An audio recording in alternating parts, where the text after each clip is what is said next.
The events unfold from a fascinating, fierce fight. The Moon Fairy is determined to end the one who deserves the title of Emperor of the Swords. As soon as this day has come, its only goal is to destroy its reputation. We Wounded by Gunbuck recognizes that he gave the slash and lost her caution. However, having achieved his main goal, he is not afraid to meet death at this moment. The Moon Fairy is lightning on an attack, reminiscent of a powerful fall of meteorite. The Plug is proud to look at the burning projectile, which is flying straight to him, is ready to accept his fate. Suddenly the space breaks the stunning roar of the explosion. A triumphant smile blooms on the face of the Moon Fairy, but instantly disappears without a trace. At the point of the collision, a bright glow shines. It is a sword. John suddenly appears in front of a burner, lightening a stroke with a sword, and thus saving a friend. He apologizes for his own delay and decides to find out the relationship with the enemy on his own. Improved from fatigue after the battle, the Plug remains in place, while the John Rush goes on the offensive. This is the genuine friend you can always count on. The Luna Fairy does not suspect who this mysterious warrior is, who is rapidly approaching her under the passionate glow of the blood-red moon. But he does not hesitate. He calls himself to those who will destroy it until the last. His name is the Moonlight. The giant silhouette of the red dragon breaks it into pieces. She feels her body covered with fiery tongues, and each cell turns into ashes. That day, the sky opened and released 9 threads of the sword. It took a whole 6 years. We have a majestic Varian estate. The little boy falls on the ground from a cruel stroke of the Stepmother. She reproaches him, calling the weak, and insists that he gets up immediately. He barely shudders, absorbing his every strict word. She reminds that the arrival of highlight guests is expected today. This time she reproaches him for a sloppy cleaning in the yard, breaking the broom he sweep. "Do you only reject me because I'm not your real mother?" she asks indignantly. Leaning, he said, "And you would obey if your mother who had left you, or a father, locked in the room for 6 years." The boy repeats no stubbornly as if challenging her. In response, it strikes him, and siblings watch this scene. The brothers made fun of him, pointed his fingers, and mercilessly bobbed. But the older brother remained serious. There were completely different feelings on his face. At this time, a gorgeous chariot laid her journey through the thick forest. There were wealthy faces inside the room, while on the roof carelessly settled Nangona Jong. It was a family whose father participated in that battle 6 years ago. The son asked, "Is Uncle John really so powerful that even you, Emperor of the Sword, recognize his power?" "Yes, his strength is truly striking." The Emperor of the Sword remembered that 6 years ago, John had a technique that was considered a perfect art of the sword under heaven. "If it weren't an ion, I wouldn't stand here now.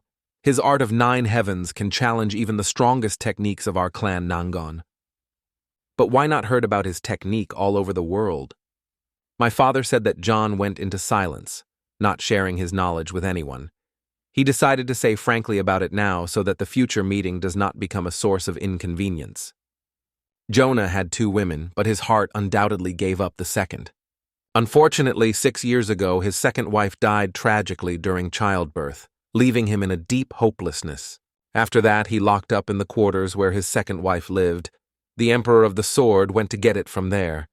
So when they are in the estate, you should avoid the topic of his second wife. At the same time, the evil stepmother did not stop banging the boy in the yard. Her attention was suddenly attracted by a guy who announced that the Lord had already left the room. She heard her surprised, "Did the Lord left the room?" As soon as the news that the riders of the Nangon clan entered the village, it immediately appeared. Now he wants to meet them. Her hand was filled with blood and was handed her towel so that she could wipe her gently. She plunged into thought. John was moved only through news about her foster brother, although her own request did not touch him. She strictly warned the small that in such a tainted state to meet her father is simply not suitable. The guy rose, wiping tears, and promised that he would do his best to stay in the shade.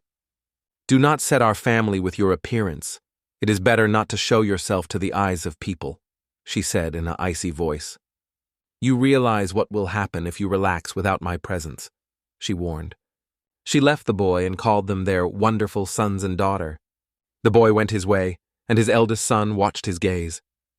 This tall young man appeared in the room, her eldest son Mubek, whom she always considered her greatest jewelry. She put an important mission to him, to meet Uncle Nangon Jong's niece and to show her courtesy. Mubek promised his mother to always be polite and not forget about it. Shortly they were standing at the gate, waiting for the guests to arrive. The Emperor of the Sword presented his wife, John Hein, as well as his son, Nangon Chun. "Chun, as you changed, becoming older," John said, looking at the guy. However, he seemed tired and no longer corresponded to the image that was painted in Chun's imagination. The mother was ready to present her next child, a daughter named Nangon Ang, but suddenly noticed that she had disappeared from her field of view. Her daughter loved to disappear from time to time. The stepmother, smiling, noted that their fourth son also had a habit of disappearing without a trace. She even wondered at Jonah whether he sometimes has no intention to introduce her to her family. Then John made the decision to solemnly acquaint his wife and children. The stepmother named Baek Mi-chu invited them to the house, noting that after a long journey the guests should be tired. Everyone was going to enter the majestic gates. She walked by, cast a look at Mubek, which had enough hint. She leaned and gently asked to look at the estate, hoping that it would leave an unforgettable impression on Nangon Jonha. "Show your best side," she summed up, smiling warmly. Mubek without hesitation appealed to his mother's opinion. At this point, a kid under the fence was raised by his trembling hands. His body trembled, pierced after a brutal beating. He could not understand when the guests would finally go to go. Neela's hand is so much that it seemed as if the pain covers him.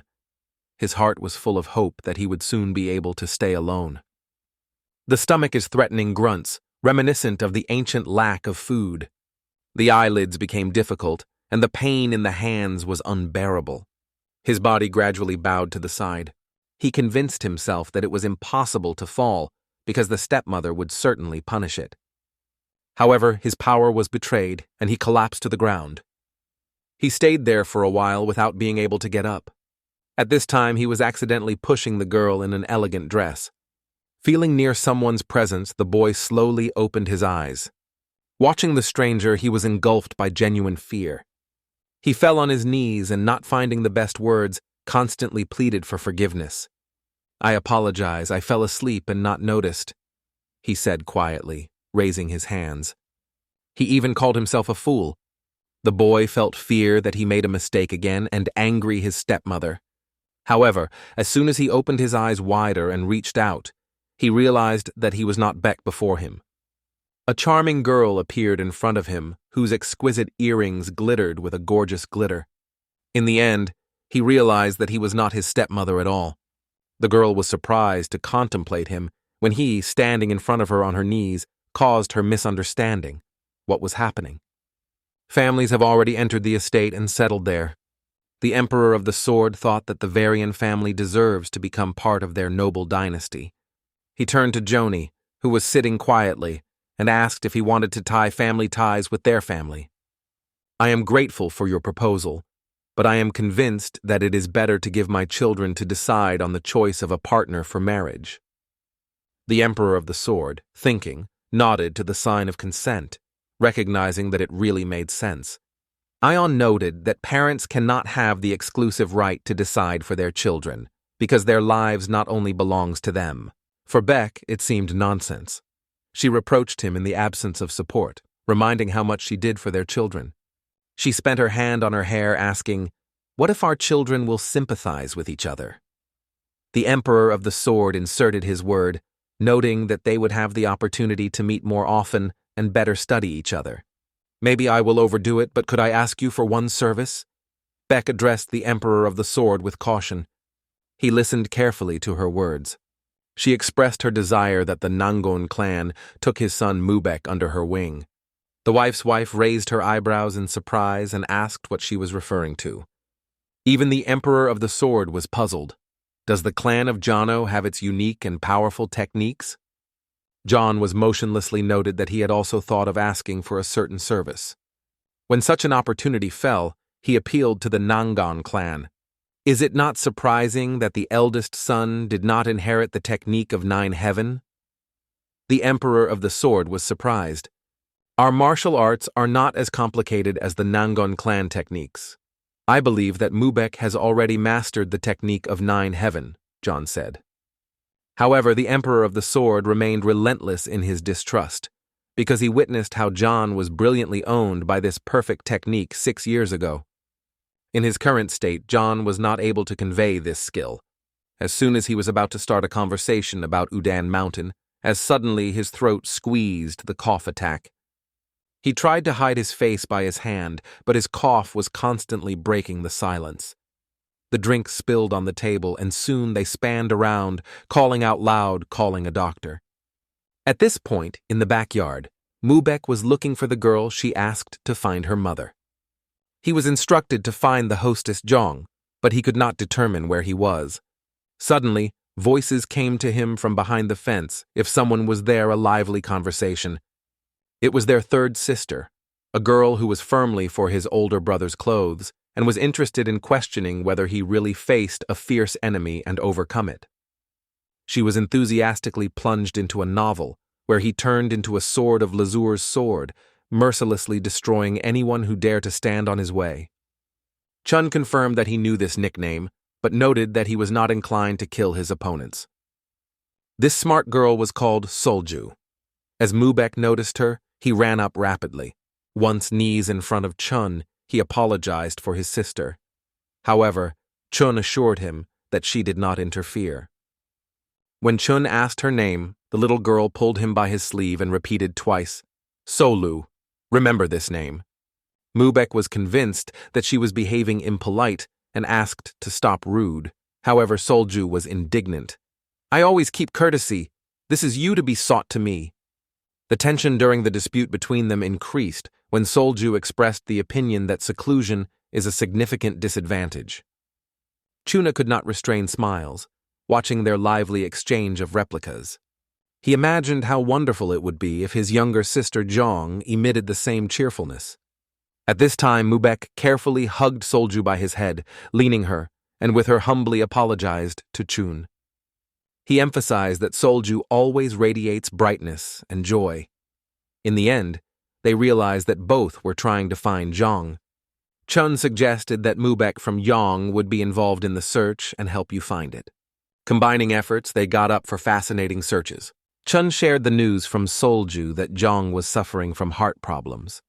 Meanwhile, Yang leaned over a little boy who could not understand who was standing in front of him. Her beauty seemed incredible to him. He recalled recent events. These words of the mother, when she mentioned the arrival of respectable guests, immediately slept in his mind. Her sophisticated clothes and shiny jewelry spoke for themselves. No doubt it was a person of great importance. However, he was at the crossroads. His mother commanded to stay away, and the fear of new punishment paralyzed him. He looked over for a few seconds, fascinated by the majestic, beautiful eyes of the girl. Remembered, he turned the head and rushed. But suddenly it was rolled up, and the body frozen in place as a statue.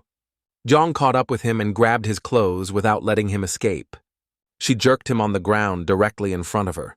The boy was breathing faster, as his heart, which was beating uncontrollably, and cheated. "Excuse me, I'm sorry." Logically, he said twice without dare to bring his eyes. She silently frozen over him, looking carefully at his trembling body. She could not understand why he apologizes.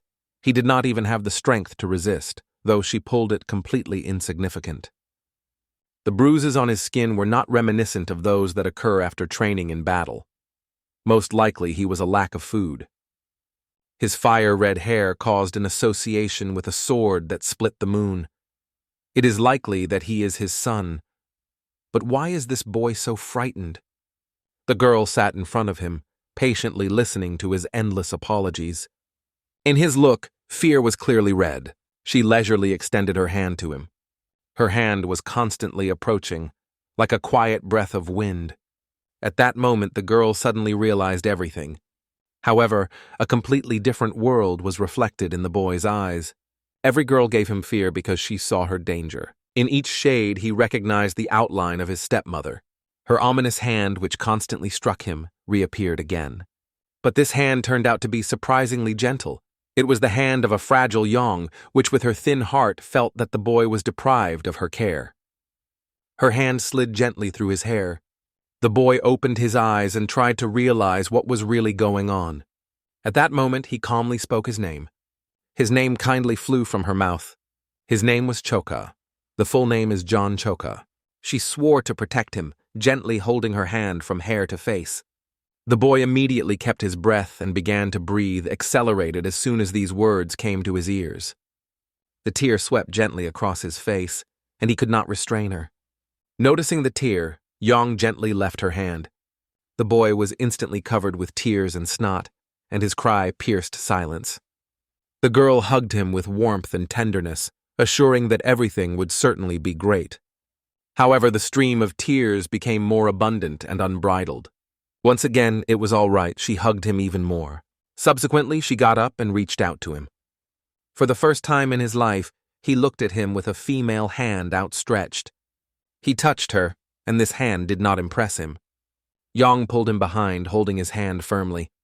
The young man turned, looking at the fence in the fence, through which he had more than once made his way. After that, his gaze stopped at the girl. She gave him a smile, and her eyes shone with kindness, like an innocent bird, which never harm others. The two of them approached the break in the fence. She cleverly slipped forward, and he remained to look after her. For a few seconds, he looked at this hole, hesitating with the decision. Suddenly, her hand erupted again. Again, as always, he followed her. The girl brought the boy to the thickets of urban life, whose arms were filled with crowds of people and a continuous movement. She purchased a refined dish for him, and instantly began to feed it. The boy ate as if he had never seen meat or worthy food before. He periodically cast his gaze on the girl. She constantly gave him her smile. Walking a little forward, they suddenly encountered a giant who set their way to them. The only appearance of this man was forced by John Choka to shake in horror. However, the girl remained balanced. She did not let him go, squeezing her firmly.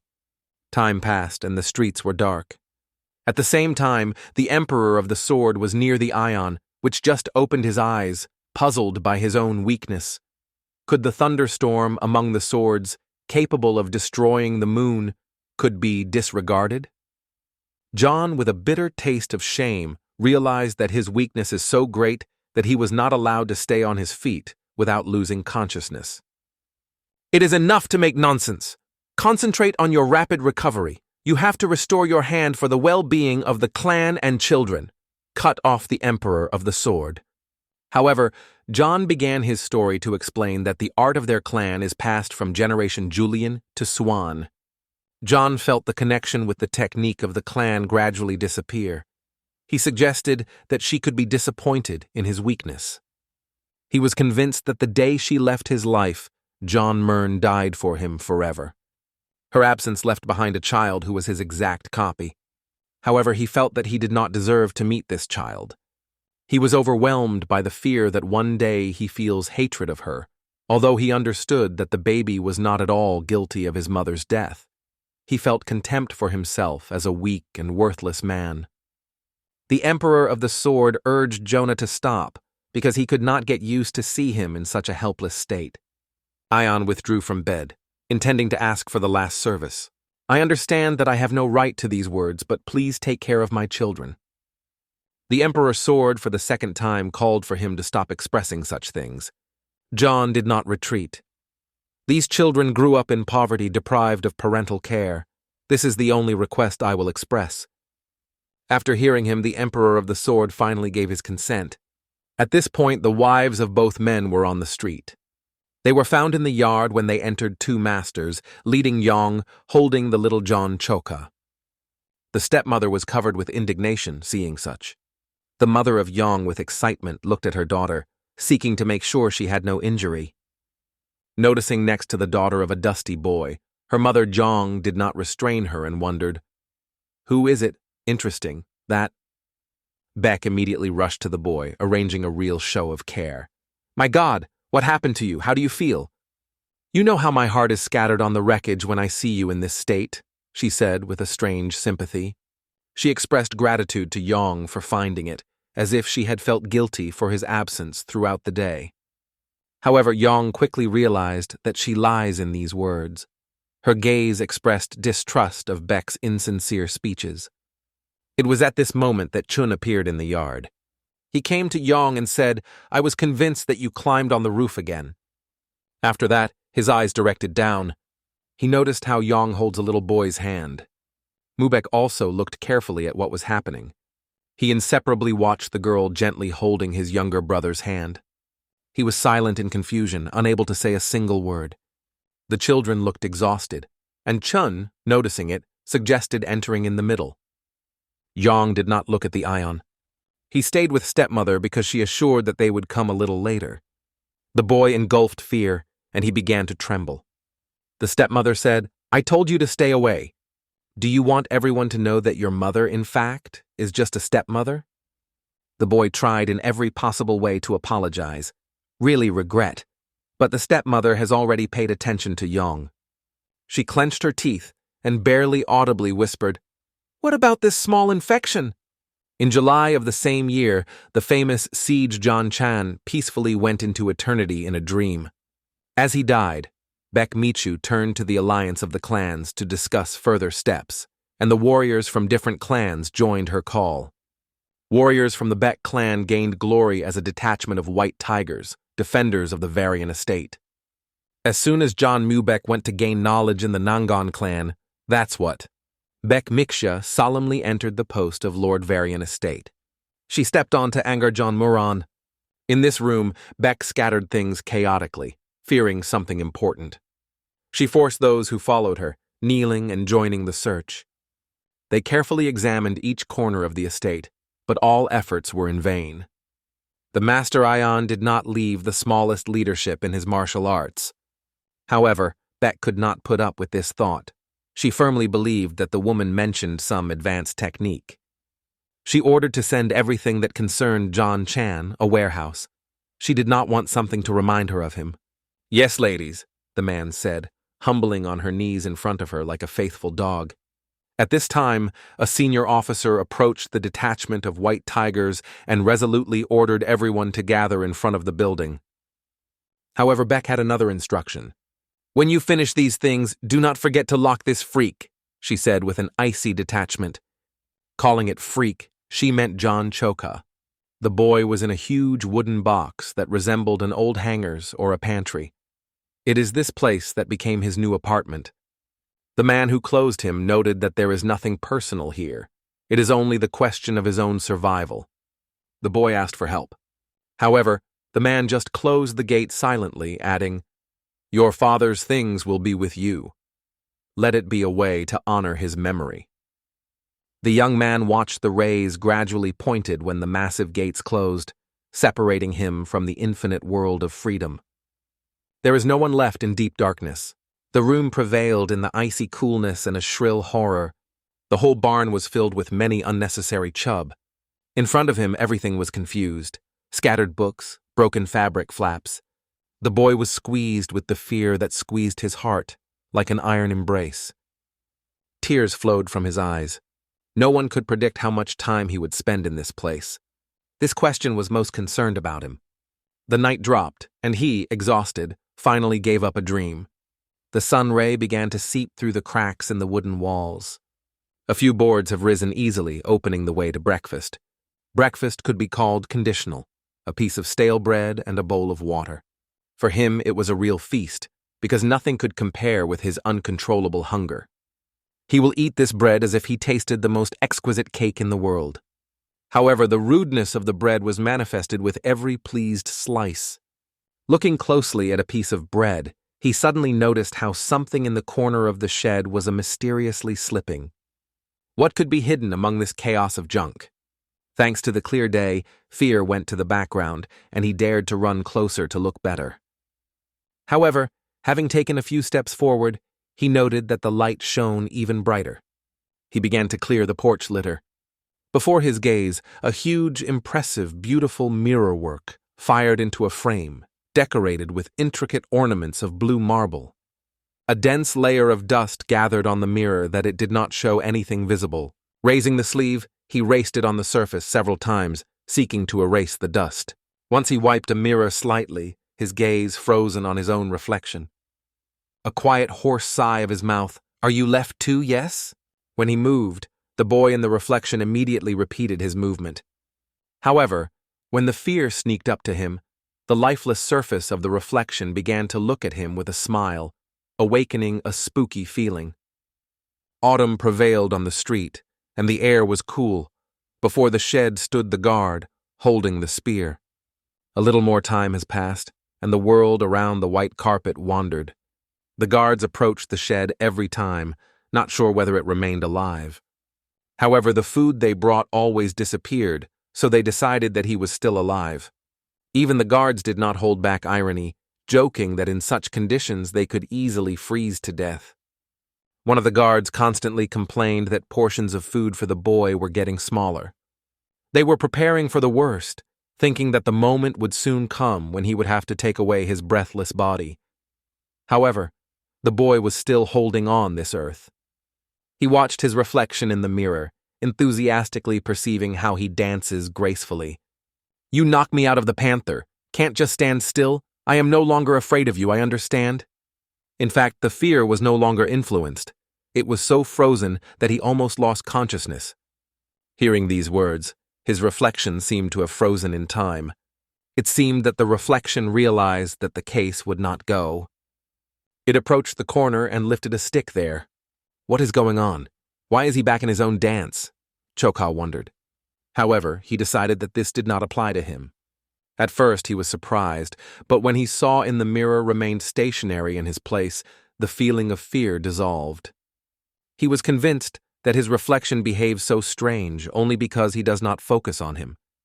But suddenly gestures with a stick in his hands became impressively graceful and beautiful. Choka looked intently and immediately realized that these movements caused him a sense of acquaintance. Can it be a nine-heaven technique? He remembered how he was fascinating when his brothers were engaged in training. That's right, it was undoubtedly the martial art of nine-heaven. But how did it happen that the reflection has mastered the technique of their clan? The memory of the teacher's words came to life before his eyes. When you can use the martial arts, you can circulate internal energy by releasing the energy of yang. This is what explained the mentor during Mubek's training. The basis of the art of nine heavens is the ability to create and maintain this energy. Choka squeezed his stick in his palm and began to monitor everything carefully. He remembered how his brothers were able to create a warm atmosphere even in the February winter. It was a great opportunity to warm up in this cold. Taking the stick, he was ready for the experiment. He reproduced movements as in the mirror display. "Don't worry, I reproduce your words at all of my own will," he sighed almost inaudibly. He was aware that if you do not take action, he would die from the cold. The reproduction of these movements remained its only salvation. If this technique really owns nine heavens, it may be able to withstand a piercing cold. However, his first attempt to jump was unsuccessful. He broke up and whispered to the floor. The reflection seemed to mock him, demonstrating a sophisticated and complex movement. Meanwhile, the same icy, shrill element raged on the street. However, the boy did not stop, persistently reproducing every movement of his reflection in the mirror. His movements acquired sophistication and accuracy. Now the reflection was just silent and watched carefully. Their faces covered the sweat that flowed from Choki. They finally succeeded. The piercing cold retreated and no longer refined. Watching the dance of his reflection, he radiated a waves of warm air around him. Continuing in the same spirit, he could easily withstand another frosty day. But unexpectedly, the reflection was angry and began to actively wave their hands. It seemed that Choka should no longer make such efforts to study. The flames began to appear around him. Choka, a little ashamed, said that he did not really try to reproduce every movement for sure. His main goal was to warm up. He sincerely thanked his own reflection for depriving him of the cold and asked not to disturb. He immediately imagined that when the reflection lost its significance, it may be more appropriate to simply close the mirror. but the unexpectedly squeezed his view grabbed somewhat unusual. The reflection unexpectedly made such a movement that Choka was extremely surprised. His movements were so accurate that they left a deep impression. What is it?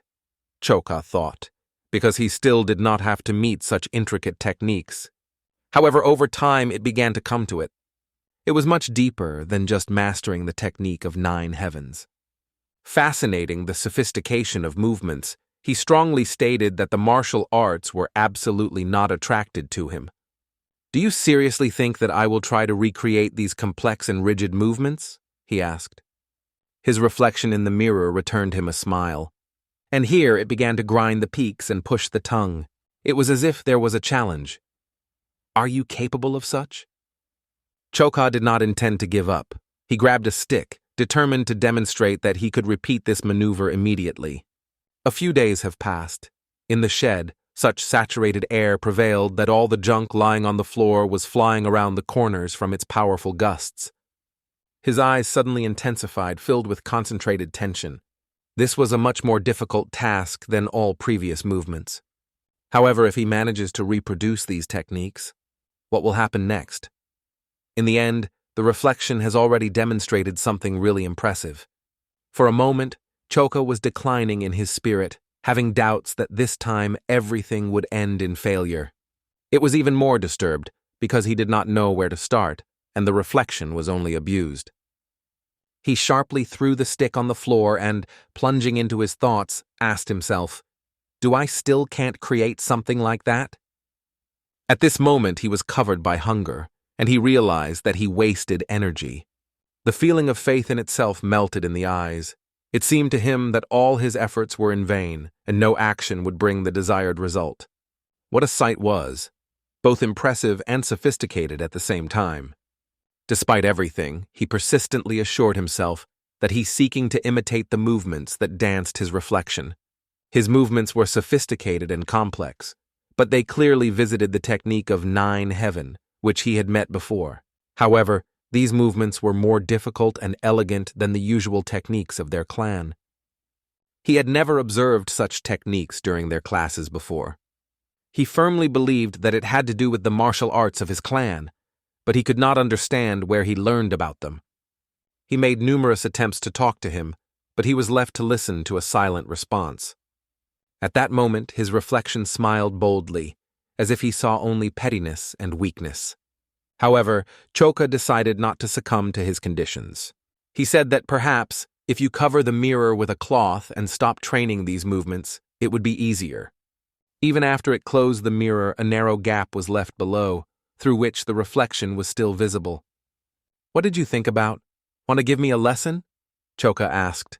The reflection, agreeing, nodded. "Release from the sheet," he warned.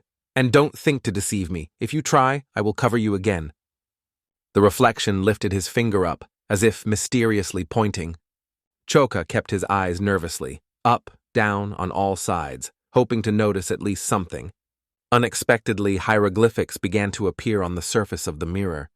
Choka studied the inscription carefully. The true mirror of Fairy Chutian. At that moment, 900 words appeared on the surface of the true fairy mirror. Although they had complex content, Choka felt that this knowledge was infused in his mind. It became clear to him what martial art the technique of torturing the celestial sword embodies. Throughout his life in the Jan, he suffered an inhuman attitude and was in constant suffering, doomed to complete his path in sharpening the pantry. However, it was this random meeting with the mirror that changed its fate dramatically. A child who was considered to be doomed to death. In the heart of her soul, she felt the change. One day, fate raised him a secret guide on the technique of 9 heaven, a thing that would lose its significance forever due to the tragic death of John Chan. The knowledge came to him gradually, but firmly and confidently. Time is equally fair for everyone. The irony of fate. Being in prison in close warehouse, Choka unexpectedly gained the opportunity to fully focus on the assimilation of the technique of the torture of the heavenly sword. Time passed, and he gave his work out every second. The consequences did not leave doubt. The reflection was smiling more and more. A smile blossomed on his face.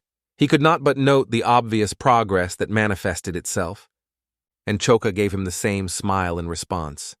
In these 10 years, the time just seemed to have missed at a frantic pace. Finally, he managed to synchronize his movements with a reflection in the mirror. Laoyana slowly stepping from the quiet streets of Laoyana.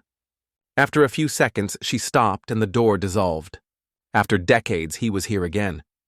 When Mubek returned to his home, Beck was waiting for him in front of the door. "Oh, finally you are with me, my dear boy. How much you are mature. I missed you so much," she said with insincere. The brother and sister welcomed his return with the same joy. John Mubek matured and turned into true power and power of her husband. After a decade of unbearable training, he finally returned to his native land.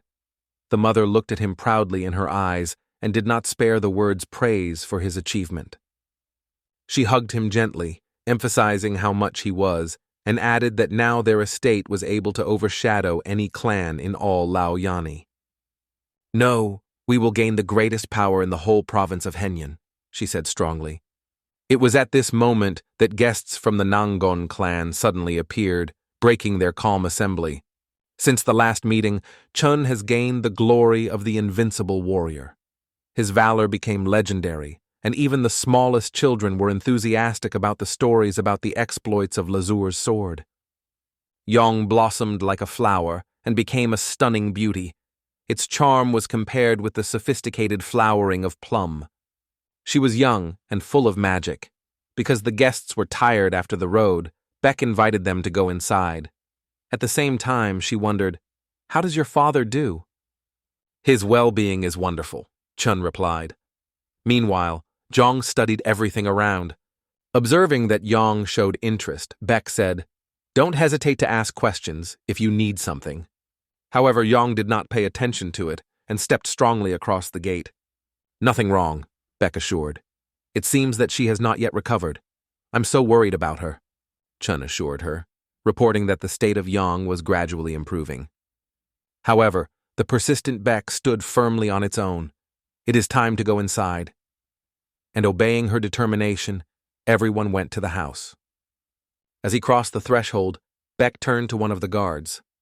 She ordered to convey to everyone that this unhappy is where it should be. She was well aware that Yang was probably trying to find Choka and considered it too stubborn because it was necessary to leave the past and forget it 10 years ago. Successful thought how to convey the news to her most. Yesterday, during the audit, no sound was heard from the warehouse. The fact is that Choka died, but that he did not appear there at all. The words sounded for Beck as a full absurdity. Having lost patience, she grabbed the guard by her throat, requiring instant explanations. "What happened yesterday?" she asked violently. At this point, Choka honed his skills in the same shed. His strokes became so powerful that he raised a wave in one stroke that he demolished everything in his path. To call it a sword would be a significant exaggeration, because in fact, it was a simple wooden stick that rules for his sword. In the end, he managed to punch the gate of the old shed. However, his true goal was not to do so. He dreamed of performing this complex element perfectly, avoiding even the smallest errors. Its reflection in the mirror clapped in the palm, but now it no longer resembled it. Choka grew up, but the reflection remained unchanged. "Due to the fact that I studied the 900 words you showed me, I was able to overcome even the most difficult trials. It's time for you to teach me even more sophisticated technique." However, instead of the emergence of new attacks, his vision caught something quite unexpected. The reflection once again lifted his finger, prompting him to look up. Raising his gaze up, Choka noted how a hole was visible in the ceiling. The rays of the evening sun tenderly cut it, creating a warm atmosphere. It was a symbol he chose to accept. For Choka, who spent all his life in a close and abandoned composition, the fresh air that gently dispelled his hair and the infinite azure sky gave a sense of dance to freedom, fulfilling his heart with joy and admiration. Looking at a huge crack in the ceiling, he thought, "Do I really have a chance to get out of here?" Gathering all his courage, the guy squeezed through the hole. Starting on the roof, He felt the breath of the wind in all his strength and was fascinated by the white pigeons that circled in the heavenly height. The landscape that unfolded before him from the roof seemed fabulous. Its reflection in the mirror has suddenly changed to the amazing fairy which emitted the pleasure of the task. Choka just couldn't look at this wonderful picture that unfolded in front of him. He looked back into the barn and exclaimed with delight, "Lift up to me, it is incredibly cool here." However, at that place now hung a regular mirror that reflected the old wooden wall. It took a little time when Beck broke into the shed with anger. She looked closely at the room, but saw only the accumulation of junk, no soul inside. She drew attention to the hole in the ceiling and thought that the boards had probably been rotted for a long time.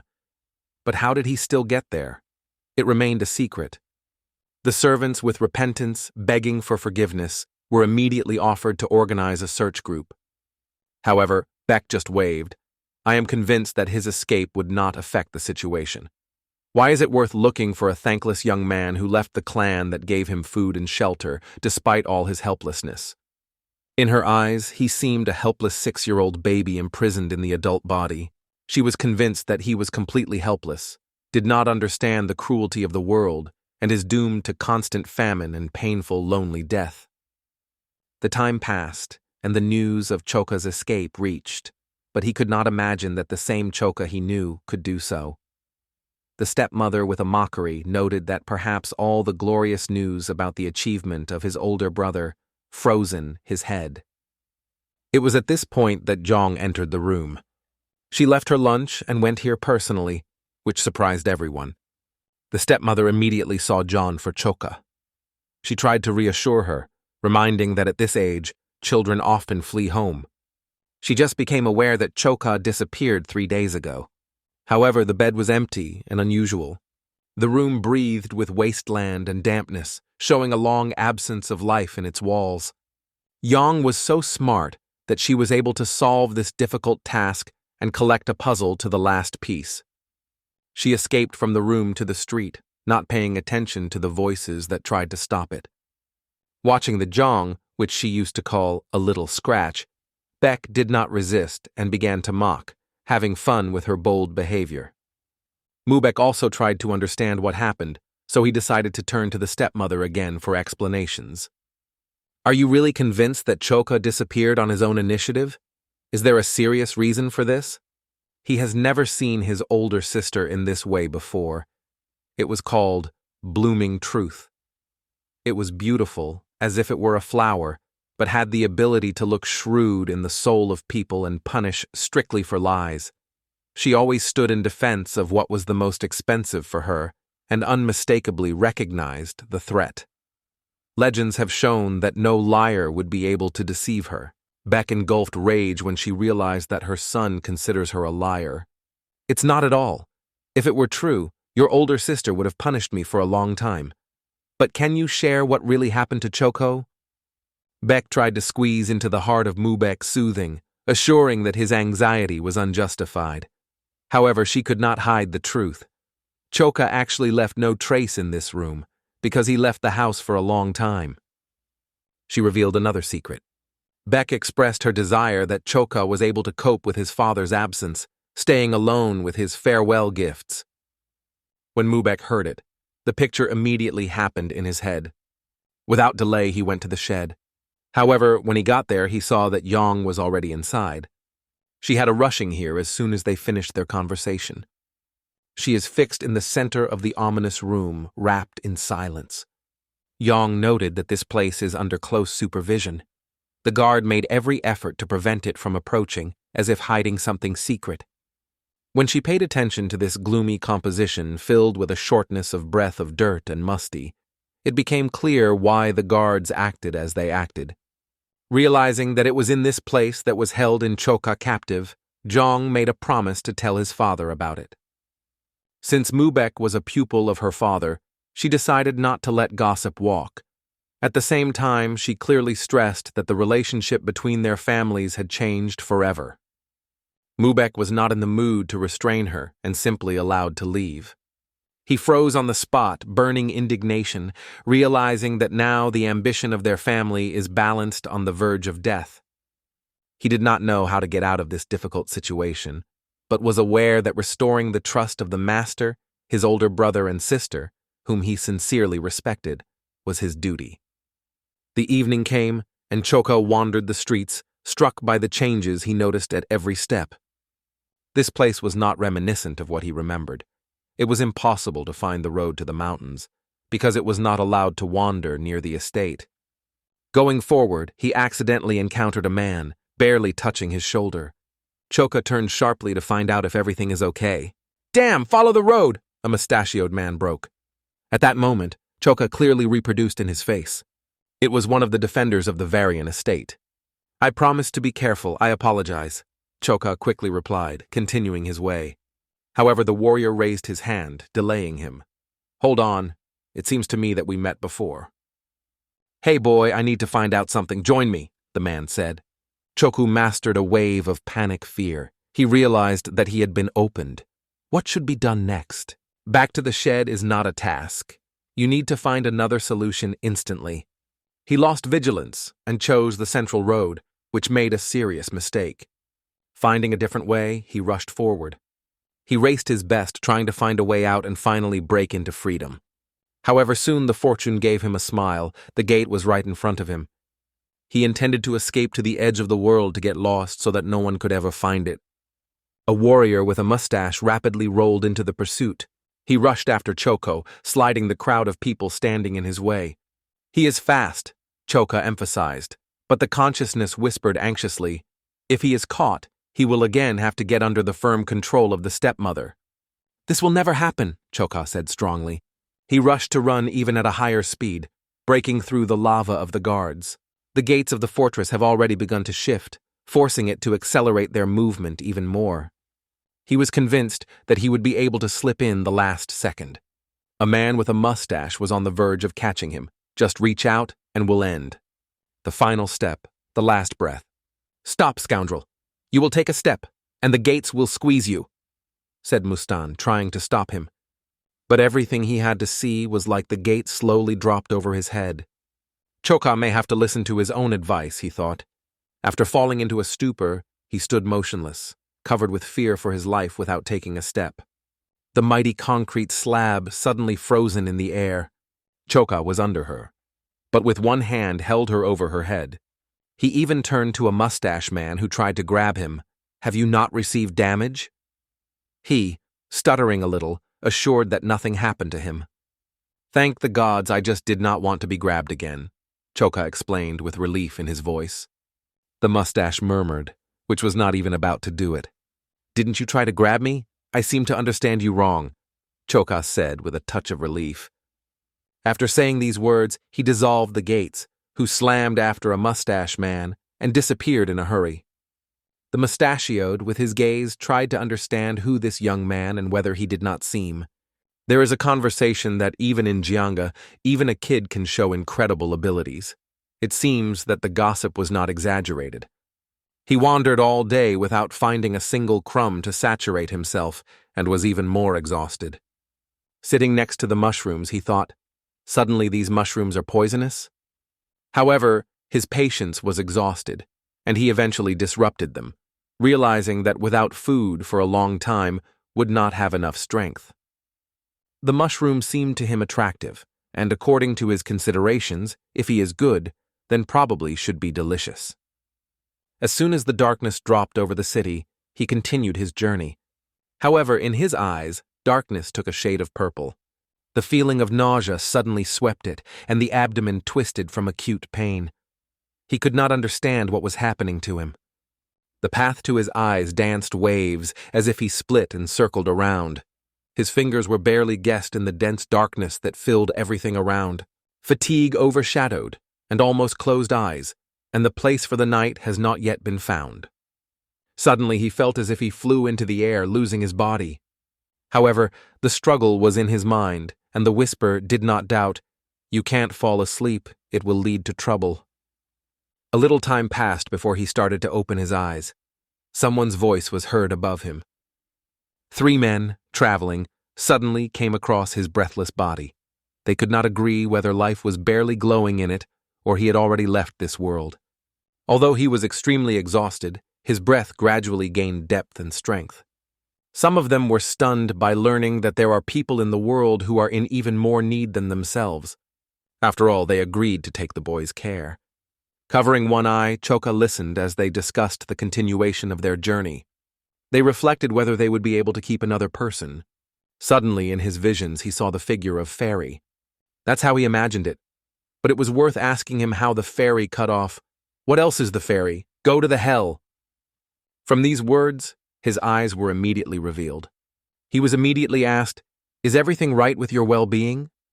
One of the men wondered how it happened that he was at the bottom of the ravine, and warned that if it were not for their help, he could be a prey for a wild beast. Choka thanked them and immediately asked about the most important thing. "Where are we?"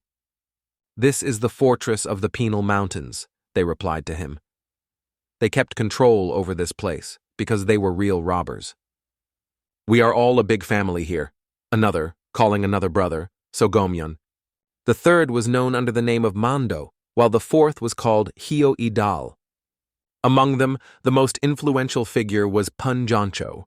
As they saved his life, he was obliged to thank them in full. Choka asked in surprise, "What do you mean, thank?" He was explained that living in the lowlands, he did not imagine how things actually do here. From now on, you have to work hard to pay off the debt. Even animals express their gratitude for their salvation. Mustan asked the captain to stop because the boy had just opened his eyes. He stretched a piece of food, Choksi, absolutely sure that he was hungry. The boy stopped for a moment, thinking about whether to take food. After the adventure with mushrooms, these men looked a little eccentric in his eyes. He vigorously waved his hands and assured that he did not feel hungry, that everything is fine. Choka took away, because he was empty in his pocket, so he tried to find the words to explain it. But the pun just waved his hand with the words, "Don't pay, just eat." His words were heard like a disorderly chat on a child who could not express his thoughts, although he had a look for all 16 years. The second brother assured that Choka would handle all household chores. They immediately recognized a good-natured person in him and did not doubt that all the assignments he would give him would be easily. Some of these people grabbed him for his clothes and pulled him. Others, smiling, exclaimed the commander to wash his brains. Choku was brought outside and thundered to the ground. "Please look," Choka prayed about mercy, fearing that violence would begin. Because of this, the pun came to the conclusion that the boy was often violated as a child. Choka got the question, "How do you plan to survive in this citadel?" The pun explained that he giving him the opportunity to avoid fate to become prey for predators, so he will always have enough food. How do I, such a common guy, can you become a real mountain bandit? I have no skills at all. I'm not even close to you, the boy said. He considered himself too weak and doubted whether he could handle even the easiest tasks. This was quite annoyed by the commander. He said sharply that there are only two types of people in this world. Do you choose or stand on the side of those who are selected? Who do you want to be? Choka could not grasp the meaning of this phenomenon. I ask, do you want to live all your life in a difficulty? To endure indifferent attitude when you look at you hanging, despise as a worthless one and just neglecting you? The baby opened his eyes wide, began to breathe more often, feeling the tension of the moment. Hearing, he said he did not want it. Faced with the look of a real giant, he sought to avoid the mockery eyes that continued to look at him disrespectfully. So he strongly stated that he had ended his patience. If the others continue to select it, then it will turn into the one who takes away. The pun laughed and said that only this approach allows you to survive in this ruthless world. He gave Choksi an instruction to turn, pointing to several peaks. From the left peak to the fifth, almost invisible on the horizon, it was their land. The spectacle fascinated. We rule over the mountain heights. None of the people will be able to overcome our rocks, so there is no one to contemplate us on top. The pun swears nearby, gently touching his head, and says, You will become part of our community. You will become a king. Isn't that great? The boy was so impressed that he was able to pronounce only one word, cool. This word has been quite amazed by the commander. and since then he solemnly proclaimed Chok in his seventh brother, the Lord of the Mountain Peaks. Choka called his name, and it appeared to the commander. However, becoming part of their detachment, he had to pass the rite of dedication and accept the main principle that unites their brotherhood. Having collected all his power, he exclaimed in full voice, "Damn, we are the strongest." The commander ordered him to reproduce it literally.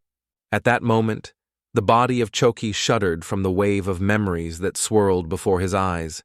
Stepmother, erected brothers and sisters, who were mocked every day and humiliated.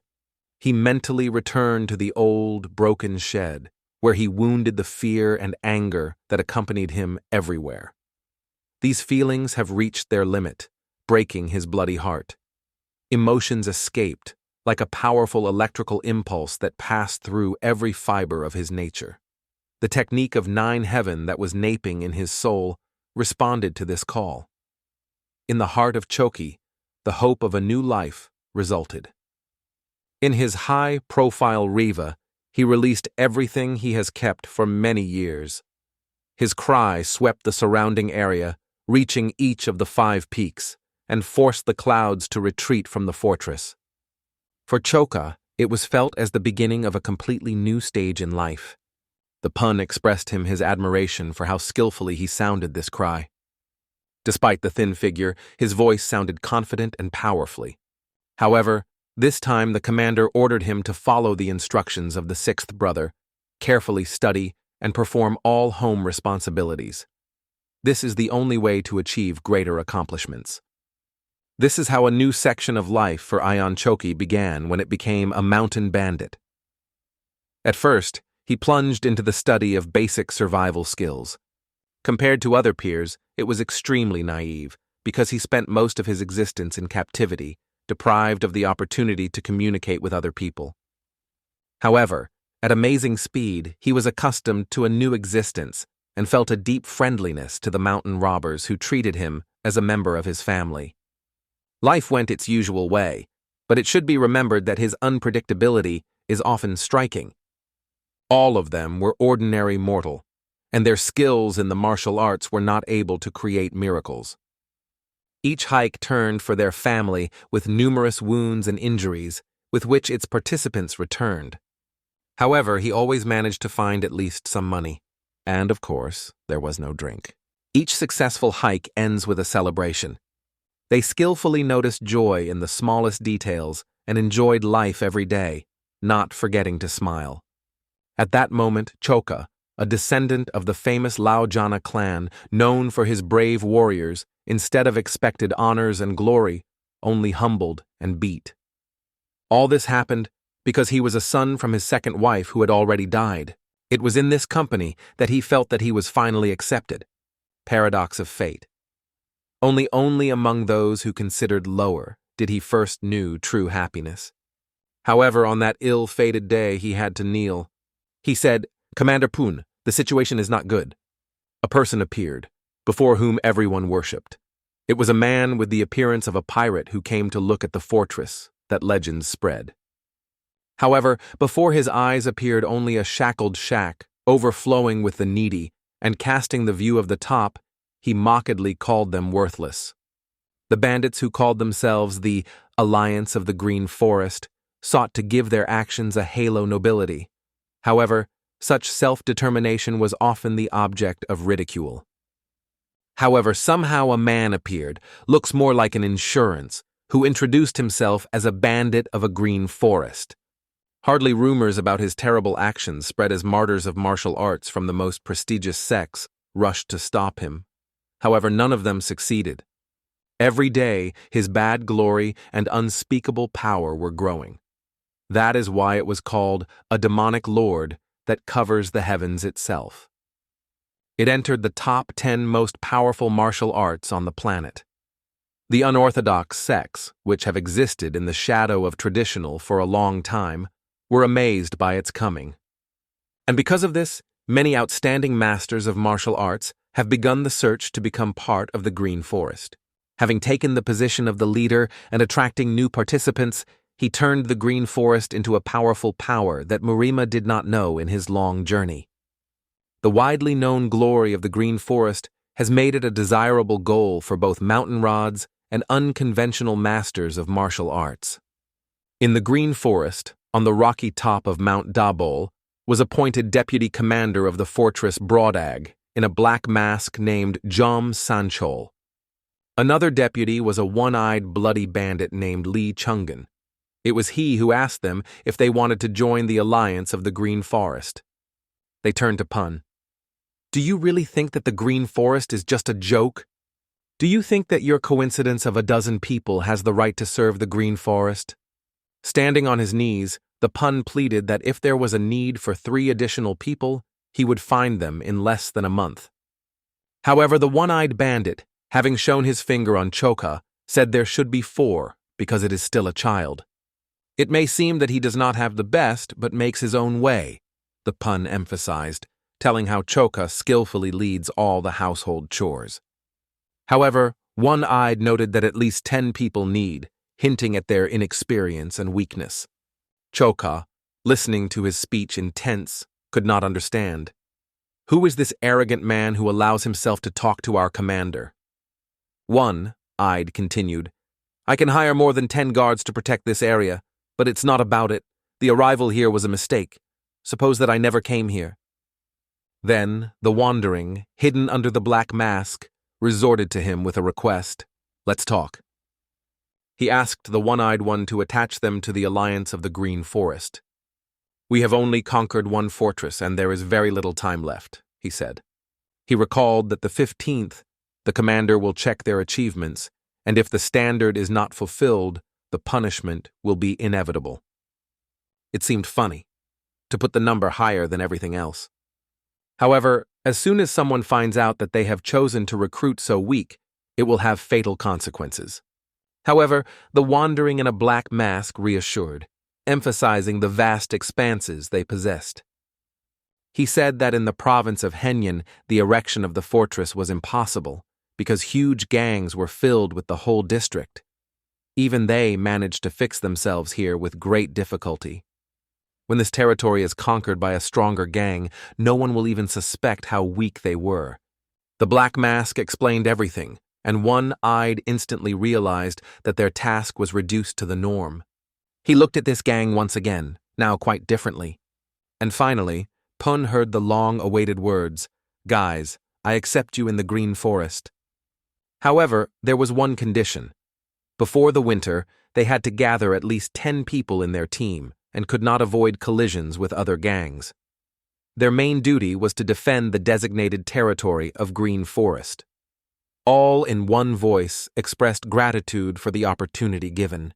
The bandits of the Pyatagiri Peaks celebrated their holiday with fun and drinks, without realizing that from now on, most local criminal groups would give them tribute because they became part of the Green Forest. However, 2 experienced martial arts on Mount Dabol, knowing about the vulnerable places of this gang, thought it would not last for 2 months. However, they failed to take into account one important element that would completely change their ideas. The boys were already on the road, and Choku was reminded only of that he did not forget to wash the dishes. Holding his broom in his hands, he watched their eyes closely. In fact, he was exhausted by everyday responsibilities and dreamed at least once to go with them to the mountains. His only source of comfort was the commander's words, "Even cleaning is an important part of the work." But even after all this, he did not stop dreaming of becoming part of their circle. The first month in the fortress passed in endless house care, washing dishes and cleaning. Another month flashed as well, without much change. The 3rd month has passed without any changes. Choka was so used to this routine that he performed all the tasks quickly and almost machine. Sometimes, when they were still on the road, he sat down to rest.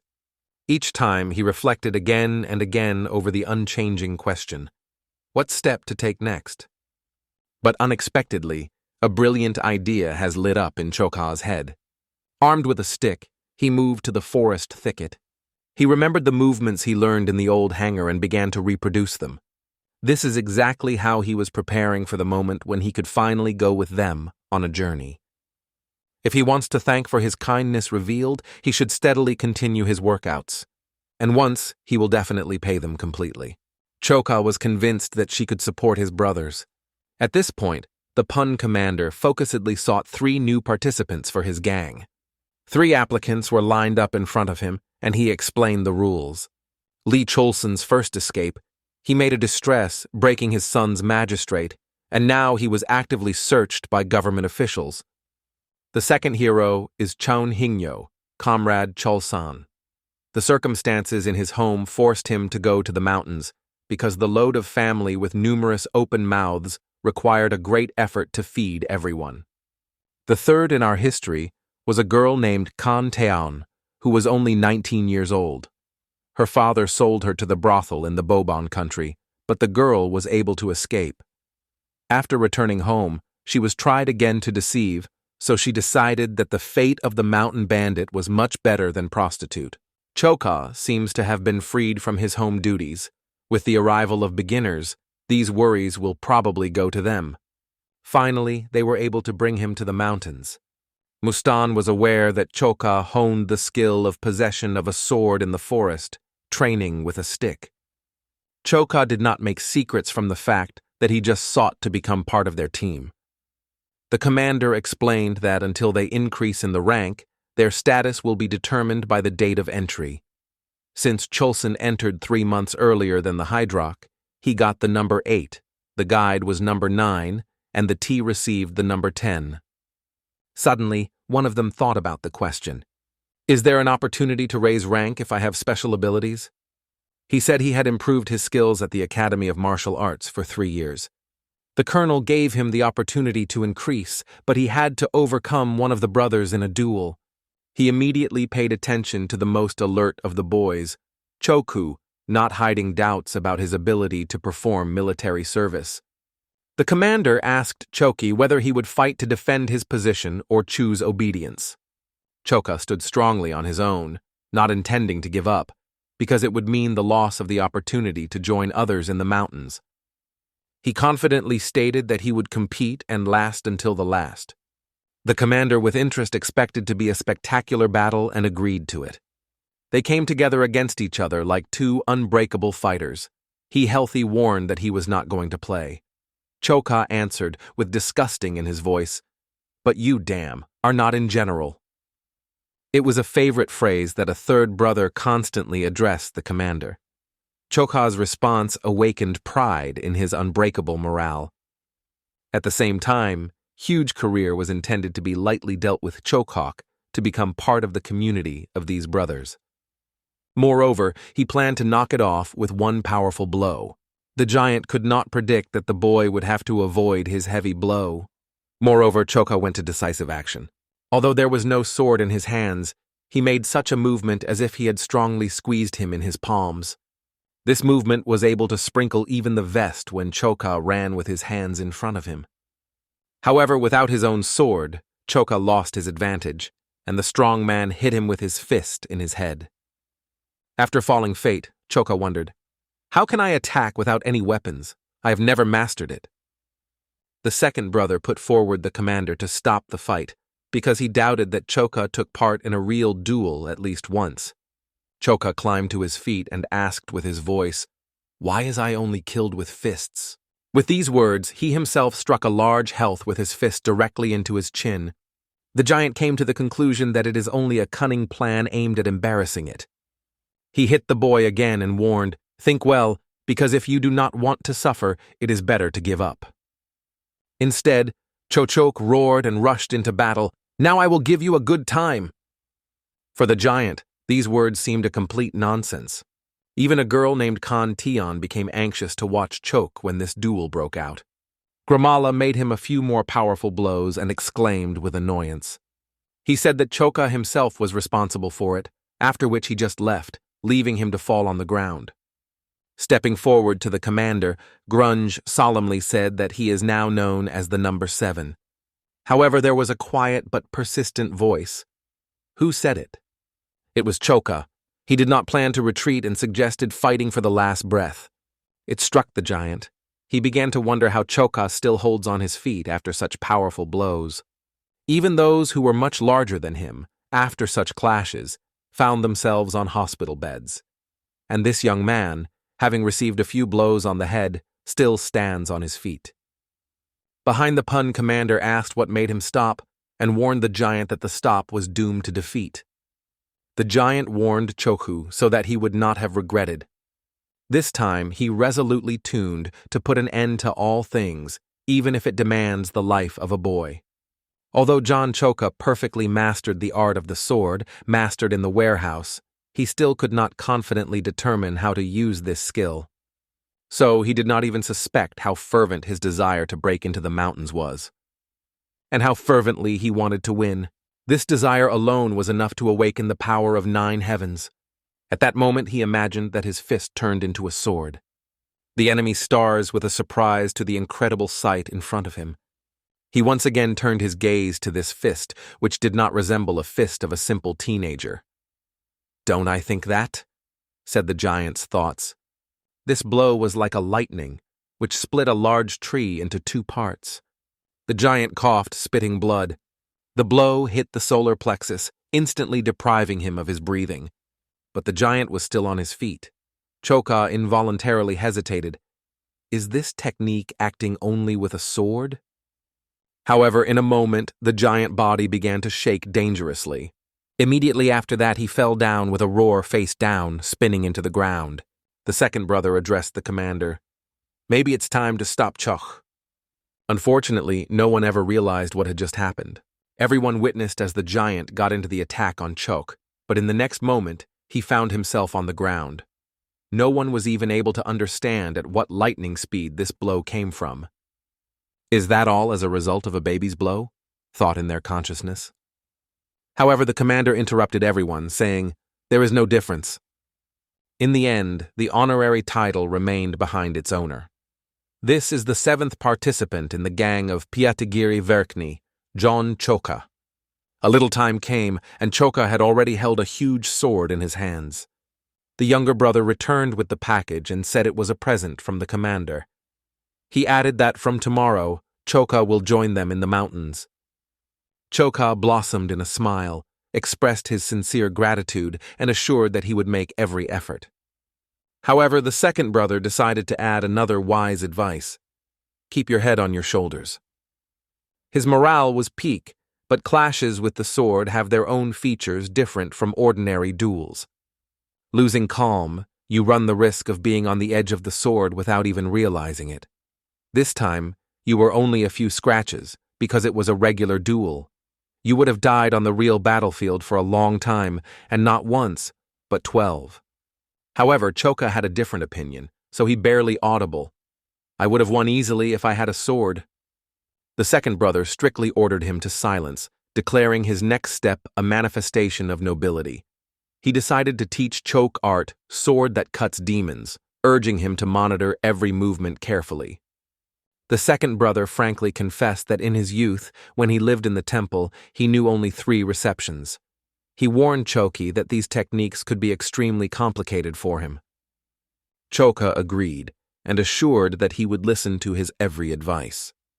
At the same time, the other brothers monitored the situation, believing that the second brother was undoubtedly affected by Choko. After all, no matter how they begged to teach them the sword that cuts the demons, he invariably denied them. The next day, the oxen slowly dragged on the road, harnessing in heavy carts. They were accompanied by people. Some of them were comfortable on carts, while others were on foot. One of the members of the escort felt anxiety. In the evening, he failed to fall asleep because of excitement. He approached Mr. Kan and expressed his anxiety. Kan realized that rumors of bandits were the cause of anxiety and asked not to worry.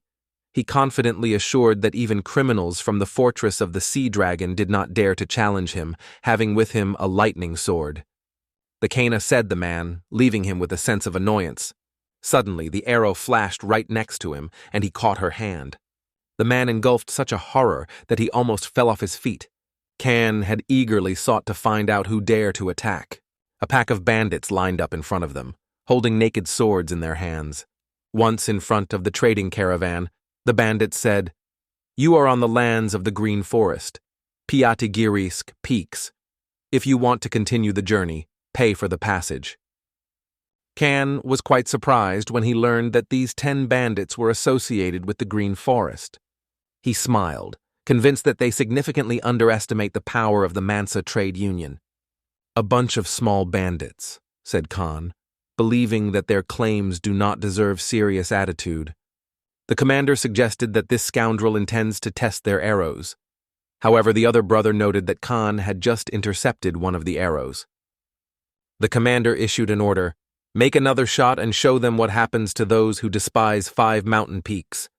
As soon as the order of fire swing like arrows like a flock of predatory birds, they rushed to the enemy instantly. However, Kan continued to perceive them as nothing other than small criminals. He skillfully blocked each arrow with his sword, mastering them in flight. The arrow fragments were scattered in different directions. The surprised guards watched how he reflected all the arrows flawlessly, leaving no scratches. The leader of a criminal pack is almost confused with the idea that it was their fatal finale. Where did this trade union come from, suddenly such powerful guards? "It seems like this man is a real martial arts master," the commander muttered. Kan's anger reached new heights. He was determined to punish all robbers himself. Kan ordered his warriors to destroy criminals. The guards instantly strained, grabbing the swords in their readiness. However, the Pun ordered his subordinates to stay in place, warning that any escape attempt could be rapid. He announced to distract the enemy, calling the brothers to flee immediately. It was at this moment that Choka came forward, stopping right in front of Pon. He stepped confidently, ignoring the words of the commander, who believed that the young man was just crazy. Kan saw in this manifestation of despair, believing that the bandits threw the boy in front to save his own skin. "Not worthwhile. Do you believe that this boy has at least some chance of winning me?" Kan smiled contemptuously. However, Choka was still approaching, warning the Kana, whom he respectfully called the Master. "Now you got into serious troubles. Our commander firmly stated that at the Piatigorsky Peaks, no one is allowed to make fun of us." Kan watched him carefully, trying to understand whether the youth really became reckless, fearless, or perhaps, just to the absurdity, naive. He promised to finish him, even if he was still a child. He said that confession in lies could be his only salvation. However, for Choka, these statements seemed full of nonsense. He just waved, throwing Kanov into the face of Kanov that he is too cheeky for a person who is on the threshold of death. One of the brothers, full of interest, asked the commander to ask why he taught the young man to speak. The commander was surprised by the unexpected turn of events. At the same moment, Kan clung to his sword even stronger. He was last warned by the guy, because he himself called for this situation. Unexpectedly, Kan pushed away from the earth and rushed at him rapidly, like an angry predator. He jumped into the air, throwing his sword behind his back to strike a crush. He decided to act decisively, to strike a crush in order to end the guy in an instant. It seemed to all brothers that death had already extended their ice hands. The blade of the sword flew, pulling everything in a millimeter from the tip of the young man's nose. As soon as the sword approached, as it instantly split into 2 parts. Kan was in a state of shock when he saw that only a broken part of the sword remained in his hand. Other bandits also stopped their views with surprise. Their eyes became round, and no sound was grabbed from their mouth. At the same moment, the boy became unrecognizable. His eyes were dreaming of icy determination.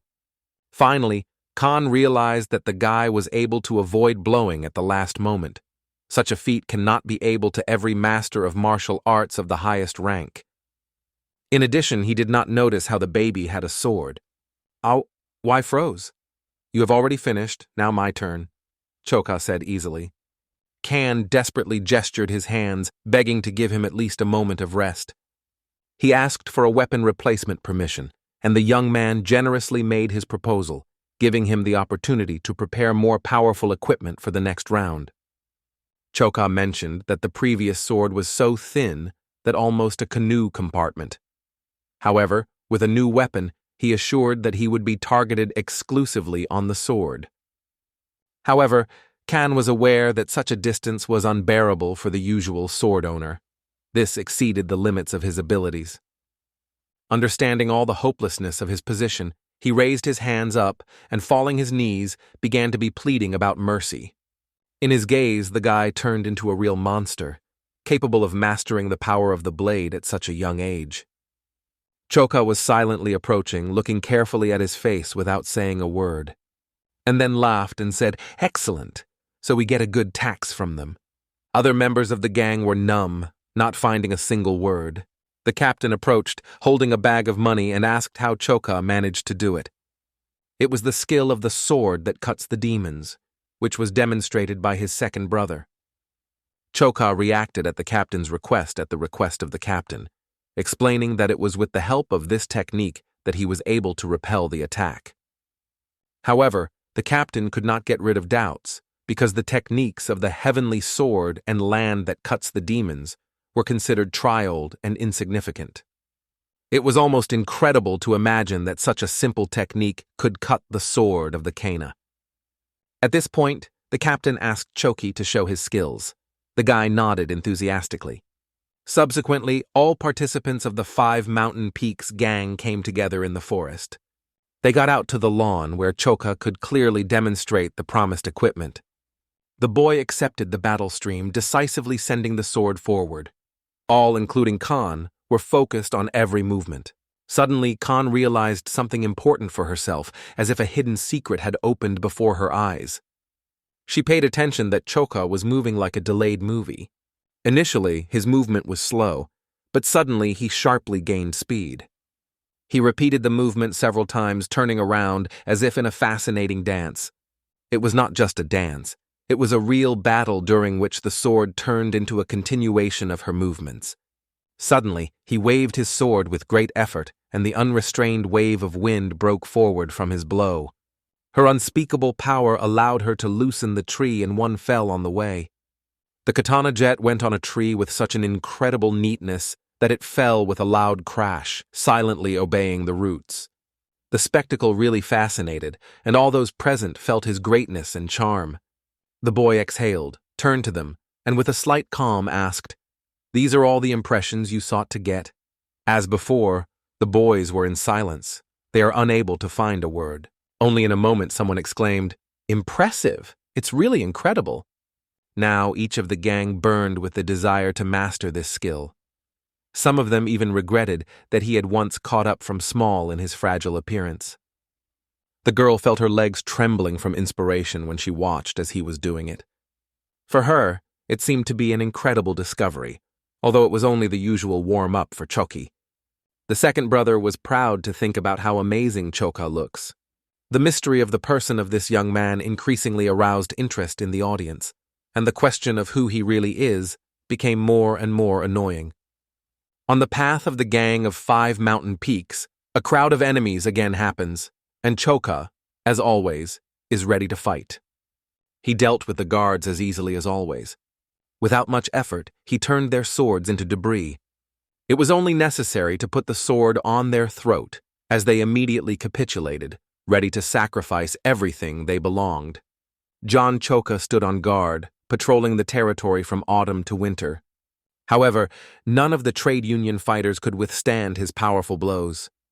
His image appeared on the walls of the city as a great sword master and leader of the gang of 5 Mountain Peaks. Rumors about this group were spreading like a fire in a dry forest. The puzzled commander tried to comprehend the events that unfolded in front of him. However, he was well aware that it was all due to Chalks. New faces began to appear in their circle, trying to join. If accepted, the gang will increase to 25 participants. 3 months later, the gang of 5 Mountain Peaks rapidly strengthened and gained glory throughout the province of Henyan. Her morale rising constantly, but at the same time, those who cherished their own treacherous intentions appeared. Some thought to finally get rid of the 7th number. After that, they were going to get rid of the commander of Puna and the vice-capitan, because they were convinced that the other 6 would not even be able to touch them. The 29th room, Han, shared that he heard about the commander who mastered the equipment of the heavenly and earthly sword, which he received from the drug trader. Instead, the vice-captain skillfully mastered the technique of cutting out demons, which he studied in the tower. This information was particularly attracted by the 26th number, the Northern Sword Shima Yangak. He could not get rid of a sense of surprise. How did the vice-captain use such elementary, even ordinary techniques? The whole himself had no idea what a green forest is. Yangaka was infinitely indignant. How can you not hear about the green forest, especially if you are a mountain robber? Yangaka began to explain that the green forest is the cherished dream of every mountain robber, just as beggars have their sect of the poor and criminals dream of green forest. The legendary commander of the green forest, the formidable, rugging heaven of Lord Demo, gained such incredible glory due to his extraordinary power that even the leaders of the most respected clans of Murima gave him respect. In fact, Yangak decided to leave the unorthodox sect for some reason. In the Green Forest, he meets freedom from the need to bow to orthodox assholes as he caresses them kindly. The whole apologized because he had little knowledge of Muse. However, he was aware that if Yangaka was right, then to gain the trust of the Green Forest would be an extremely difficult task. He wondered if the commander and the vice-captain of their combat skills would be enough for this call.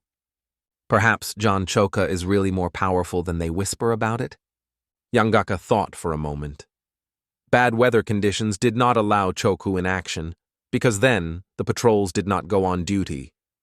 However, he comforted the whole, noting that the force here does not matter, and it was then that the door was knocked unexpectedly. Before them was a man who accidentally heard their conversation. He assured that this guy is not a threat to the Sword of the North, capable of resisting even 5 large clans of martial arts. The man brought the news. The Green Forest expands its territories to resist the growth of the Orthodox Alliance. The absence of powerful robbers in Hinian played them in their hand, and now they have a chance to join the Green Forest. At first glance, Yangaka guessed about the true idea. Formally, they should speak under the flag of the Green Forest, but in reality, they will remain the usual grouping of mountain robbers. The man explained that in the Green Forest ranks are assigned according to the order of joining the gang. It was just another sign of their worthlessness. Yangaka expected a lot from these people. They reassured him, assuring that after the cleaning he would certainly assign a high rank. They felt protected by fortune because without any difficulties joined the Green Forest. Yangaka was convinced that in the Green Forest, the status is determined by force. Therefore, together with Brat Biko, known as the Demons of Henyan Province, they became the perfect contenders for the commanding position. Or at least, Yangaka thought so. At this time, Khan focusedly washed the dishes in the 5 Mountain Peaks camp. Choco worked skillfully with a knife, tirelessly squeezed cabbage, cooking a refined dish. The girl remembered the recruits who joined the gang and seeked to challenge Choki in the duel. She was extremely indignant that these people were mocking the commander, assuming that he gained his skill in his own sword right on the street. Suddenly, the girl slept, hearing a sharp crack. As soon as Choka heard the commander offended, the kitchen desk immediately flashed and the table split in half. His eyes were burning with passion and anger. He wanted to pull out the answers from them. He stepped on the street, where the snow was gently covering the earth and moving towards the newcomer's house.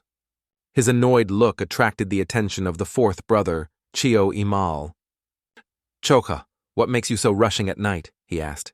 Choka briefly told what he heard, the KPS that were heard behind his back, and stated that if these abuse was true, he would not leave abusers with his tongue in his mouth.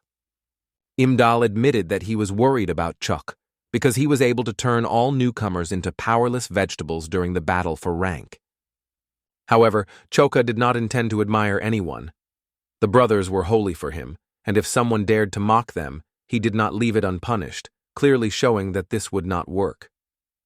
The 4th brother smiled, came closer to Choki, and put his hand on his back.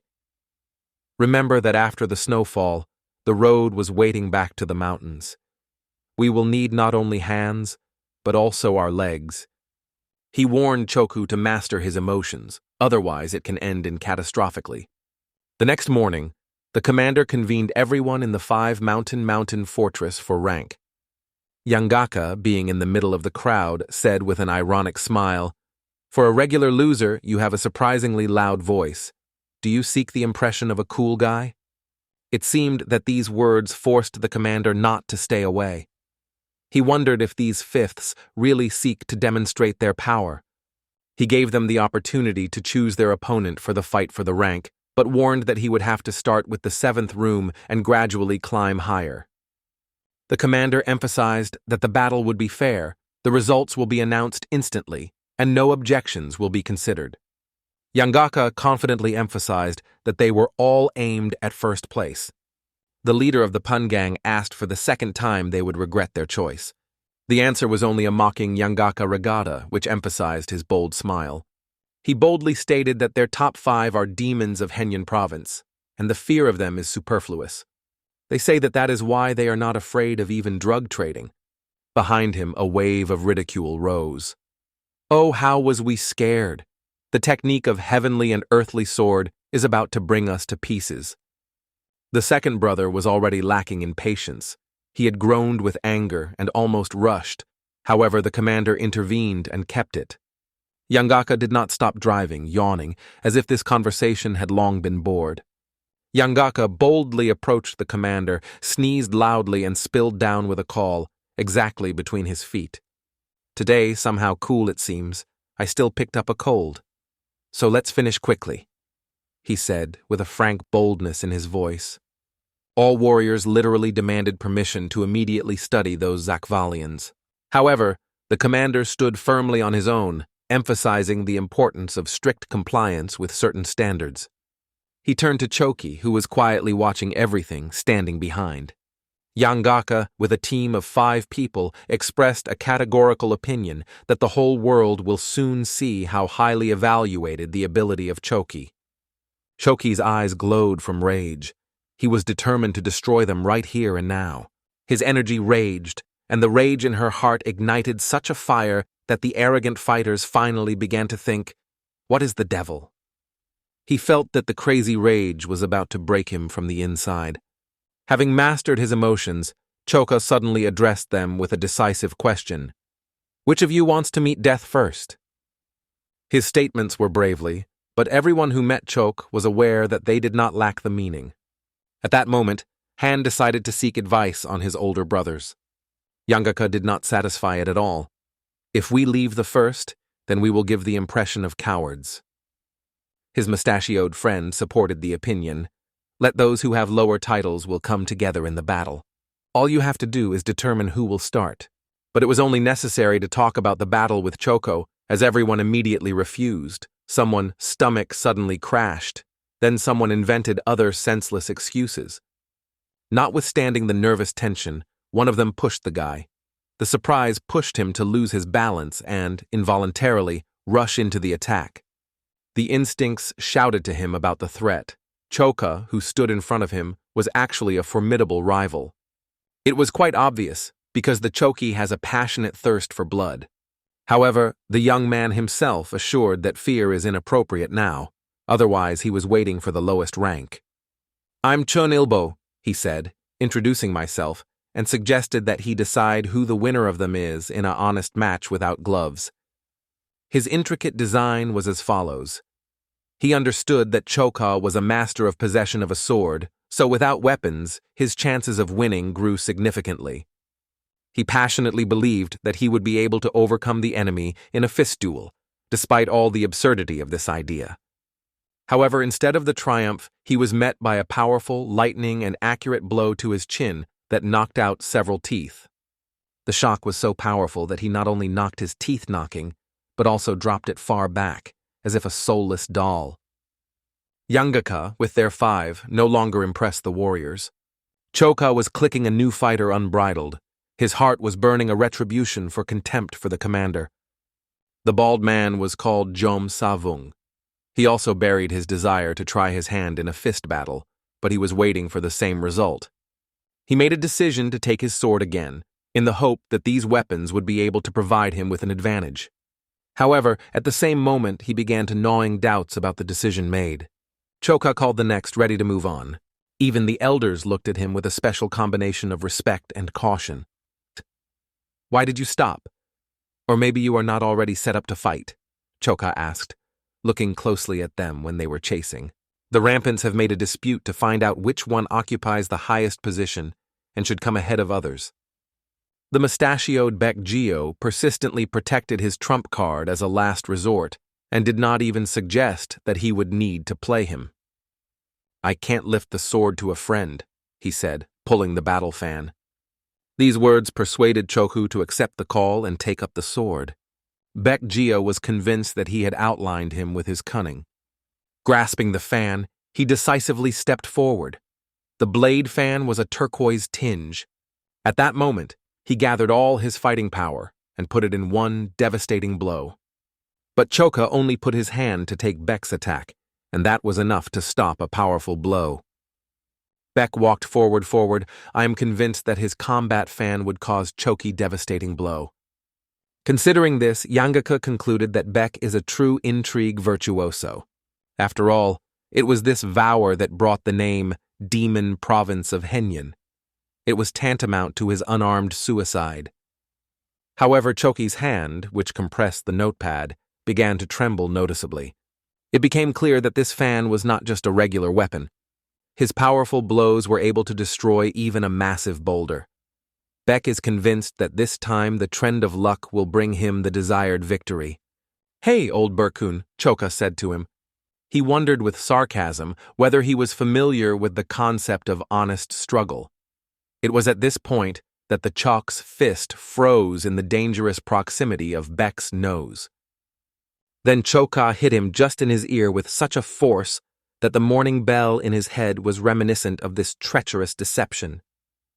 From this devastating blow, Baek did not stay on his feet and flew far back. The gang members again immobilized with grip, watching the incredible mightiness of Choki. Against the background of a raised dust cloud, his silhouette looked impressive and formidable.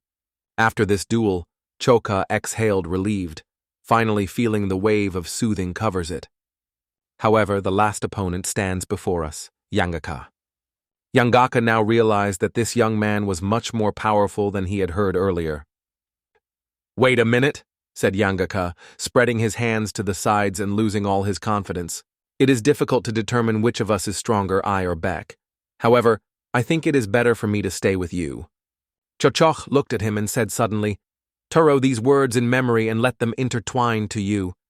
If you dare to oppose my brothers, you will not survive next time. Yangaka overwhelmed the humiliation, and a hot wave of hatred boiled in the chest. He could not understand that he would now be forced to perform the whims of these fools, as he called them, as if they became his masters. Choka, looking closely, patiently waited for the answer. Yangaka had nothing left but to agree. Yes, I'm ready to serve you. Choka skillfully dealt with all the proper brows, and the brothers recognized it, offering him a long-deserved treat. At the same time, inside Yangak, everything was burning from the desire to repay this young dawn. In his thoughts, he carefully thought out the plans of revenge, drawing his view on traders from the village of Hedzananian. Meanwhile, the young man, breaking through the crowd, rushed to the master. The master was calmly staring at the carefree flame of his time, tasting hot tea. The door opened with a deafening roar, and a guy filled with anxiety reported fresh problems. Rumors that did not rest them were confirmed. Shim Yangaka, along with Baekgeo, watched as they both left the fortress walls of 5 mountain peaks.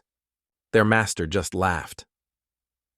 It is only necessary to learn the world that 2 of the 3 demons of Henyan province joined this gang, as they will quickly fly to the top, and then they will not be able to keep them. The young man also confessed that during this fall they robbed hundreds of merchants. Lee Murin asked with interest. And who headed the detachment? The chief remained Pun Yancho, a master of technique of heavenly and earthly sword. Both were defeated in the rank competition, the guy explained. Lee just couldn't believe it. He was convinced that this information was wrong. The messenger noted that their rank does not exceed 30th now. The young man wondered what a further strategy of action, but for Lee it was just an exceptional news. Lee was constantly concerned about these 2 people. He sincerely hated when he was equated with the demons of Henyan province. Their names were on the same level with his own annoyance. Lee decided to put an end to the arbitrariness of the gang, 5 Mountain Peaks. He considered this opportunity to destroy both criminals and those two. Lee estimated the number of the enemy. The gang consisted of only 30 people, while under his leadership in the Nanyana Trade Union, there were twice as many people. The fortress of 5 Mountain Peaks boiled her own life. Everyone was busy with their own business. Some carefully cleaned weapons, others carefully repaired armor. Choka took care of his sword, bringing him to a perfect state. Slice from the defeat of the man lifted the chokes a bottle of water. By passing the water, he could not refrain from expressing his admiration for Choki's ability to deal with one of Henyan's demons, Beck. However, the Holomus was interested in why Choka was so unusual. He recalled that they were talking about martyrs, who were able to cut a person with a regular leaf. This thought instantly caused the image of Choki in his mind. Choka himself has never encountered something like that, so he only surprised his shoulders. Bald, realizing the inappropriateness of his words, discontinued, turned, and left. Choka stood still, deeply immersed in reflection on his words. He was captured by whether someone in the world with such an incredible power. It would be true. He would seek to see this person personally. Time was constantly flowing. The night slowly enveloped the fortress, and all the inhabitants were resting. One of the warriors decided to approach the fence to enjoy the freshness of the air. From fatigue, he barely kept on his feet and almost fell asleep, moving forward. His eyes were already sticking together, but suddenly something flashed in front of him. He saw his eyes to reveal from surprise. In the sky, there were fiery arrows that raced directly into the courtyard of the fortress. The situation was clarified. It was a trap. He lightly aroused everyone who slept. Choka saw fiery tongues absorbed several of his brothers, turning the yard into a real hellish sight. The arrows that hit the ground gave rise to new fires. Curse! Choka broke to his feet, squeezing the sword sleeve, ready to punish anyone who stands for this attack. At that moment, the door opened, and Punjancho witnessed the scene of horror that appeared before his eyes. Calm, everyone! His power order sounded. Get ready for battle! He was informed that the flame could instantly destroy all the walls of the fortress. The pun went into thought. There was only one single entrance and a way out in the fortress of 5 Mountain Peaks. If they decide to leave the fortress, escaping from the flames, they will be likened to rabbits that jump out of their holes just into the paws of hunters. The opponents seem to have not guessed how insightful the pun is. He instantly managed to keep everyone inside and move away from the flames. He also ordered the logs to erect an additional wall to strengthen defense. How did you dare to set fire to our fortress? May you not! Get ready to wait for us! He exclaimed. A little time has passed, and the battlefield wrapped in a thick and dense fog. Lee first perceived them as ordinary mountain bandits, but it turned out that these criminals were of great sustainability. None of them thought to flee. He stood confidently, and his army lined up behind. Lee was convinced that this would in no way affect the overall strategy. Ropes with hooks flew into the sky and confidently grabbed the boards of a wooden palisade of the fortress. Only the signal sounded as the crowd pulled together the ropes together, forcing the wall to collapse easily. Their plan was simple, to eliminate criminals without wasting considerable effort. After the fall of the outer walls, they were about to suppress the gang, taking advantage of the advantage. However, when it was time to make the final decision, something went to a scrape. Lee was surprised at what happened before his eyes. Each cell of his consciousness desperately tried to understand what the bandits did. Another, even more powerful, was visible behind the rubble of the first wall. It's a shame, but the stocks of combustible materials have exhausted. Despite the fact that the strategy looked a failure, Lee was not going to agree with it. He instructed his people to keep calm, assuring that everything was following the plan. If enemies show ingenuity, it will also change its actions. One of his soldiers made his gaze through a narrow gap in the wall. Lee pulled out his axe, focusedly squeezed the handle. With these weapons in his hands, he has already dealt with countless opponents. Meanwhile, one of the criminals went to Sparren as a man with an axe is strongly heading to them. He was preparing to rush on his own, armed with an axe. Do he really intend to crush the wall with an axe? The bandits were convinced that if he was not a fool, his sleeve was hidden in his sleeve. Mangaka decided to find out who this brave hero is. As soon as he looked into the gap, his eyes expanded with surprise. Right in front of him stood Lee Mern, known to all as Heavenly Seer. He realized that they were faced with the Union of Traitors, whose leader is Lee, one of the figures known as Three Great Demons. However, for Choki, this news has become a source of great joy. Their most fierce enemy was right in front of them. Lee has almost come close to the fence. He clearly captured the bandits that were mocking from him, calling a fool that he moved with one axe alone through the wall. Lee could not believe that a banal wooden obstacle could stop it. It seemed just funny to him. A couple of accurate blows with an axe, and the wall will crumble as if it were not. He is in all his power on the wall, hoping that he will fly into pieces. However, instead of the intended result, his vision struck something completely unexpected. On the opposite side, someone carefully helped him break the wall. It was Choka. Lee was embarrassed, trying to find out who this young man and how he found himself in this place. Choka approached and clarified, "Are you the same chairman of the Union of Merchants?" Lee was surprised to freeze in place, not believing in his own eyes. A baby was in front of him. Without a moment, they came together in a fierce battle.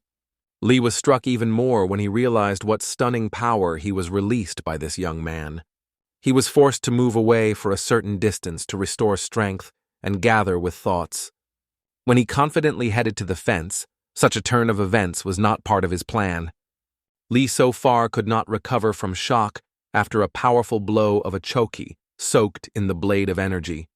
His hand trembled, squeezing the axe stronger. He was forced to admit that this guy had an unusual and amazing power.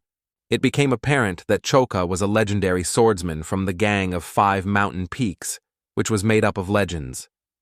Lee has repeatedly heard different stories about this mysterious personality, but I would never think that he was so young. Choki was concerned with only one important fact. Lee set fire to their home. As soon as Choka found that a huge army was lining behind Lee's back, he thought that Lee's behavior was really reminiscent of meaningless. However, Lee did not intend to agree to Choki's proposal for arson compensation.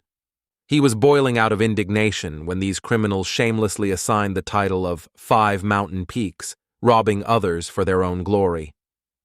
Lee loudly proclaimed that he arrived on behalf of the Henyan province to conquer all present and prove that the bandits had no place here. Choka said in a dimensionally, "In the absence of unity in thoughts, the victory will be on the side of the stronger. You do not occupy excessive self-confidence. What do you really think that you remain unharmed after you have dared to annoy me?" Lee said with sarcasm. "I do not know who was able to overcome Yangak and Beck, but I much exceed them." Choka was eagerly gathering for a moment when they finally start a battle. He was not attracted to long-term conversations. Lee removed the sword that was attached to his belt and replaced the axe. Removing him from danger, Lee thought that it was time to teach this young man the art of battle. The loss of caution was not in his plans, and he was not going to regret Chok, even if he just a child.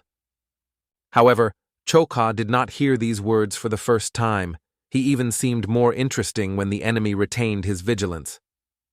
At that moment, he broke forward, like a lightning in a cloudless sky.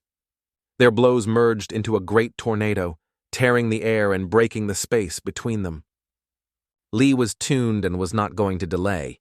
He decided to use his most powerful equipment and finish everything with one decisive blow. Lee resorted to her most powerful technique, Eternal Noon. From this, the ghostly images of Lee began to blink before the eyes of Choki.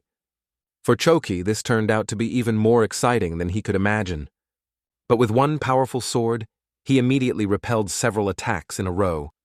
The way Choka was able to repel these blows remained for Lee one of those mystical puzzles that he did not find the answer. Moreover, Choka, without feeling any fatigue, went forward with renewed energy. The sword of the sword created a powerful wave of energy, which, by his power, without inferior to the power of the dominant in this battle, cut the air and hit in Lee. However, this attack was not powerful enough to destroy it. Li only retreated back. This situation forced Choku to recognize Li a very worthy rival and to note the striking originality of his technique. Eternal Noon is a powerful reception of the martial arts sect of Hua Mountain. Li was extremely difficult to believe that a regular robber was able to stop it. The angry Li shouted, "Who are you, to the hell? Where did you come from and what techniques do you use?" Choka carelessly assured that he has no memories of the past, but possesses the technique called the sword that destroys demons. He said once again, "You are really capable. Previously, no one could withstand even after the second blow." "Your technique is very interesting. Can I try to reproduce it?" Choka asked, smiling. According to Li, it was an incomparable contempt.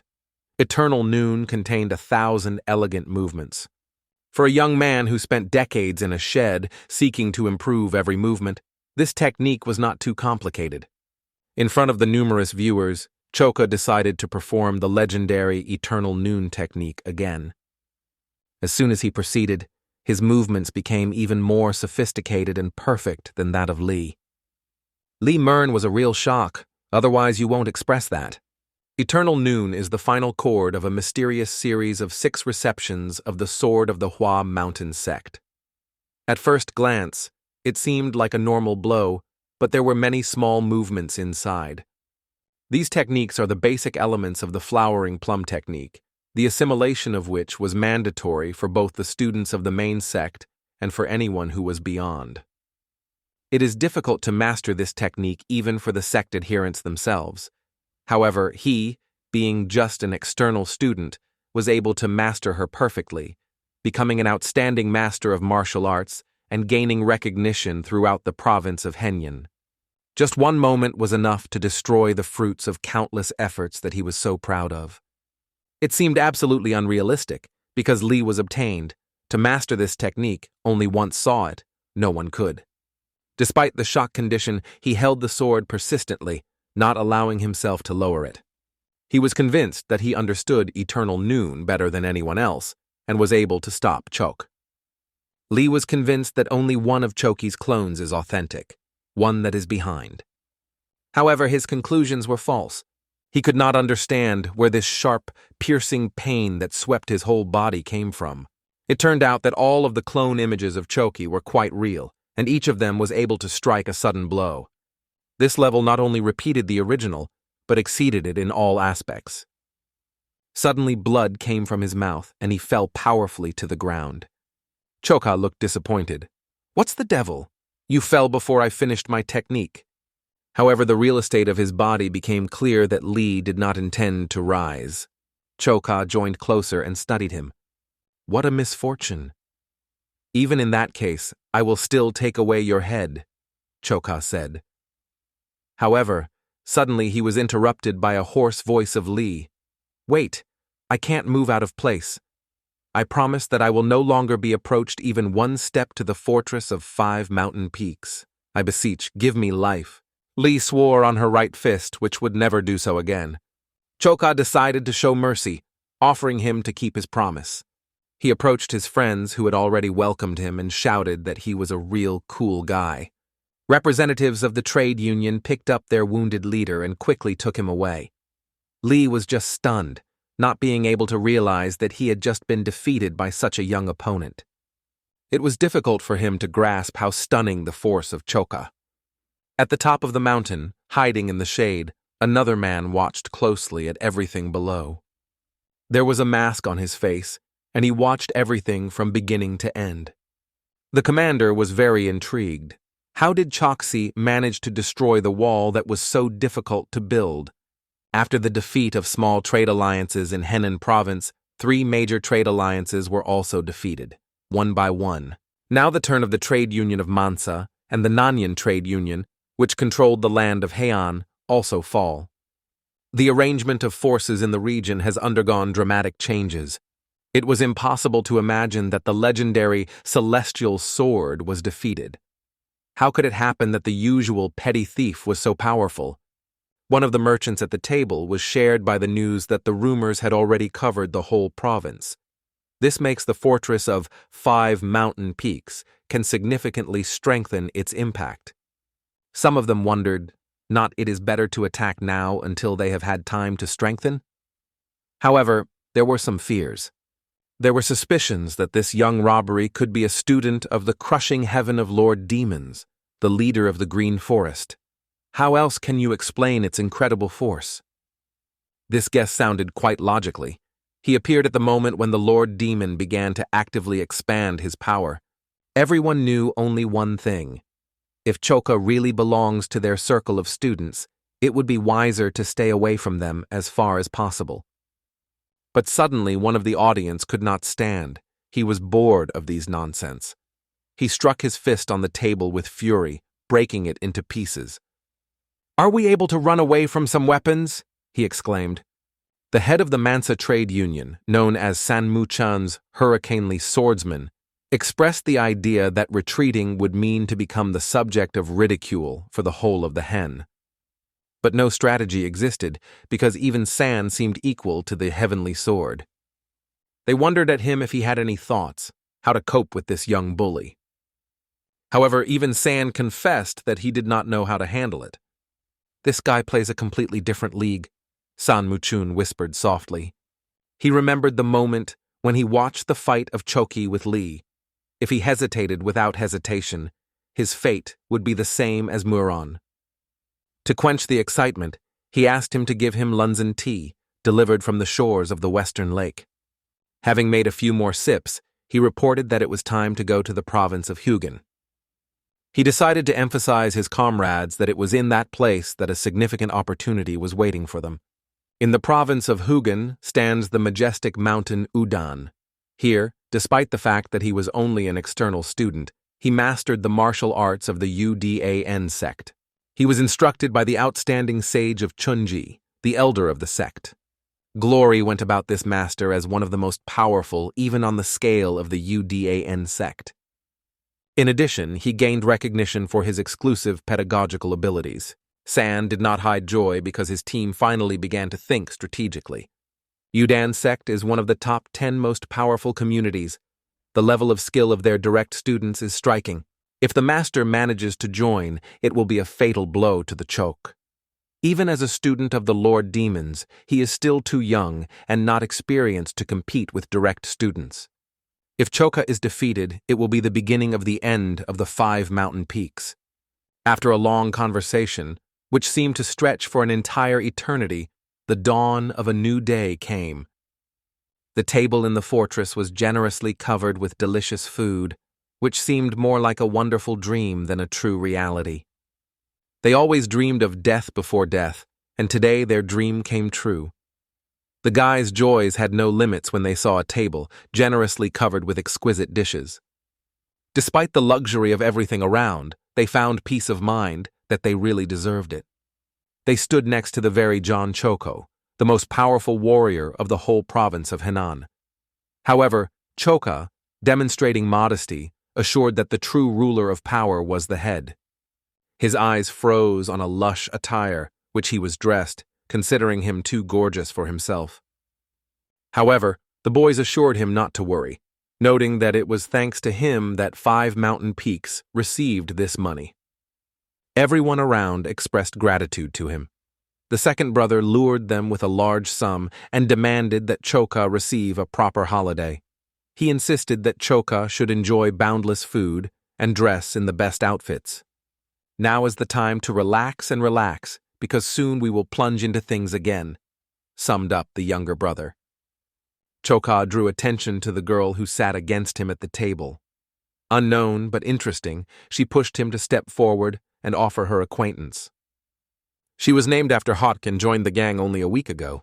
This charming girl has already turned the whole fortress upside down, and her beauty gained glory even in the nearby villages. Their conversation was concentrated by a strong man. Khan remembered that Sobk became part of their team due to its very popularity.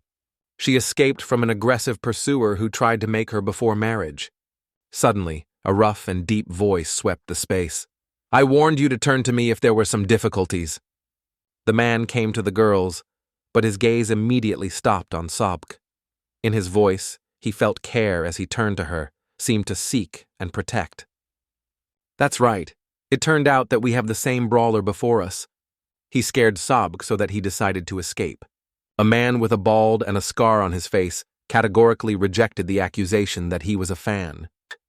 Hey, Bald, first I plan to study you. How about you just going your way? The Khan suggested calmly. She made an effort to avoid chaos and asked him not to put her life in danger. It will be better for everyone.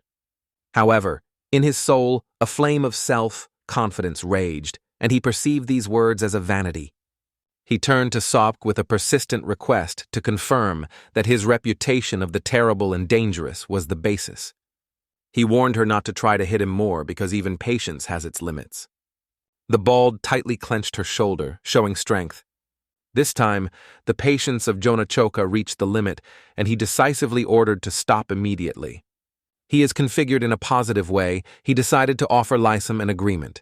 If he has time to escape until the end of the account up to 10, the Choka will spare him. However, it often happens that the magnitude of a person is proportional to his or her stupidity and detachment. Choka started counting down and had already approached 9. Bald, instead of just going, shamelessly suggested that we give our own drag. Khan has a measured dish. I am convinced that the Bald will not withstand for a long time. Bald asked with distrust. Have you never heard of Guak Jan Chul from Hanxian's province? The Khan replied with peace. No, they did not hear. Just like you do not know about us. Who would you not be so much to tear your nose so high? He shouted angrily. She slowly took her eyes to him and said, We are the fortress of 5 mountain peaks. The Bald may finally realized everything, but it was too late. Choka had already completed the countdown to 1. He asked to wait with despair, but at the same moment, he saw how Choka got up. His breathing slowed, and in his eyes appeared icy, ruthless shine. The restaurant suddenly heard a roar. Choka was relentlessly crashing a giant. Blood splashed from the mouth of the Bald, creating visibility, as if its internal organs were about to explode. During the fight, another figure suddenly appeared, which took place just before Choko. Bald bounced sideways, losing his teeth with a clear imprint on his body. I have a new face that emitted authority and power. Her icy look immediately dispelled any self-confidence. He stood like a rock, radiating the unwavering faith in his own strength. As soon as he focused, all the things around, from small boards to brittle dishes, went into the air immersed in the radiant energy, which with light wrapped his body. John Choka glanced at him carefully. His spooky, icy eyes glittered with threatening force. Suddenly, a man jumped out of his back and asked why he was not warned of danger on this street. I have already ordered a carriage. Waiting a little, we will get the alliance in full convenience, he assured. It was an elder of the Udan sect, a sage of Chunji. The elder was confidently walking forward, while the man who was to meet him was lost in the assumption where he was going. It was a real shock. What is the case here? When the event is drawn into the event, not his wards, it is a completely different matter. If it turns out that the elder faced in a fight with some robber, a great scandal will be healed. The rumors have already flew. They said that San Mushun had covered panic after Li had been shot down by a single blow. The dignity managed to carry out incredible. He brought here the elder himself. Was the impact of Mansa's trade union always so powerful? San was positioned behind their backs, catching every word of these gossip. When Chunji heard these words, it was difficult for him to imagine that San would be so worried about gossip. You still have a lot in front of you to master, the elder said with convincing rigidness. San was silent, managed to apologize only. After all this, the sage advised him to start solitary training to strengthen his mind and body. However, even the master himself did not expect such development and was a little puzzled. After that conversation, Chunji was in a place where the fight had already raged. Choka just successfully coped with the bald enemy, sending him to the ground. What is the sound? San asked. His people were confused, full of anxiety for the master, trying to understand what was happening. But before him a picture that San dreamed of never contemplate. Who is this brazen? This is indisputably a criminal from the stronghold of 5 mountain peaks. What does he need here? He exclaimed with surprise. The guy had a mysterious aura, and his hair had an unusual shade instantly exposed his personality. San realized that it was the same young man who overcame Lee. He suddenly began to vote, turning to Chun. "Look, it's him! It is he!" However, the elder Chunji just pulled the hood, hiding his face. Turning, he began to move away. At first, he intended to relax here, but quickly realized that anxiety was dominated on this street. At this point, John Choka suddenly noticed him. It became clear to him that this old man embodies amazing power. Even one who had no idea of such things felt it. Khan just sighed, grabbing her head, watching the clutter left in the event. The mentor strictly ordered to stay away from trouble to protect a good name, and now the recovery will have to spend a considerable amount. John explained his decision. "He brought me out of balance. I was noble, gave him 10 seconds for salvation." "Good, throw away everything," the Khan sighed, trying not to overshadow her mood. "You managed to break even a table," Khan complained, sighing with disappointment. Her only goal was to dine quietly. And how to be now? In addition, the restaurant itself also suffered significant destruction. Having listened to all the reproaches in his address, John Choka decided to take the case. "I did not even suspect that this bald would be such a smear," he explained. Said one blow. "It would be amazing if he stood," Choka said. The girls only shrugged. Khan got the remains of the money they had. On their luck, after payment of repair, you can buy at least a little rice soup. "It's a pity that there is no money for new Sob clothing," she said, "and you so wanted to look like a real bandit." Sobk swinging her hands hard, trying to justify, "That's not I said that." Khan covered her mouth with her hand, saying, "Well, we will buy new clothes next time." And John said, "What? How to buy clothes instead of food? I think it will not be a sufficient solution.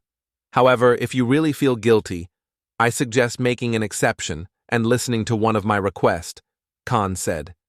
Hearing this phrase, John nodded as a sign of consent. She emphasized again, but not betraying with her words later.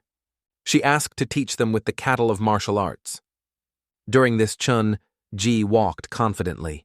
San hurried after him, trying to convey something important about Chok. However, he had to only start as Chun Ji immediately interrupted. "I already know it." He again asked about the rumors that Choka was a student of the Sugar of Heaven of Lord Demon. San confirmed this information, noting that thanks to this power, the fortress of 5 mountain peaks was soon recognized as part of the Green Forest. However, Chunji immediately denied. If the Lord Demon had such a prominent student, everyone would know about it. He loves to show himself and would not be able to hide such a talented follower. Now Chunji felt complete pleasure from what he came here. He was lucky to meet the true martial arts master. It was a striking luck. Truly extraordinary. 3 days later, the province of Hugin, Mount Udan. The girl held a bag filled with food and drinks. She gave these things to the man with a beard. "How much I do not contemplate this landscape, the impression that nature simply did not create such magical corners," she said, admiring the landscape. "I brought wonderful tea from Western Lake as a present." "I remember you like it," said the leader of the Udan sect, the sage Teko. He addressed the elders of the Udan sect, the respected sage of Chunji, who became famous for his passion for Lunsen tea, he addressed. However, Chunji was well aware, if Tahoe chose such a valuable gift, so it is a signal about the serious conversation that should take place. Everything was so obvious that Chunji couldn't disagree. They prepared tea and, sitting opposite each other, went to conversation. Teko spoke of urgent problems that arose with traders. There were too many bandits gathered in the 5 mountain peaks fortress, and the Green Forest began to show activity. Chunji noted that if the Green Forest is really involved in this case, everything can be complicated. However, he noted that difficulties will arise only if we cannot find the right explanation. "Do you know that the head of the trade union in this region is your student?" "By the way, it was he who gave us this tea," Teko assured. He expressed the idea of sending a student to protect the province of Henan as well as to prepare for independent challenges. Chunji took it as a subtle hint that it was worth watching the actions of the Green Forest.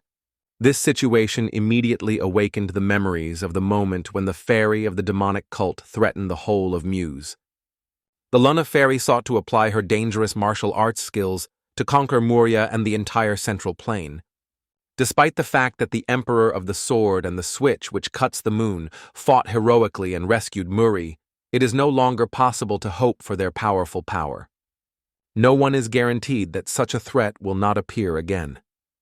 As a result, the sage felt anxiety, not understanding how much more this peaceful period would last.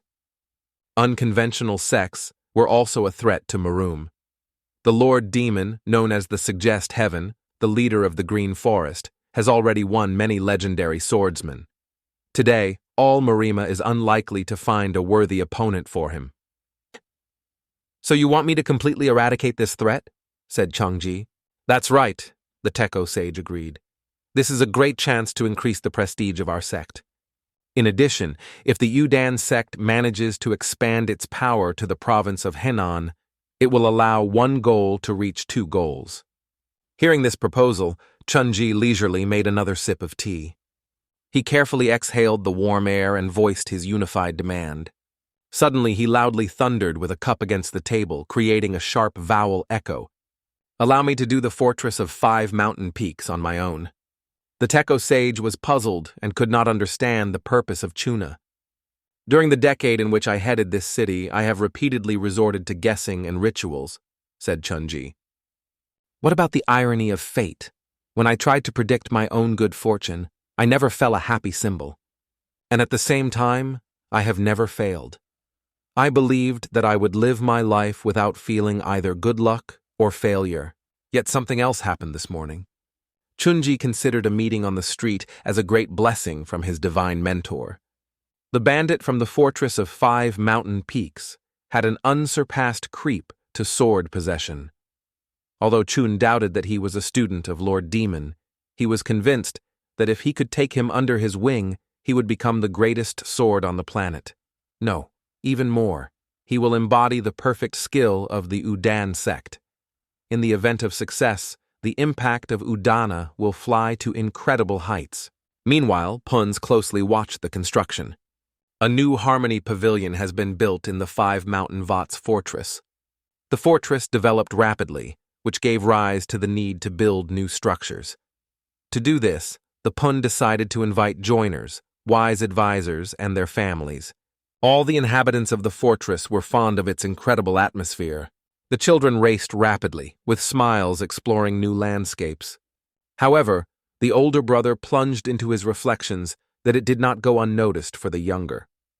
His thoughtfulness was caused by constant memories of the past, which again and again awakened in it when he looked at this picturesque place. As soon as he took up the story about him, as they were suddenly interrupted. It was a hill to whom hunted in Choke. He heard that Choka was teaching girls to martial arts and dreamed of becoming his student. Unfortunately, no matter how much he tried, he could not find the master. "They just went to the forest," said the second brother, pointing to the bamboo grove. The hat was rushed to the direction in the direction. At the same time, John Choka had already shared with the girls the secrets of breathing technique, emphasizing that 300 words need to be absorbed first. "To master the energy of 9 heavens, you need to curb your heart," said Choka. "This energy is not material, but not devoid of content." However, he had to continue his story as Khan interrupted him. The girls quickly came to justify themselves, assuring that it was incredibly difficult, because they did not believe in their ability to remember even 100 words. However, John reassured them. "I think you will be able to cope if you train hard for 10 years. He asked them, "Close his eyes and just follow my instructions. Subsequently, everything will become much lighter." Together with the arrival for study, they decided to try their opportunities. Closing their eyes, they completely gave up their breathing. Suddenly, a barely audible whisper of the leaves came to their ears, the same sound that was still unnoticed. Jan watched them closely, thinking whether they were able to concentrate their attention. His gaze captured how their energies merged in harmony, and he realized that they were completely gave in this process. It was the first time he witnessed how someone was engaged in training in such an unusual way. He suddenly felt something new and realized it with extraordinary clarity. The training time passed so imperceptibly that they did not even notice how the sky changed their color. Going down the horizon, the sun painted all the environment in saturated raspberry tones. The first was opened by Khan's eyes, and behind her, Sobk. However, the Khan lifted her finger to her lips, quietly hinting to keep his silence. She succeeded in noticing the John into deep reflections. His hands were folded in front of his chest, forming an invisible sphere. He was surrounded by energy that raged and had something magical. John was completely admired by the process of the process. It seemed that he was standing on the ironing of the water, feeling only the soft splashes that tenderly scattered around him. At the same moment, John began to visualize the movements in his mind. However, he soon stopped himself, realizing that it was not something, and began to think about how to penetrate the essence of the case even deeper. He realized that it was time to calm down and listen to the voice of his heart. At the same moment, his own look was reflected. He dared to talk to him. "And now, be ready." His mind was heard. It seemed like your own thoughts, but mysteriously coincided with the words of its reflection. Ion focused and accepted the same position as its reflection. His movements were so natural that they always existed as a whole. Previously blurred movements have now come together, creating a continuous and harmonious flow. It was a feeling that gently warmed the soul. In the air, a gentle aroma spilled. Spring flowers blossomed. The flowers seemed to unfold their petals as if they danced around him, gently hugging his heart. He barely raised his eyelids as the flowers began to melt, disappearing just in the air. Young girls looking at this scene were surprised. John opened his eyes and saw them look closely at him. He could not understand whether something was distinguished by his face, or for some reason all their attention was now focused on him.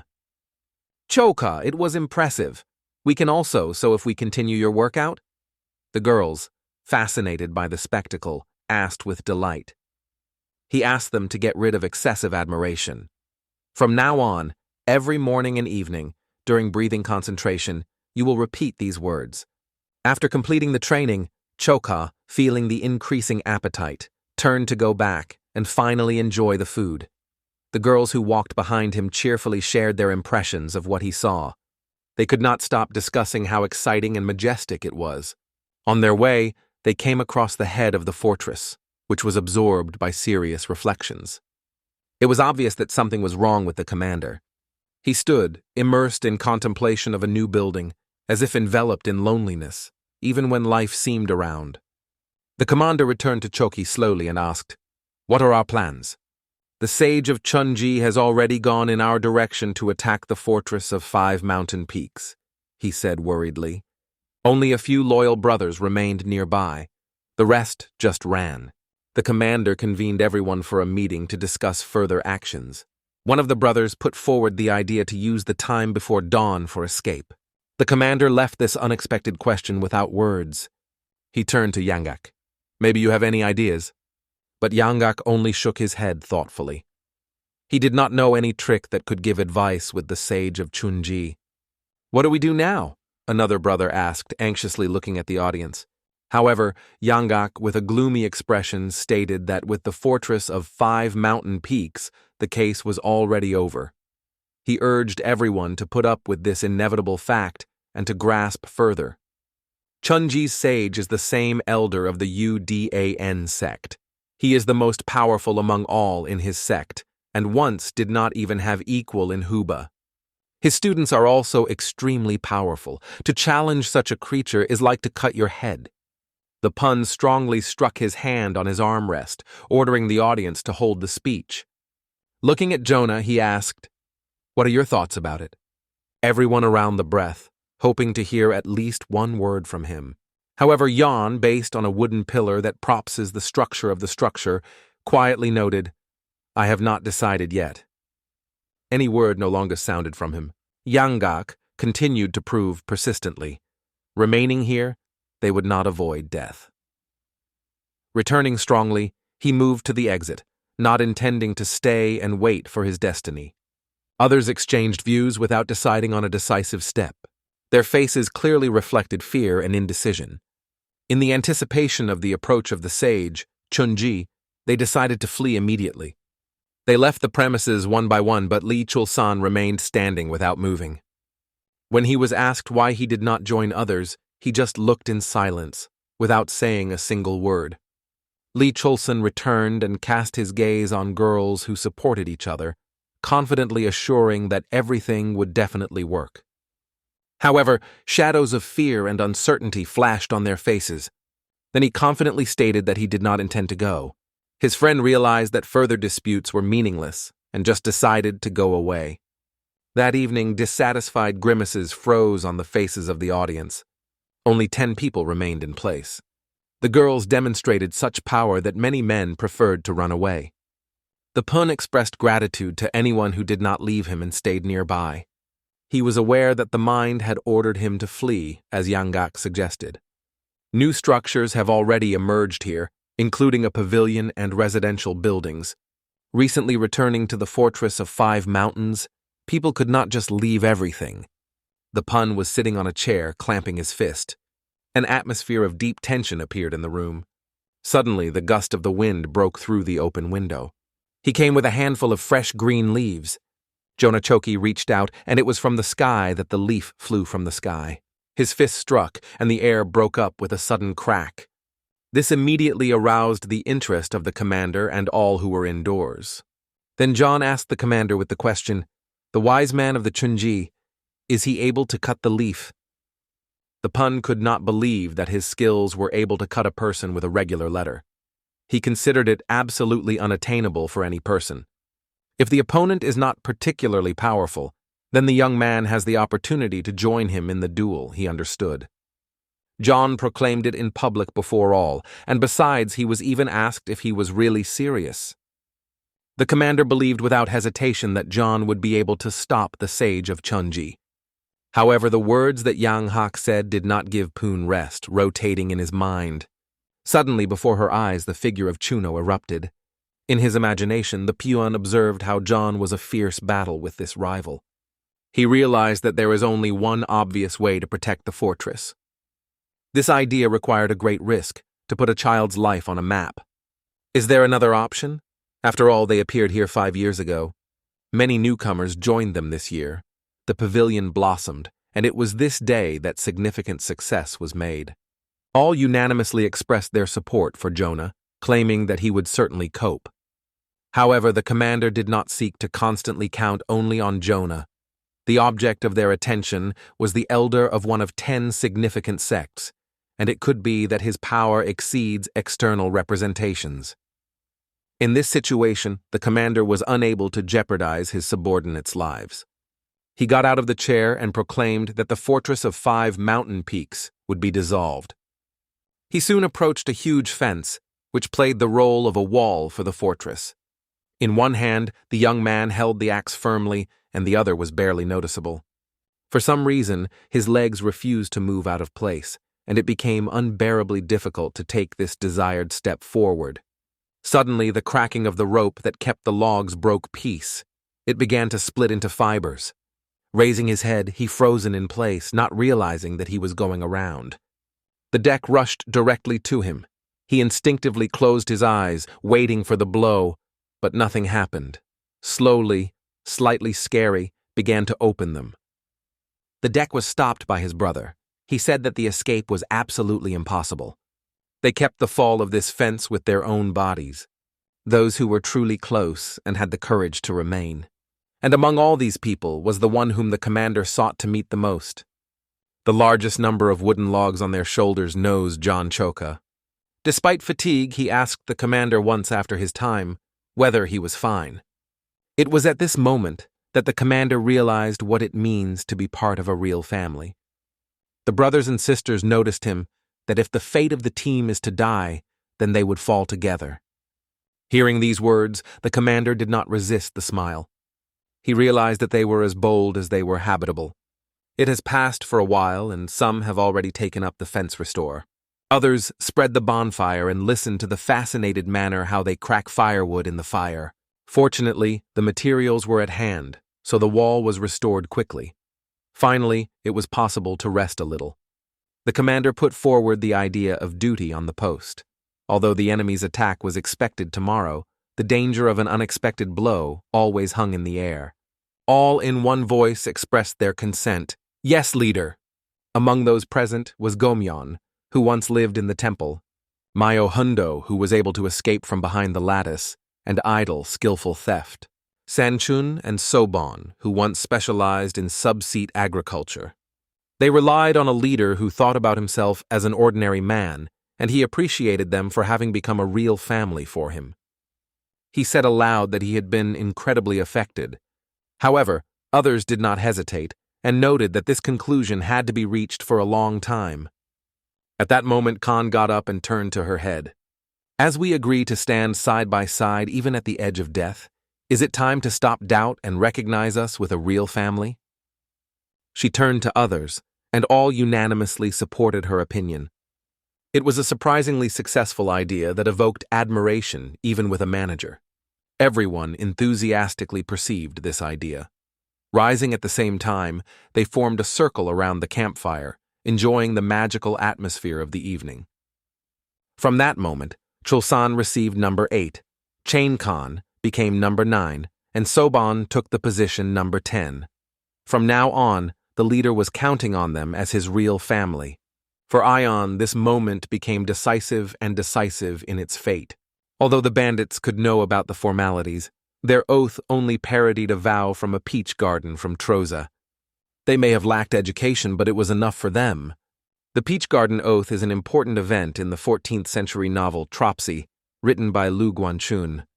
At the same time, the majestic and extremely powerful sage, Chun, continued his way forward. A lot of army, about 100 courageous warriors, stepped behind him. He warned everyone in advance that there was a crucial moment to prepare for battle. The morning has come that opened a new day. The boys continued to sleep, some even with drops of saliva on their cheeks. Yang rose from the bed before the rest woke up and, full of energy and curiosity, decided to take a walk in the open air. "Come out," he exhaled deeply, lifted his eyes and froze in a bright blue morning sky. He kept the sword in the iron grip. His thoughts were only one. He sought not to express his anxiety before others, but in his soul hesitated whether he was able to defeat the opponent of the level of the sage, Chun-Ji. Jan persistently reminded himself that he should win for the sake of being able to remain one. Sinking into his own thoughts, he suddenly felt that someone was standing behind his back. He turned lightly and directed the sword there, loudly asking, "Who is there?" Behind was the Pun, raising his hands up. The commander, with his harsh behavior, frightened him. The guy went on duty, giving others the opportunity to rest a little. He was surprised. Why not John is sleeping yet? John, rubbing the back of the head, reassured others, saying that he had already had enough rest. However, his words did not cause much confidence. Despite this, he did not stop justifying himself, insisting that he almost had renewed strength.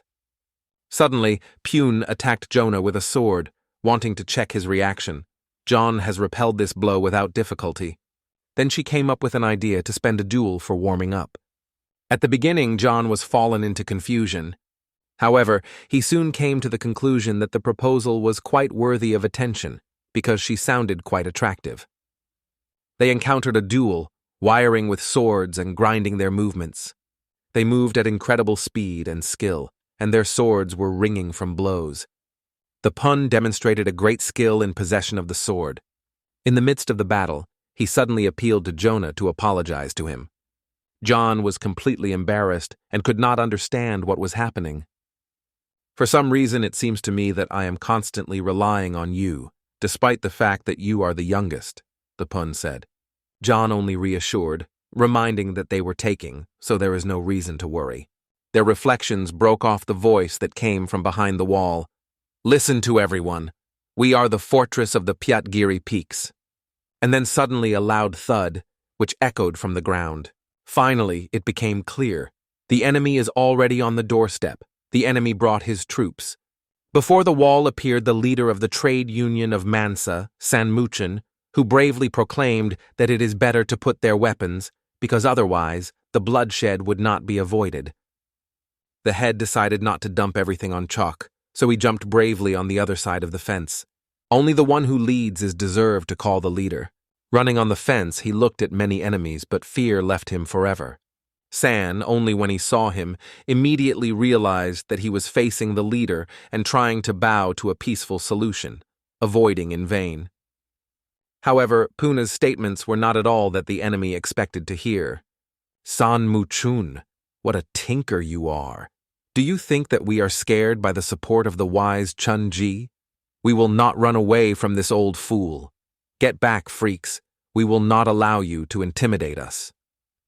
From these words, Sana's face ignited the bright red color of anger. And the Jonah on the other side of the fence was illuminated by a wide smile that shone from ear to ear. Chun taught the Sana to hold himself in his hands and not respond to provocations, but he could only endure these humiliations to a certain limit.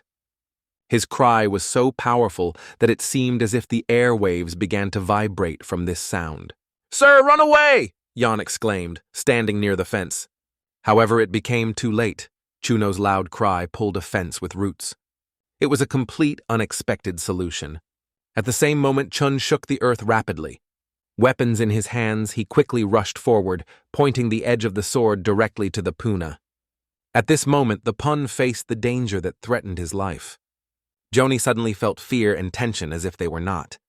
To save his brother, he pushed the sword with a blinding wave of light. A bright flash of light hit Chun's eyes, blinding him. Powerful waves of energy flashed right next to it. Although the blow did not reach the target, its strength was so devastating that in the mountains, the explosion was stirring behind the shoulders, breaking half of the top. Chun even had to admit for himself that the power of Jonah was so impressive and powerful. Chun cast his gaze back on the mutilated mountains and noticed something new. It was a Joni, who had already climbed into the sky and tied to a strong blow, lifting his sword. Chun lifted his sword, getting ready to repel the attack. The sparks that flew from the collision of their swords were flying like Christmas fireworks in the sky. January attacks were gaining ground with a sword. Chun decided to look back and move back, trying to increase the distance between them. However, his hands were still trembling. Ion carefully immersed the sword into the ground, accepted a fighting pose, and asked, "Who really are you about the Sage of the Chun?" However, even in spite of all the circumstances, John was convinced of his preference. Chong could not agree with the idea that someone would be stronger than him. The man confessed only one thing. The young man at his age had already mastered the skill of possession of the energy of the sword, and it was really impressive. However, Chun noted that John was too self-assured, and looking at him, tried to remember where their paths could be crossed before. At that moment before his eyes, a picture of a clash with a bald man that happened in a restaurant arose again before his eyes. "It is good that you are a wise Chunji. After all, you will not cut a person, do you?" John asked. This question raised a sincere, loud laughter. "During the years of my travels, I met many gifted people, but such a brave man as you have not seen." Many martyrs of martial arts immediately swore to him in loyalty. Thus, Chun has decided to give an opportunity to find out if he really exceeds all his previous rivals. To give the opportunity meant to go to the duel, so the Chun was lightning to Joni. The impressive sight that unfolded before the audience fascinated everyone. So much so that even the head has just got out of the nap. The older brother, carrying him on his shoulders, noted that he would not be surprised. He said that at the moment, John is running a flat battle with the sage Chun. Their confrontation reached extraordinary power. The energy sphere broke out between them. Again, they collided their face to face, and they stood ready for another clash. "It's incredible," Chong exclaimed, recognizing Jonah's power. He suggested checking whether Ion could avoid strokes and began preparing for a new attack. The soil under his feet shakes when Chun lifted his sword into the air and swung around him. However, John responded with powerful waves of energy that cut off spaces and carried with him destructive power. The events unfolded so rapidly, that you will not have time and clip. Again, the meeting stretched. Chun rushed forward the first, wrapped in the flow of blue glow. He warned the Jonah so that he did not reduce vigilance and always tried to be one step ahead. Yes? John threw out with sarcasm. If I didn't understand it myself. Suddenly, a powerful explosive thunderstorm which took place all the environment. Yan and Chun met again in the duel in the eyes. Their swords are firmly clamped in their hands. But this time, Chun looked at him completely differently, without the slightest hint of arrogance. Can he actually be a student of Lord Demons, a stranger of heaven? Said Chun. To dispel all the doubts, he addressed Jonah with the question of his mentor. John raised his sword, directing him proudly high into heaven. He was silent, but Chun had already realized why the mascot brought them such a phenomenal attitude. I have the confidence that all the highest techniques of the UDAN sect will obey you, Chun said. Eon did not have the idea what it means, but despite this, he still decided to give up. However, Chun firmly decided to make him mastering this technique by changing the direction of his energy. His sword was moving harmoniously, clearly, and fascinating beautifully. Behind Chun's back, a symbol of yin-yang, enveloped in magic signs, suddenly shone. It was a secret technique of UDAN sect, accessible only to the chosen elders. It was known as the perfect technique of mystical sword Taiza. However, John came to the conclusion that right now the best opportunity for attack. Chun widened his hands in the sides, and the energy around began to grow, creating a tangible tension in the air. Jonah was rapidly approaching him, and an unknown feeling that he had never experienced before. Sudden sword and sharp pain that passed through the hand left a bloody mark on it. He definitely needed to gather. The old man was already so much to focus on Jono that he barely kept not to explode in curses. Landing, he looked, but there was no soul around. All the complexity was that Chun appeared behind his back. It was extremely difficult to move away, almost impossible.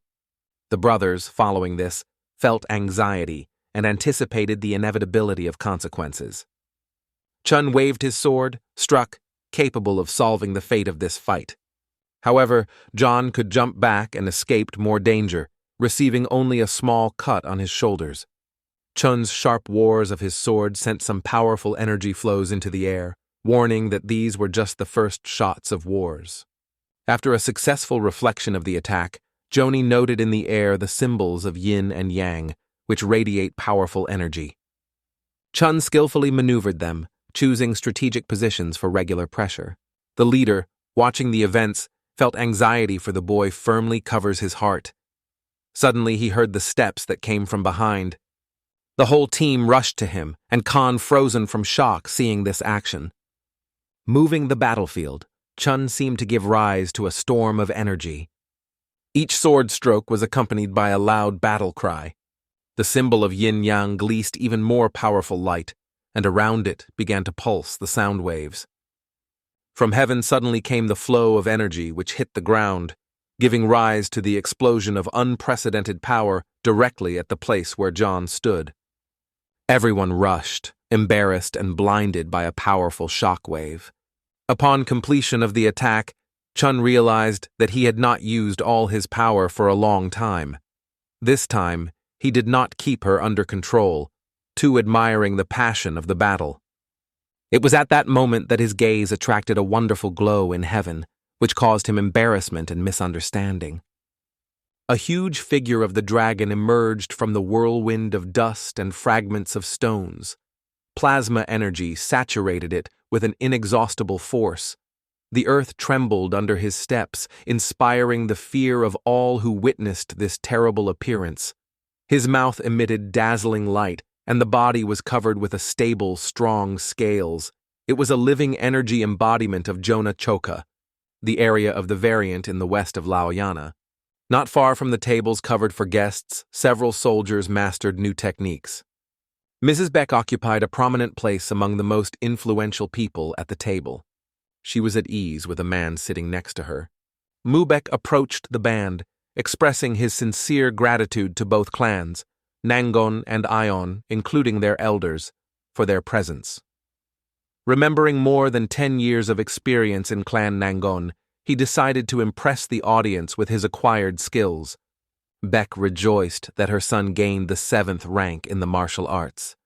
Let him not equal the power of his father, but it was enough to earn the title of master. Only these thoughts did not leave her consciousness. Mubek waved his sword, gradually revealing everything he mastered during his studies. His graceful movements were intertwined with the clever maneuvers of the sword, giving the impression that he was dancing, showing incredible skill. Observers did not believe their own eyes. A fascinating dancing of the wind had swirled around him. His confidence and perseverance in the movements were eloquent on their own. It was the embodiment of the majestic dragon whose claws were torn the earth's hardware. Slowly open his eyes, he gathered with forces for a decisive step. The only stroke of the sword from top to bottom is, and the world has become a magical look.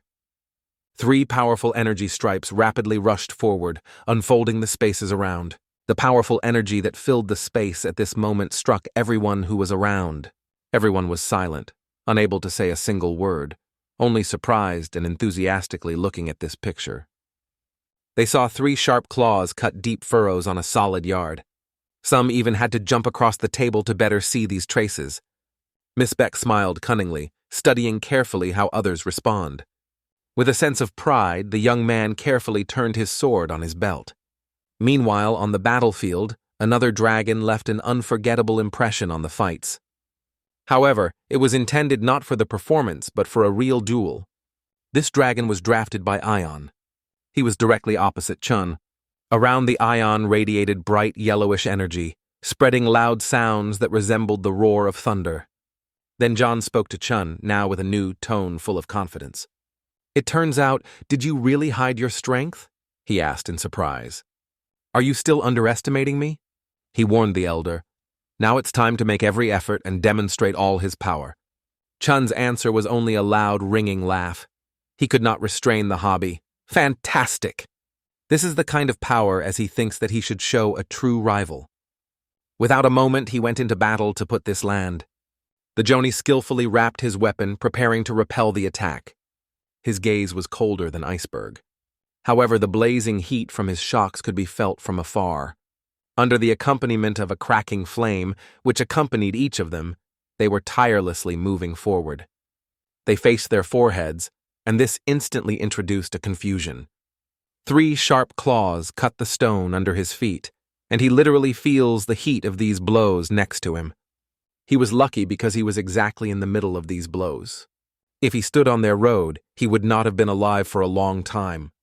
Chun immediately mentioned this technique, and John reminded him with a smile, "Did you not recently emphasize the importance of concentration?" Having gained new energy, John was set to a final blow. Chuno has almost exhausted the reserves of internal forces. He struck that he decided to call the final. Similar to 2 balls, they almost collided in the air, hanging for a moment. Despite this, Chun was full of curiosity and persistently asked the boy to name his name. "John Choka," the guy said. His face was illuminated by bright light.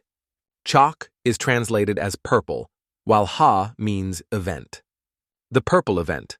This is how the John interpreted the meaning of his name. It was finally revealed, but blood was already getting out of his lips. His hand slowly lost his strength, and in the end, he released the sword. In an instant, the sword slipped and flew into the depth. It was at that moment that he plunged into his memories. Chun immediately realized everything. In an instant, the legs were smugged, and it fell in love to the ground. Now San had to immediately invent a new plan, because his most powerful warrior was defeated. Yan proudly stood over Chun's body, leaning on his sword. He was going to contact the head with important words. He looked back at his comrades who looked stunned, not believing his eyes. "Victory for John Choka," they issued, almost dancing from delight and unrestrained joy. The girls could not hold back the tears of joy that overwhelmed their happy hearts. John himself did not even feel like lying on his back. He suddenly realized that he was sitting on the shoulders of a leader who welcomes him with a victory. Glory to the fortress of 5 mountain peaks. The victorious exclamation has spread throughout the yard. He raised his hands to the sky and felt joyfully with a smile on his mouth that the whole world was in his power. He did not find a place through a wave of feelings and could not realize that his teacher had been defeated. In addition, he fell on one knee in front of his opponent. San instantly jumped to Chun, worriedly asking whether everything was fine with him. He realized that the teacher had lost a lot of blood and only medical help could save him. Chun slowly released air, seeking to remain balanced. He turned his gaze to Sana and asked, "Did you watch it? Today I grasped the grandeur of heaven above. Only the Emperor himself gathering his legions will be able to curb him," he confessed. He described this guy as a person who could become dangerous. There are rumors about the defeat of the sage Chongji, who immediately spread and caused a wave of hot discussions. In the southern part of Henan, a group of men gathered at the table discussing the latest news. Some could not believe, while others confirmed that it was true. Chun was actually defeated. Li Murian sat at the next table, who with all confidence noted that this young man was able to overcome even the elders of the Udan sect. He spoke as one who had already experienced a meeting with the honed steel of this young warrior. He remembered his movements that really fascinated.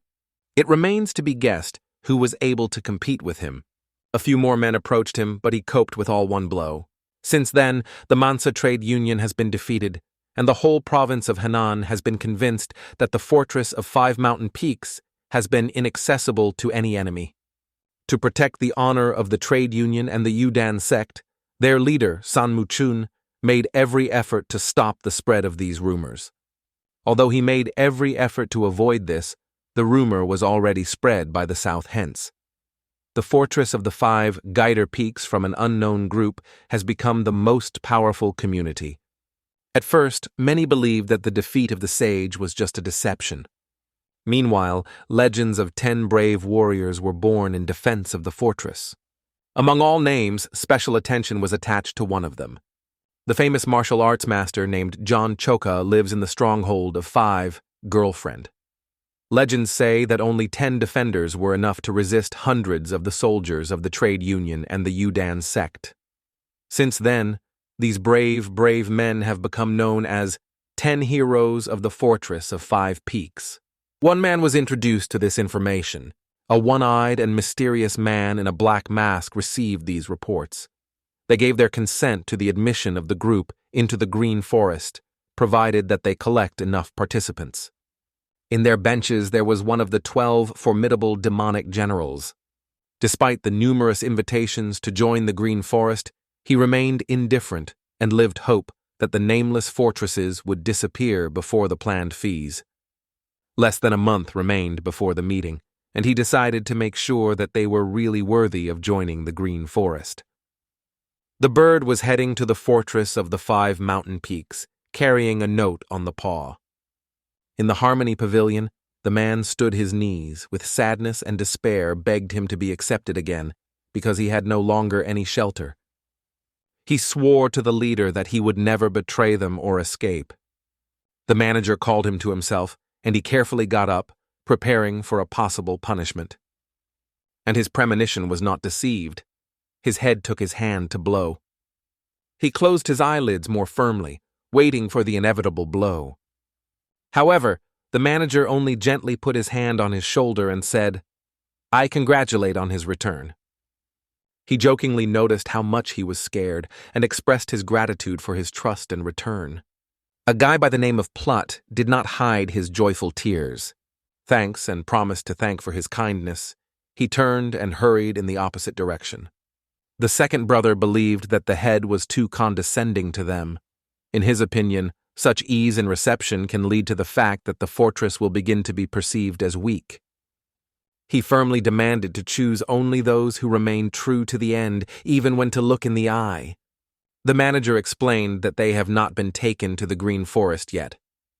The growth of the organization led to the emergence of dozens of new fortresses, which veterans were seen as simply gangs and did not consider their own.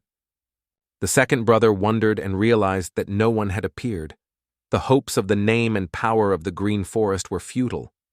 The manager decided that he would not rely exclusively on Jonah. Now he wanted to be officially integrated into the Green Forest. However, the second brother did not know how to achieve it.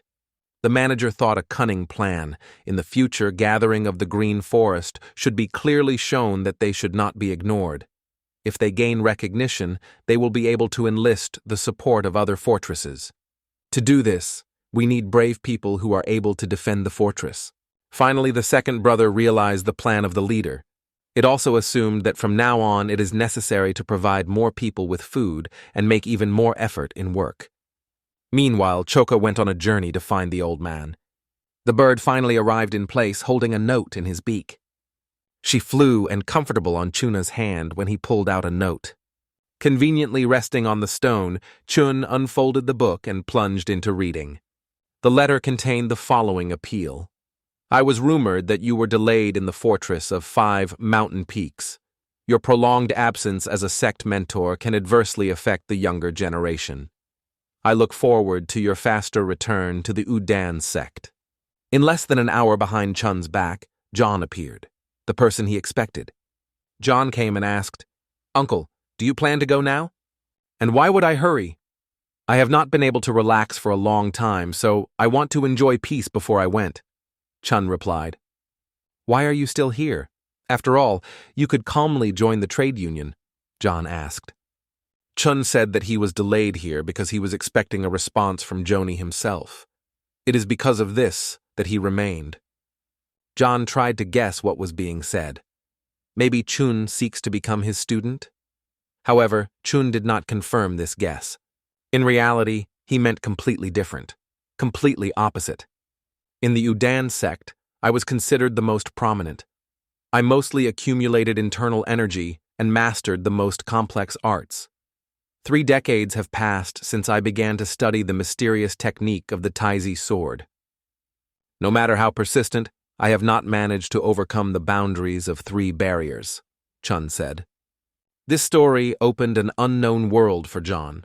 He could not understand that he was standing according to 3 big boundaries. Chun realized that it was more clear. He sought to become a student of Jonah. It sounded so amazing that it even bordered with the absurd. John exploded with indignation. He could not teach the art of the sword that cuts the demons, because his brother Gomyeon only entrusted this technique with them. Chun calmly urged to calm down and explained that mastering the equipment was optional. He is able to learn by simply watching. All energy flows are combined into a single stream, Chong said. This testified to his ability to learn even this way. Pushing from the stone, Chun suddenly rushed to Jonah with his fists, full of fury. John felt a mighty breath of the wind from Kun's fist, hanging just in front of his face, peeling a strand of hair, as if a strong flurry. The blow had the power that bamboo trees behind the tuna flew into small pieces. John was suddenly interested in how he was able to do it. Chun made a proposal. He is ready to tell a secret, but subject to one agreement.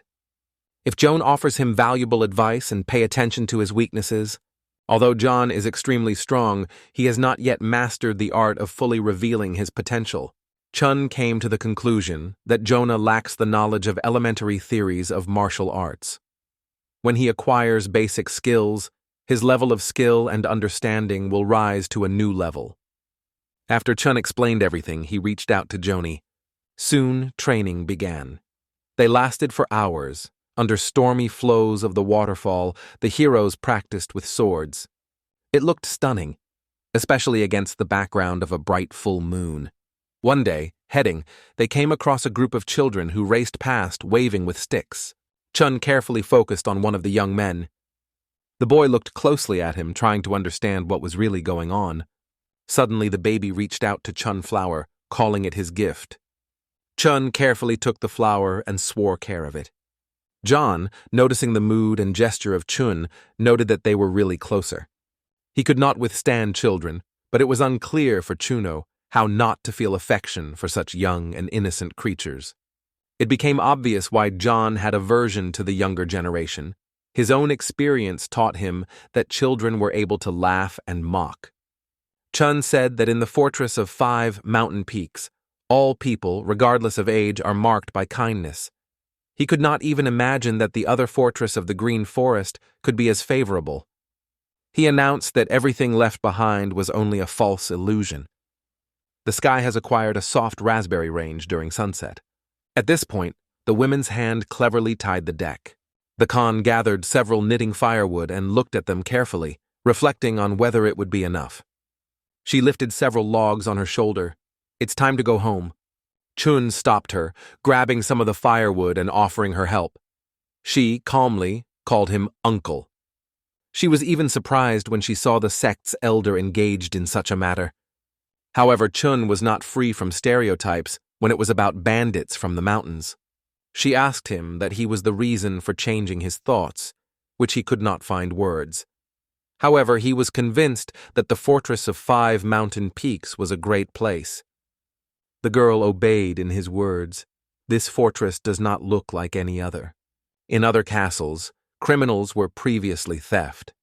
But in the 5 mountain peaks, many of them were looking for salvation. She said she had fled too because they tried to sell it to the brothel. Thanks to the guard standing on the guard, as a real heavenly guard, Khan said, the fortress of Pyatagirian peaks can retain its peace and harmony as it is now. Chuna engulfed the curiosity of how John Choka was able to penetrate the fortress. Although the girl was not aware of all the details, she caught some rumors. She knew almost nothing about his long history. She, however, was aware that the leader pulled him out of his paws when his life almost left him. It is now clear why John is so dedicated to keep the fortress, even contrary to the threat of his own life. For Khan, this reason was only the tip of the iceberg. The most important thing was that he perceived them all as his family. This pleasant dialogue at sunset allowed Chuna to comprehend the ion deeper, but it's time to come back. At the same time, in another corner, the world looked different. Someone could not breathe freely, overcome by someone's difficult presence. The woman did not show sympathy for anyone, and just deprived the life of a man standing opposite. A man in a mask stretched next to, take a greeting to conquer the level of a large demonic general. She smiled and said, "That's the moment." The anger that broke out in her soul 20 years ago is still burning with unrestrained flames. Then she was overwhelmed by impatience. But now everything changed. The Emperor of the Sword, the Moon Cheries, and all the sects of Django, they will all lean in front of me, she said with confidence. However, she has only shared these words only with those who were in front of her, hidden behind the mask of the Moon Fairy. Known for his horrible trace that he leaves in Henan Province, a demon, nicknamed Twin Evil, sows fear among those who dare to resist him. Meeting with him promises serious consequences because a deadly sword is hidden by his dawn smile. It was because of this that he gained another name, the North Match Shim Yangak. Suddenly, a significant problem broke into its existence. Hei's ancient land, here in this arena we have unfolded our events. Finally, the boys got to the place, and the first thing that made themselves known is a restless famine. In short, they were tormented by a strong desire to eat. Standing at the table, they immediately plunged into a conversation about how these endless gossips were detached. Wherever you look, everyone just talks about the indomitability of the fortress of 5 mountain peaks. Shima seemed incredible. He was convinced that if the sage intervened, the fortress would no longer exist. He was convinced that talking about the sage's attack only empty fictions. Undoubtedly, the sage of Chun could turn into the ruins the fortress of 5 mountain peaks, along with the arrogant Joni Choco. And together with his foster brothers he stood. If this happened, the fortress of 5 peaks would be empty, and nothing would be left but the name of the Green Forest. In the absence of the leader of the fortress, Shim planned to appear triumph and proclaim himself a new hero and head exactly by his plan. But the shaking him, everything came down from the rails. Now he sat in despair, holding on to the temple, and considered the situation. Suddenly behind him came the voice of a man who lived briskly about the 10 heroes of the fortress of 5 mountain peaks. They continued to sit in silence behind, sharing the thoughts of their extraordinary power. It was even more annoyed by the Shim. They were already serving a table with food, but there were still conversations at the next table about how they were able to return all the fugitives. However, sitting at the table with Shim, the mustachioed could not understand how to proceed. The fortress of 5 peaks really stood. Shim was still convinced that these scoundrels from the Mansa trade union were likely to be intimidated when the sage of Chunji is remembered. Well, who could think seriously that the elders of the sect will join the hunting for bandits? The boys were in full confusion, because it was the Shim that promised that they would conquer the peaks of the Pyatagir fortress. Outraged by their accusations, he angrily said not to make him the culprit of everything, accompanying the words with a threat. "It's not at all," another, and thought, remembering Beck's statement. "If they get to the fortress, they will not be taken back as fugitives. That is why they relied on Shima and still followed him." He only did that. He grunted on the table. "If you believe those guys at the next table, then the fortress of 5 mountain peaks takes even the former fugitives under their defense, and this is definitely good news," he said. It seemed to them that a return would be a much better solution than a risky attempt to return to the crack of Alga Wind. Jan Hakshim heard someone turning to him, and with the question, "Is John Choka not more threatening?" But the suspicion that John does not recognize them. Shim invariably constructed his own theories, convincing himself that no one but him has any idea of the sea in the fortress of the 5 mountain peaks. He intensively built a plan for his return. At the same time, the claws remained in the 5 mountain-top fortress on the ground. These traces were actually a spooky impression. No person who passed by could bypass these traces. At the same time, they paid attention to unusual visitors. These were the same ones who first left the fortress. Jan Hak, with his boys, of course, was disturbed by indignation among the crowd, because they fled, and now seems to be completely shamelessly back. They strongly moved to the fortress, and every view that stopped on them was imbued with condemnation. Jan tried to resolve the situation with his boys, urgently asking them not to worry. He assured that it was only necessary to meet their heads and honestly state that they did not leave the fortress to the fortress. Despite the fact that his team thought more pragmatically, they realized that no one would believe them, and in the eyes of others would be perceived as criminals. Yang emphasized again and again that it is not necessary to worry. After all, no one dares to express their opinion in the eyes. 3 gigantic strips that stretched right under his feet were unexpected before his eyes. Everyone was immersed in reflections and eventually came to the conclusion that, apparently, some foolish decided to align the land within the fortress. John Hawk immediately realized these traces belonged to the master of martial arts. Everything indicated that only one person in the fortress is capable of such. Despite the fact that John made the impression of a monster, a sword technique that cuts the demons could not leave such traces. At the time of their reflection, they unexpectedly approached the man and spoke the name of Yangak. He looked around, shouting who dared to communicate with him in such a bold tone. "That's right, freak!" The stranger confidently threw the hatchet over his shoulder. Li Cholsan, a little stinging, called his name Jan Hak. A controversy broke out here, in which everyone tried to prove that his links with the head were better. "Maybe I just got off for a moment, but the whole system was sleeping, right?" said one of them. These words stirred up the attendees. Chulsan could not stand and asked John Haka to express his respect for the eldest. At that moment, a loud knock came down the door. The door gathered in front of the door, which stood out by Shim Yang Hak, Hakan, and several other satellites. When they appeared before their bosses, one of them reported that those people returned to the fortress. The second brother exploded immediately. Yangaka clearly did not miss the arrogance. He asked the leader to ask if he was going to at least listen to them. Whatever it was he who was the first to leave the fortress, not having to behave. The chapter shook his head thoughtfully, supporting his opinion.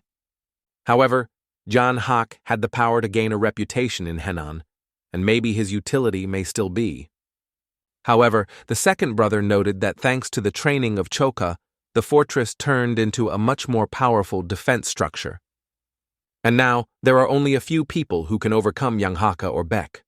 However, the leader still hesitated, not being quite confident in this. Although 2 of them were destroyed by Choka, this old man impressed with his impressive abilities in the martial arts. At the same moment, on Chulson Street was vigorously waving an old shim. He challenged him, suggesting the power of his fist to make sure that he was no longer in front of him. Of course, it caused the old pain. He instantly swayed into the battle, seeking to put him in his place. They came closer to each other step by step. Their fists were reduced. Only in a moment Lee missed, and John Hawk answered immediately, struck right on his hand. Jan Hak was certainly surprised that someone managed to withstand his attack. However, Shalsan did not lose the opportunity and continued to be cape. Finally, the old man did not restrain, and the head flew back. One of John Haka's subordinates followed the battle with an expression of surprise on his face, not believing in his own eyes, because he could not understand how it was going on. Chulsan was always marked by a power, but he was still far to the level of Jan Hak. In the whole province of Henan, rivals capable of competing him rarely have occurred. And now a logical question arises. How did he manage to grow so rapidly in such a short period of time? Jan Hak fully realized that his opponent has greatly improved his skills after Choka. However, despite all the circumstances, he managed to aggravate the impact and grasp his opponent. He tried to convince everyone that it was not time for him to fight this opponent. The old man cut his head into the ground with force. It caused considerable pain, and Shalsan felt a burden on this on earth, which was reflected in his body. This grandfather became really unbearable. He still firmly held Chulsan by his head, trying to force him to stop playing on his nerves. However, Chulsan had no intention of concede to the one who left the battlefield in shame. He lightly turned and, putting all his strength, rushed to attack. However, this blow did not hit the target. Chulsan continued his attempts, despite previous failures. Then the elderly man made the decision to put this point. However, another person emerged suddenly who was able to stop him, barely touching one finger. It was a sage of Chun who disarmed and immobilized a treacherous coward. One single finger is enough to touch his forehead slightly. Chulsan did not even realize what was happening, but his movements suddenly limited themselves. Chun had no idea who this person standing before him, but was clearly aware that it was not necessary to use his deadly skill here. Chalsan wondered who this mysterious stranger was able to stop his attack with only his finger. Did another Choka master appear on the horizon? Chalsan asked Chun not to interfere because he sought to study this fool on his own. However, the ability to distinguish between opportunities is also a skill. Chun has explained to him that this old man was several times exceeding his force. Chulsan, erasing the dirt from his face, expressed his determination that he had not yet demonstrated to him his educational lesson. When Chulsan spoke with him, he said his name, the sage of Chunji, and that name Jangaka was familiar. At that moment he realized that he was faced with an elder from the sect of Udan, Chunji. And at that moment it seemed absolutely incredible to him. What is left here? He thought with this thought further, realizing that the rumors of his defeat were true. But why did this elder of the Udan sect end up in the fortress of the Green Forest? Moreover, it cannot be considered part of their fortress. To their question, Chun said briefly, "What is the difference?" And so, another one that Shim avoided meets, John. He explained Yangak that if he intends to return after all his actions, he should be ready for consequences. This place is one of the 5 largest peaks. Yangak stepped forward, immersed in thoughts of past times when the whole province of Henan was under his rule. His name was a fear of even children. One mention of him forced them to cry. Now he felt completely humiliated. This thought brought him to rabies. He firmly believed that all the troubles were caused by Ion. Events that happened only 2 hours ago. It seemed like a moment, and he would get out of his own powerlessness. Everything was to blame for the hospitality of Jonah, who sincerely congratulated his fists. The situation was so aggravated that John even broke his hand. Now that Yangak remained lonely, he solemnly promised himself that he would not be revenged soon. Suddenly, he was interested in an unusual but extremely pleasant aroma. The blue glow was increasingly spilling around. The light was flickering, but no one was noticeable. Only insensitive, immense energy. Continuing his journey, Yangak came across the sage of Chunji. Right in front of him, Joni Stream Hegoff flew forward, keeping his sword ready. During training, Chun made every effort to help Joni improve his weaknesses. John, having flew into the heights, began the offensive. Chuno's hands sewed the spiral of energy, but he pulled to take his sword. He was convinced that he had already surpassed Jonah, so he even asked him before the attack. "Don't invent, it's just unrealistic," cut off the Ion, markedly perturbed. Immediately the forest swept a powerful wave, forcing everything around. Yangak, like an alert mouse, watched the stage with surprise, not believing in his own eyes. What is happening here? Did Udan's elder came into battle with a brazen thief? If Orthodox sectarians learn about it, they are simply covered by unrestrained anger.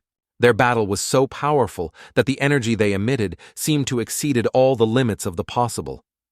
The blow to the stroke, and everything is crumbled around. If it is just a workout, it becomes creepy to think about what strength they can achieve. And what can these young men be demonstrated in a real duel? When competing with a powerful opponent in such conditions, you progress at a lot of speed. The only thing that caused the pity is the forest that was destroyed during their workouts. After a powerful blow, a huge wave of dust flew up. Yangak trembled, not realizing what he had just seen.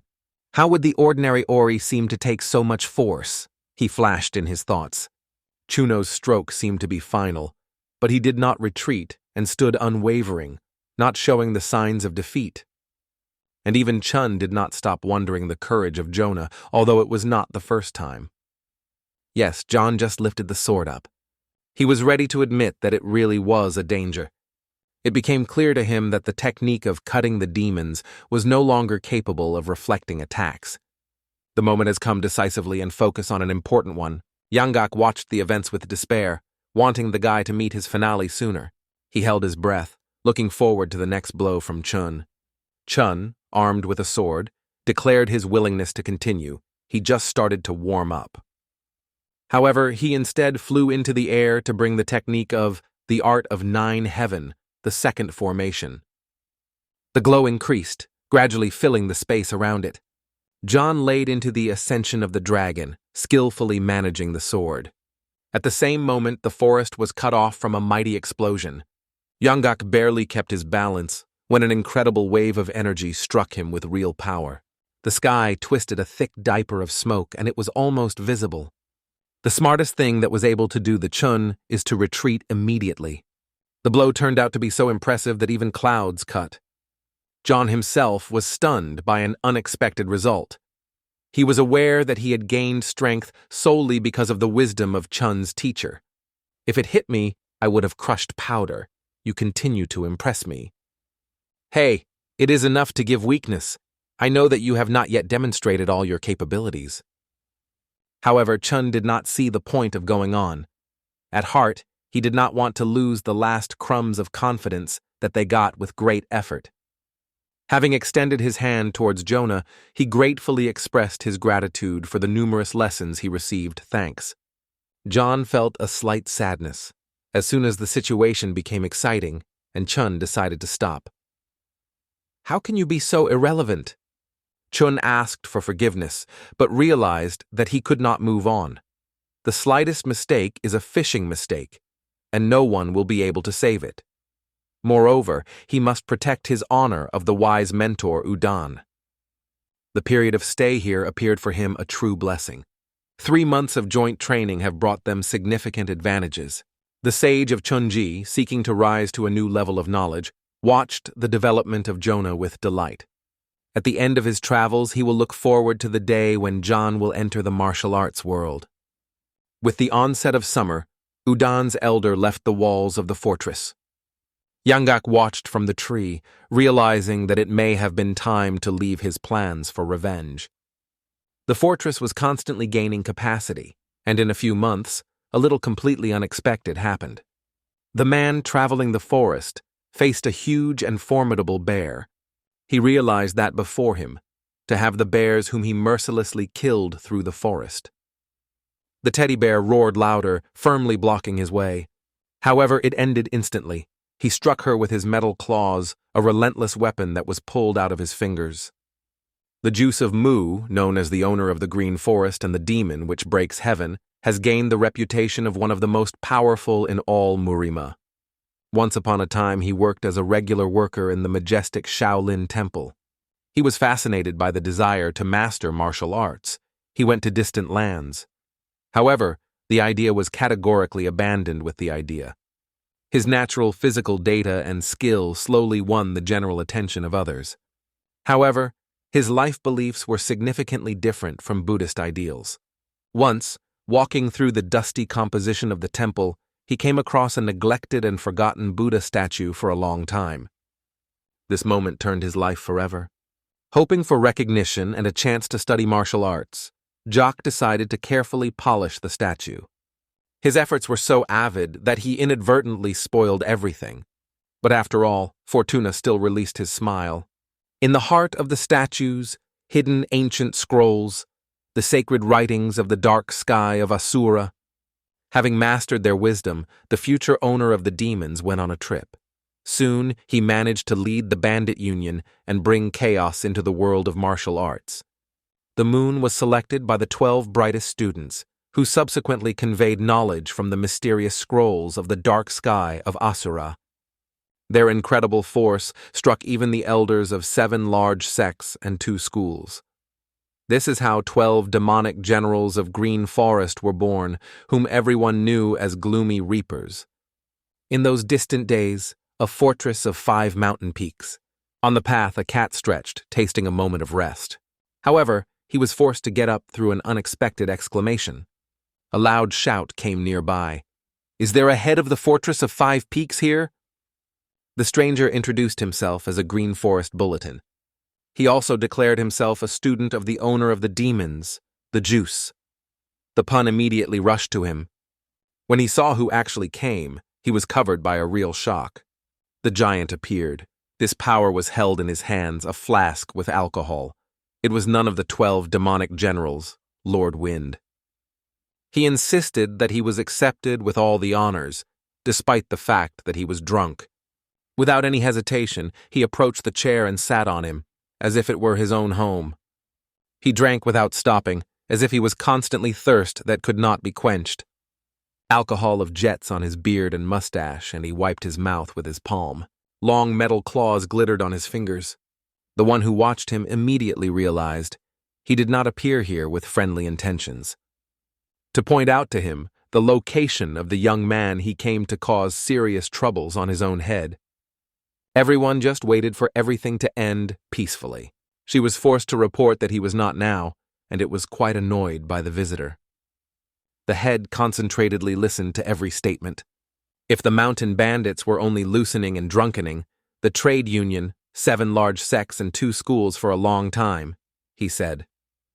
He persistently asked them to be honored so as not to tarnish the name of the Green Forest. The pun assured that he would not forget his words.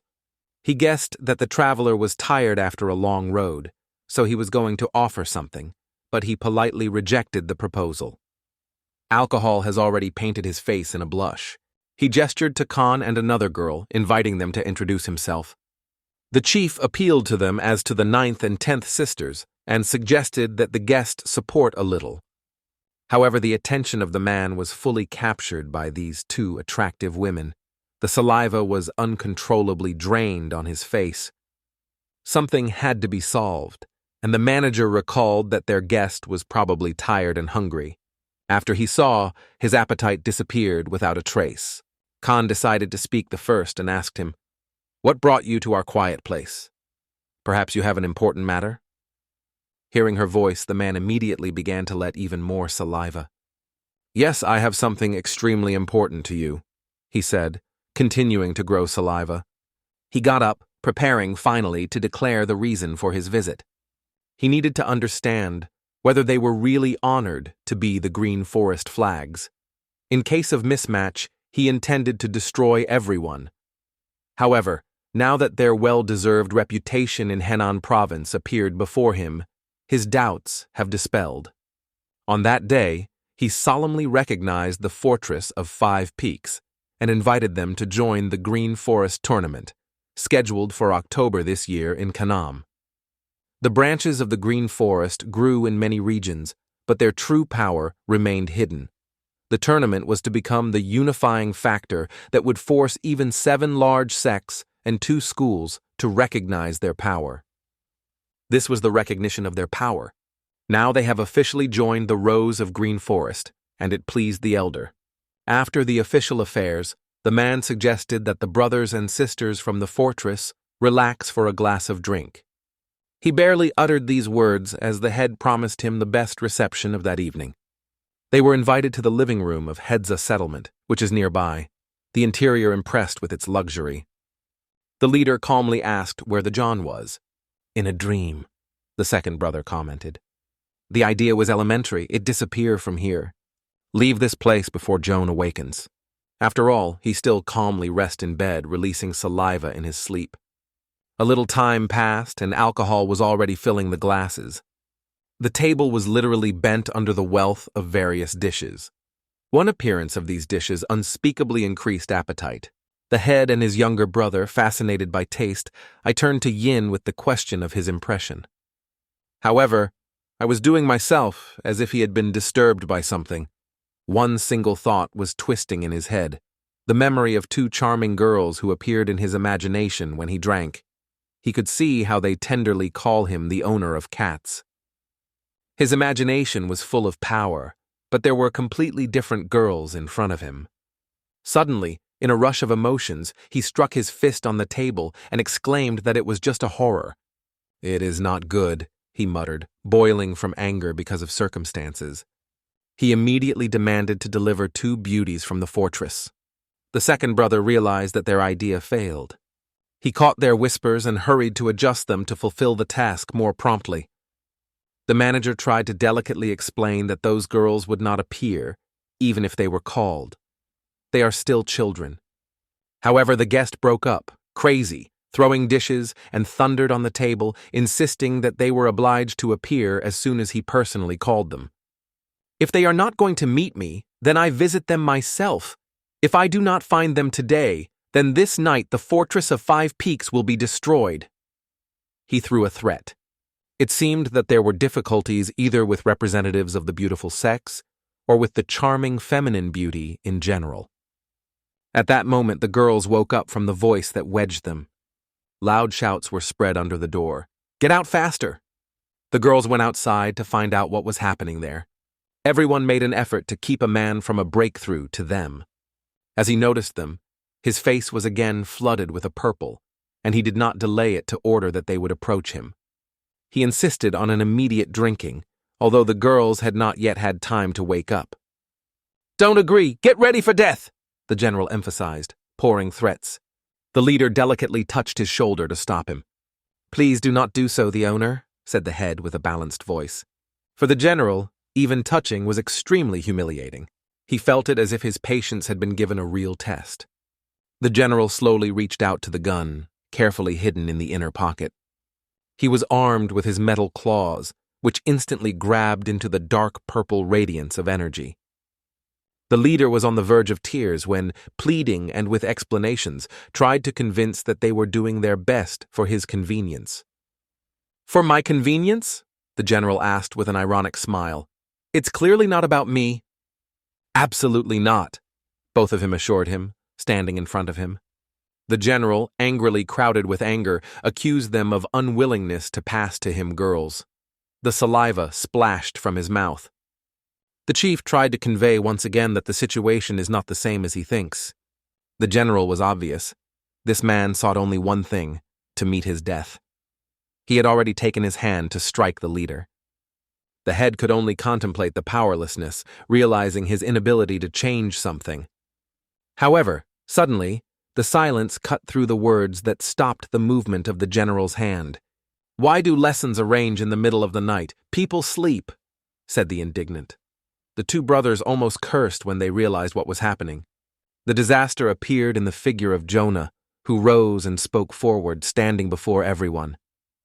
John immediately wondered, is it so good to behave in a foreign citadel? The general cast a look at the girl, but she immediately began to assure that she was not her word. The general warned everyone strictly that he is not jokes. "John, get out. Today your steps will lead you right to hell." His terrible invitation came. Seeing Jonah, the girls realized that the real battle was about to begin.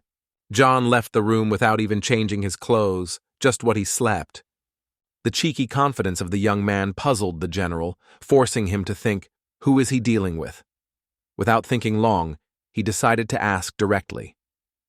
John only stretched his mouth in a deep pose, unobtrusively closing his mouth with his palm. The general viewed him as another local fool, which does not even realize who is talking to.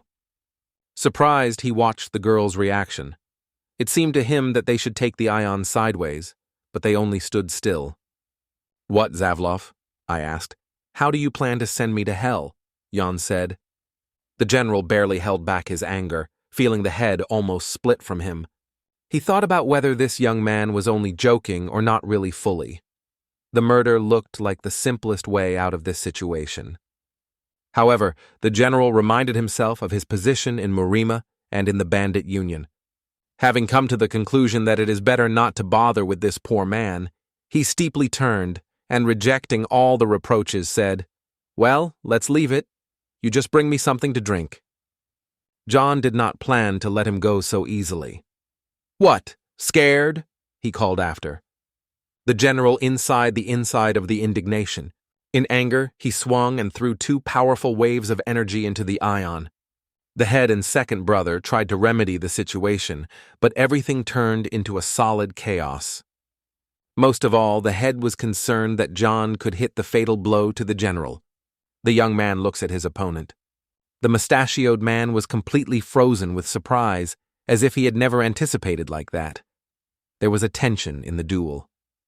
The guy is astonished, so weakness of his opponent.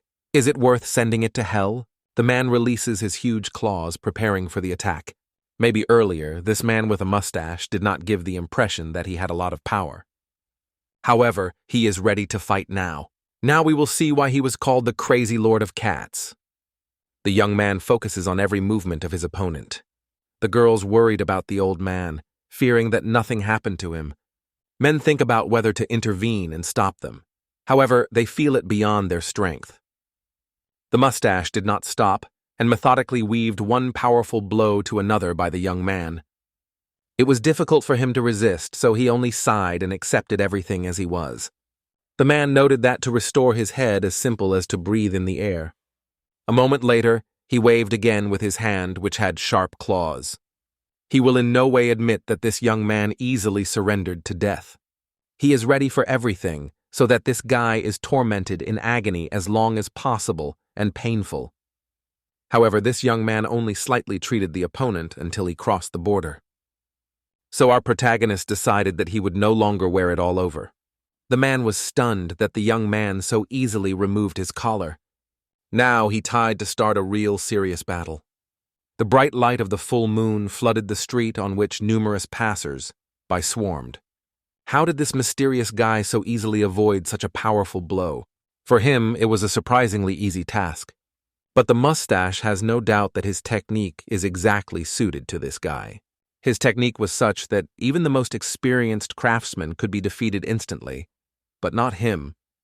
Although a man may have been a little drinking, his skill was so high that it was not easy to stop it. Is it possible that he brought glory to the 10 heroes of 5 peaks? Therefore, they deliberately do not interfere with his actions. They do not try to detain him because they have no chance. His power is irresistible. This only added intrigue to the man. He finally met a decent opponent with whom the duel promises to be a real pleasure. From these words, the young man explodes with a laughter.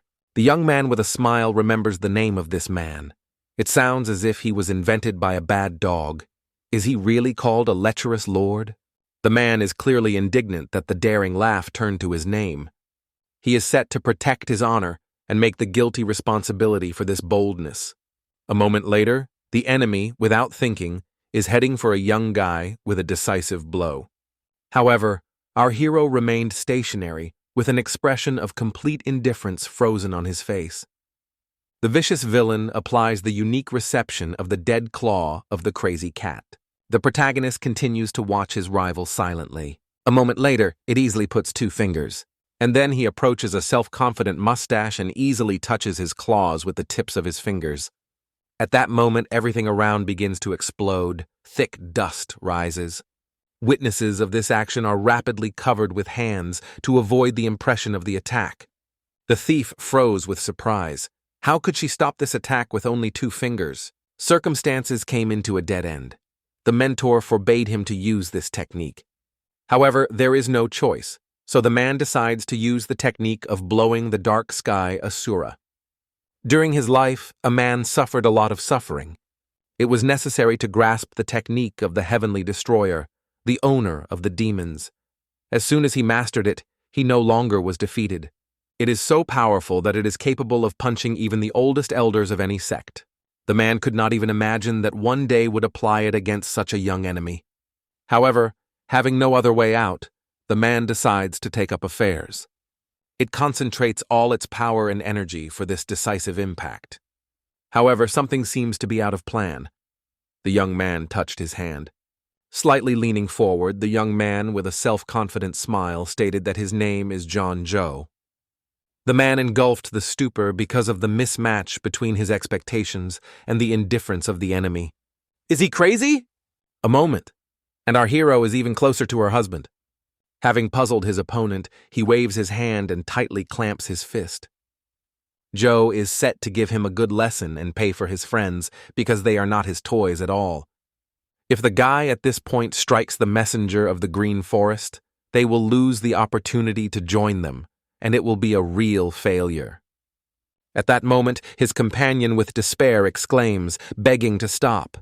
Is it really too late to do it? A powerful explosion sounded after a moment. A giant gold dragon is in front of the messenger. He opens his mouth so much that there is no trace of bravery. Is the defeat already irreversible? A moment, and everything around changes. A stranger on the boat appears before his eyes. Is this death with a scythe? Or maybe he has already traveled to another world? However, in a moment the Lord opens his eyes and sees his fist right in front of him. Yoha stopped his fist a few centimeters from his face. However, a crazy wind came from a powerful attempt. All his life flew before the eyes of a mustache man. He was in front of him, a young man who, no matter what, managed to overcome him. The scum suddenly falls on his knees, realizing that he faces a true monster. If it were not for the boss, this guy would not hesitate to send this scoundrel directly into hell. That is why he has every reason to consider himself a real lucky man. So far, the man has not managed to quench the shaking of his hands, which caused fear. Crazy Lord Katzengale has not yet revealed all his cards. However, there is no desire to fight in his heart. He felt the incredible pressure that radiated young Joshe. He had only felt from the owner of the demons. The man, recognizing his misdemeanor, apologizes, claiming that there is an excessive amount of alcohol drinking in everything.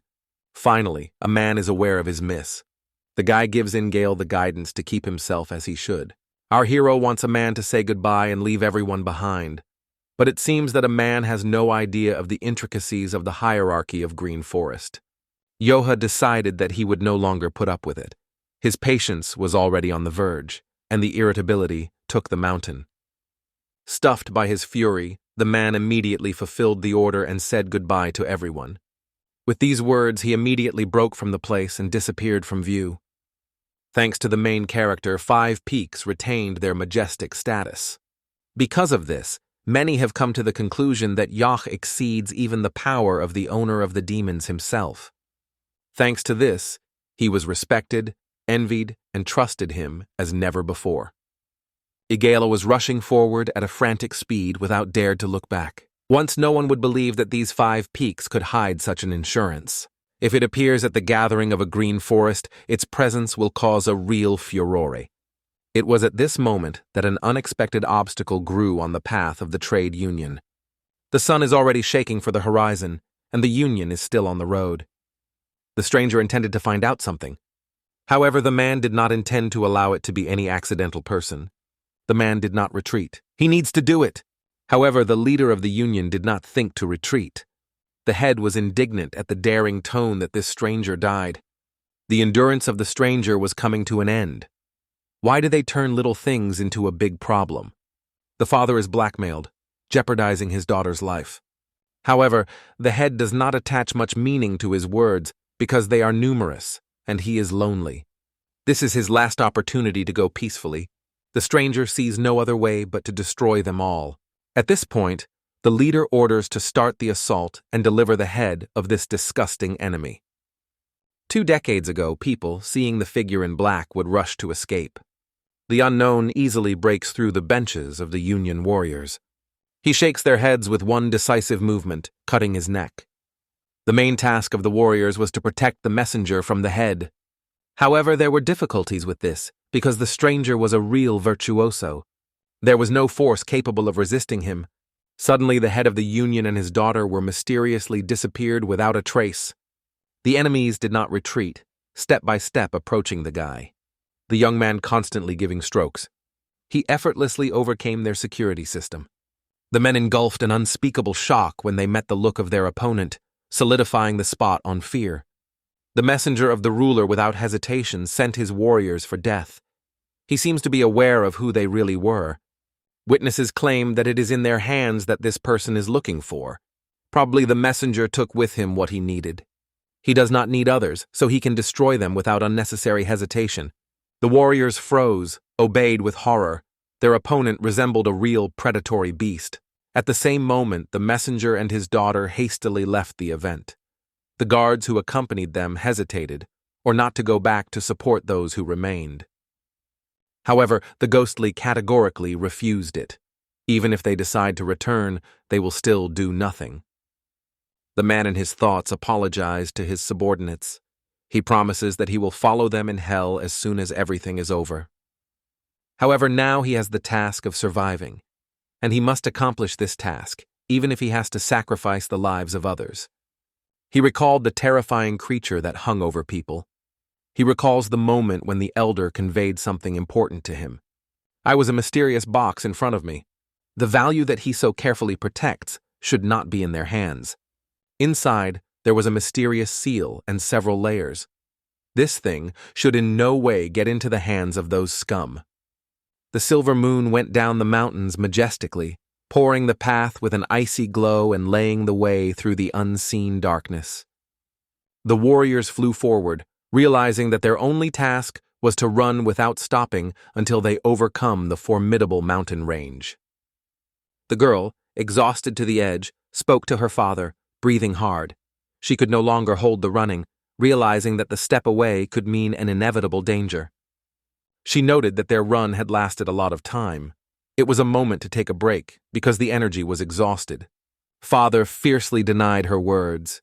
He could not bear that she was persecuted again when they were persistently pursued by a high-ranking master. This pursuer is a real Singun master. They should only lose vigilance for a moment, as his sword will be near their throats. The young man approached the owner excitedly, warning about the mysterious figure that ahead. The grandfather breathed hopelessly, immediately realizing they were fated from all sides and no way out of this trap was expected. Understanding the threat of all the invisible paws of fear, the elder prepared his people for battle, determined to defend himself to the last breath. He rushed forward, wanting to protect the bell consisting of 8 beads, though he was aware that their union had suffered losses of everything. It would be unacceptable to give up to the enemy. He is obliged to warn great masters about the dangerous cult of Jonah. The nightmare that happened 20 years ago should not be repeated. They did their best to save their lives, but the threat continued to hang over them. The horizon draws a silhouette. Mrak of the night hides what they are most terrified.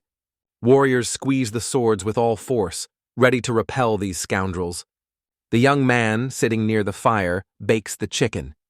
He almost looked, contemplating the pointless pranks of these fools. The old man instantly turned his gaze on this campfire, realizing the threat of ripening. When this guy is not dressed in black clothes, who are they really? The stranger, while keeping calm, told the words of his boss about how he almost choked. There is only one thought left in the head of the old man. Which of these orthodox fractions do they belong to? If heaven is still facilitated, they are able to get out of here healthy and intact. First, let us return to the events that took place 3 days ago in the Fortress of 5 Peaks. They were thinking about the strategy to stay invisible among enemies. After all, many suspicious people will probably appear at the gathering of a numerous group. In order to reach Mansapane, they have to drive through the countryside and cross the lands belonging to the Nagan clan. The consequences will be catastrophic if they attract the anger of 10 mighty sects. The clan Nagan has one of the most influential leaders in the Murama in its ranks. Even if orthodox fractions are currently focused on hunting a demonic cult, it is only necessary to find out that they are in front of mountain bandits, and they will immediately turn their attention to these robbers. The guy clenched his teeth firmly, hearing these words. The old man may have lost his memory if he has forgotten that the main 5th vertices are able to defeat these gums freely. Moreover, their route runs through the officially defined boundaries of Green Forest. Thus, it will be possible to prevent clones even from 10 sects. These meaningless elects take something more. Did they not understand the reality? The clan Nagan belongs to the 10 largest sects with invincible warriors. The young man reproaches that it is not necessary to speak so negligently about the sage Chongji. The Fortress of 5 Peaks is a place that deserves respect and respect. Its power cannot be underestimated. Immediately on the horizon, girls emerge. They go to the boys, asking them what happened. They accept all plans, but do not forget to prepare carefully. It would be great to go on a trip without any surprises. Warriors immediately notice girls. Despite the fact that orthodox fractions may disagree, formally no prohibitions on wearing such uniforms. One of them laughing notes that girls are already charming, and in such an outfit, they are just incredible, like birds who have been moving their feathers. Finally, our hero comes to stage. In a new outfit, he doubts whether he had picked up everything right. He has never wore such a sophisticated suit before, and now hesitates if it really looks appropriate. The hero seeks to understand whether at least the appearance seems proper. Seeing him, everyone stood with his mouth open. His beauty was so incredible. The boys began to envy and be jealous, because the girls now praised only him as a true descendant of a noble kind. The next day, the task was to ensure the safety of the fortress. The residents of the village had to provide their own defense while their defenders were far away. The young man was convinced that everything would work out, and they would come back with excellent wine. Homan Emon swore his life, assuring that they were a reliable support. He is ready to protect the fortress without sparing efforts and even giving his life. He sought only to provide them with a safe path and was convinced that there would be no troubles in the fortress. All the hopes relied on the monks. Despite the outstanding skill in martial arts, masking was not only caused by the threat from the clans. Although the commercial union of Goose at first glance looked peaceful, it is worth finding out that the defenders of the fortress are gone, as they would immediately strike. Their features were too characteristic, so masking became necessary to avoid opening. When meeting with the trade union, you should be extremely vigilant, as there is a significant probability of exposure. What is the problem? Jean Gok twisted everything. In fact, the fact that they are so skillfully hid in the guise of an orthodox sect is a real find. No one reminds themselves. Even he is not sure that someone recognizes him. If someone wonder, what does this young man fill his life, how will he answer? He plunged into reflections, because he still did not find words to express his thoughts. They headed through the harsh mountain ranges, overcoming numerous obstacles. The young man announced that they went through bending because they belong to the students of the Flying Dragon. Their path is crossed by John Henan, the ambassador of the trade union. He expresses an offer to join them on a trip. The young man is wondering if they do not belong to the trade union. If so, it would be better if they dispersed. Even before the old man had to say where they were being held, he was already pushed. The guy realized his miss and quickly cast his gaze on his comrades who looked at him with condemnation. Grandpa decided to support the conversation. There are reasons to go together, even if they remain invisible to others. The trade union is suspected of them, because the situation is more difficult than they would like to recognize. They seek to avoid unplanned difficulties, so it is better not to delay and move forward. Warriors only shrug, turn around and despair, believing that this ambassador is not able to help them. The sage is thinking, what about the Flying Dragon sect? He has never heard about her before. Exploring them, he realized that the inner strength of the students was simply impressive. Their aura is overwhelmed with confidence. Particular attention was paid to the new moon. He never met a young man with such a striking power. The old merchant is aware that the sun is already in the west. The question is only in the time when they will be caught and destroyed. Its soldiers are barely on their feet. Their fatigue is so great that even the slightest battle may not be able to them. He was in a hopelessness. Having pulled a bag of gold, the man apologized that he could not share the details. The unexpected request caught them by surprise and made them think seriously. When the old man jumped a bag of magic gold, he, with all his heart, and hopefully asked for help. He pledged to pay the full amount and make every effort to keep their support unrecognized or offensive. Although the amount was enormous, even such money could not seduce them to agree on the offer of traders. The team with despair in views has difficult to reject such a significant amount. It was a terrific chance to make good money, but the new moon did not realize it and rejected them. Pun Yensho rejected the proposal because it seemed too seductive. There is nothing free of charge in this world. The trade union always cares for its own benefit, so this proposal seemed too suspicious to it. Moreover, this man instructed me to take care of some unusual thing. Punonuno never made mistakes, especially when he relied on his own senses. They did wisely, giving up. The old man did not give rest that this money could allow them to carefully enjoy the travels. Some considered it a good deal. To protect the path of merchants in the reverse direction would hardly be a difficult task. One of the monks could not continue to doubt. The decision was already mature. Despite the fact that the proposal was not bad, they did not need it. They preferred not to interfere with other people's affairs. In addition, the support of the trade union could increase the likelihood of conflicts. They were reminiscent of heroes from the stories of Tian Fu, but now they have an important task: to concentrate on the green forest. These wise words were alarming among individual team members. Continuing their movement, they realized that the merchants were attacked.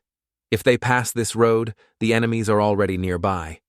Considering the probable connection of traders with the attackers, the situation seemed even more threatening. It was necessary to act immediately. Putting things in the pile and checking everything you need at the fire, they were ready to go on a new way. The girls worried, trying to make sure that all their things are collected. One of them paid attention to the things left near the tree. She stopped for a moment and looked around to make sure there was nothing left of her attention. With a smile on their faces, men watched as a woman entails a whole bunch of various things. When the girl leaned, they were excited and hurried to turn away. One of them, Chelson, announced to help her, suggested to move her things on her own. He has already seen himself a noble gentleman, ready to show true care. But his eyes sparkled with surprise when he suddenly collided with... The rapid ninja jumped to them, keeping his sword ready. The look of this warrior stopped at them. Finally, he found his goal. The girl had no idea that it would happen soon. Although the killer did not feel hostility to them, he insisted on them to stay here, to avoid unnecessary complications. Chelsan does not hesitate for a second. Having understood the threat, he rapidly rushes to the girl's rescue. It sharply takes it to the side, covering itself. The sword of the killer pierces his body. The sharp blade permeates his body. Chelsan's blood drops easily touch the girl's face, as if invisible tears. Everyone frozen, with their mouths open. They did not think that their friend Chelsan would take and hit him with a sword. He is aware that the situation has come out of control. His body falls on the ground, and blood flows constantly. Killer sees no benefit in resistance. Here all have long been sentenced to death. However, he did not think that he would happen later. The leg of our hero with a thunderous power involves directly in his face. A powerful blow ruthlessly destroys the enemy's head. From a powerful blow to the killer, they took to a side at the speed of lightning. The hostess looks closely at Chelson, looking for an opportunity to support him. Instead of helping, she starts a quarrel, accusing him of stupidity because he rushed to block the blow. After all, she would still return. Chelsan begs, explaining that all his intentions were exceptionally the best. The owner approaches him and thinks of what decision to make next. However, when he looked intently, the terrible truth suddenly struck him. The wound was serious and threatened with great danger. Their primary task was to find the nearest village to take Chosan as soon as possible and provide him with the necessary medical care. The monk proposes to get together and leave immediately, while even more problems can be avoided. But already in the face of Johi, it was clear that most likely the problems did not wait. The opponents in the masks gathered much more, and they were ready to meet them. Conveniently settling on the branches, they directed their icy, relentless views down. The owner looked closely at trying to calculate them and realized that these people were crowded with aggression. This damn trade union has brought them many new problems. The first task is to get to the village. Yangak and Homer have to help Zochi. However, the young owner politely asked everyone to leave the premises. He noted that he was able to deal with this alone. They raced forward, nurtured the hope of getting to the village for 1 hour. But will they be able to meet a doctor at such a late time? She looked at Joe, worrying whether he would be fine. The only thing they stayed is to put hopes for him. Everyone understands that it has incomparable force. Despite the fact that it sometimes creates inconvenience, we do not have anything else but to trust it. No one can say for sure how many more detractors in black hide around. If these ruthless killers catch up with them, they will not be avoided. The unexpected attack knocked down Chelson from his feet with one blow. Obviously, this rival is not easy. Perhaps the rest of the enemies are also experienced and threatening fighters. For Johi, this task was a real test. It will not be so easy to handle it.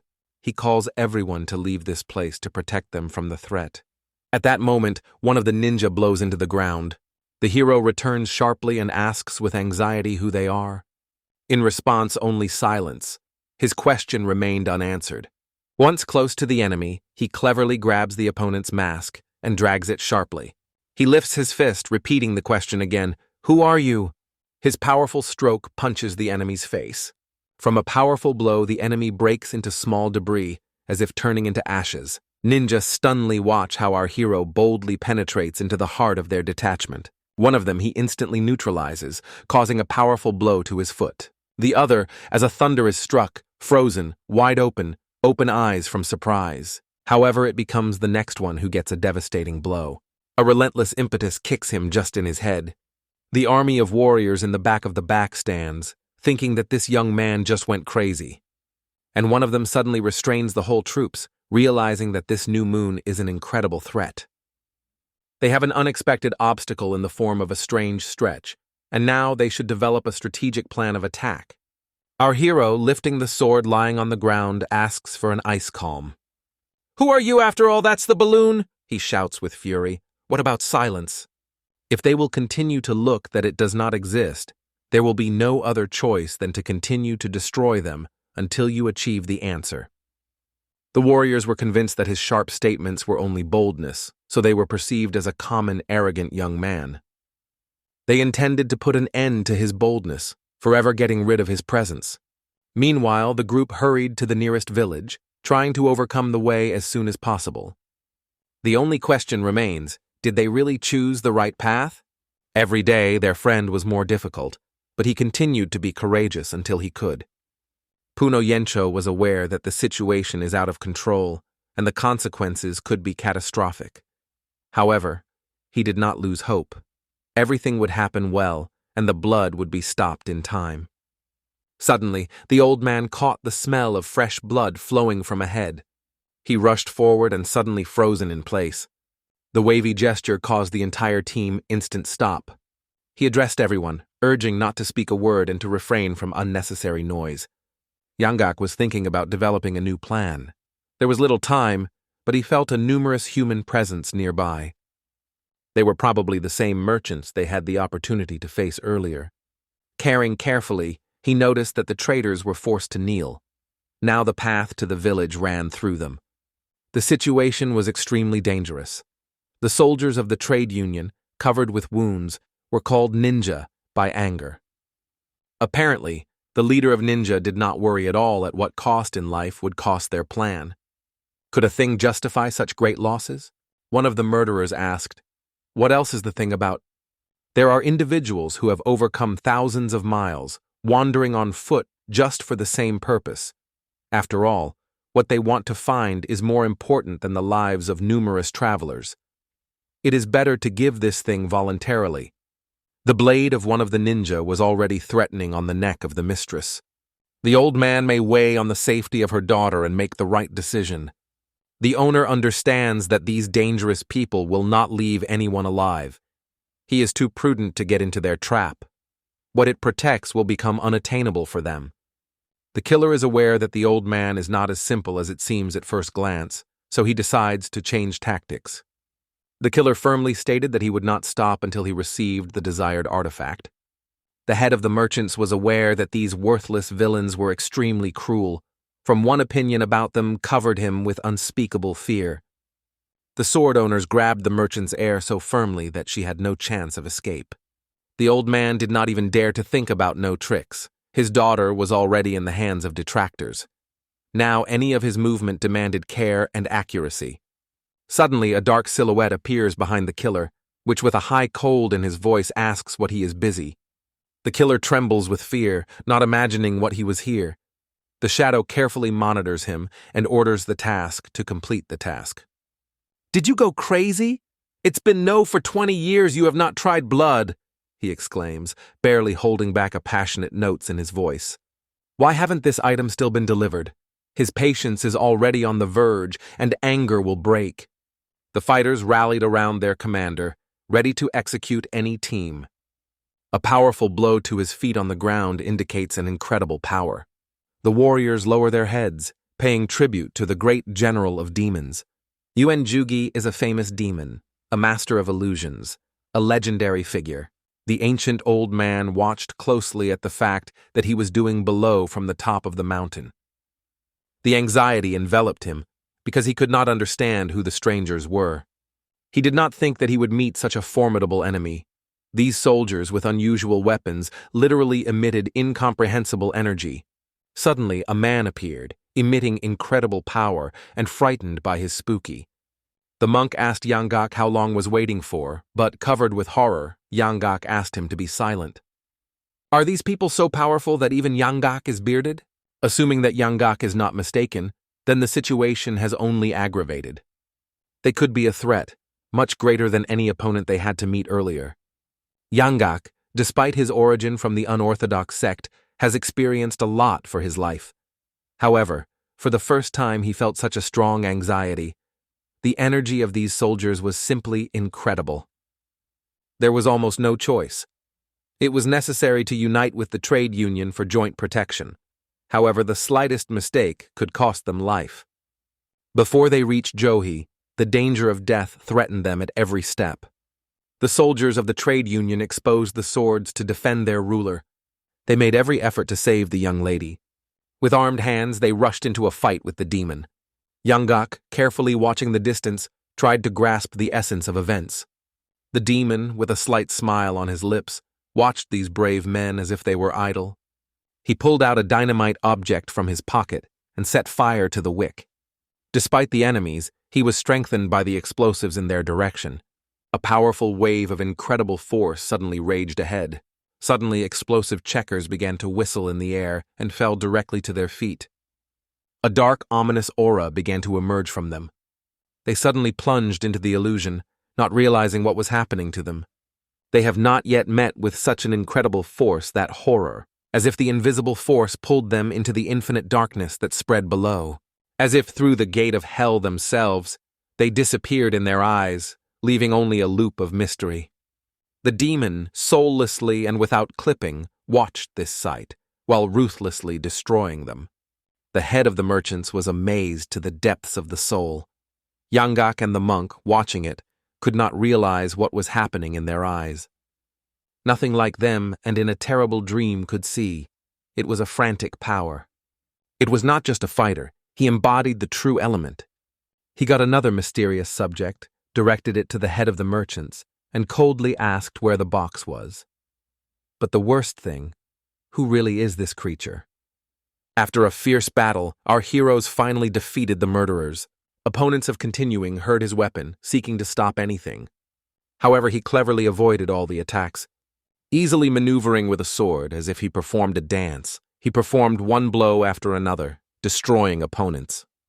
No one honored his answer because everyone just did that. They tried to strike from behind. However, he reacted instantly. His ability was amazed.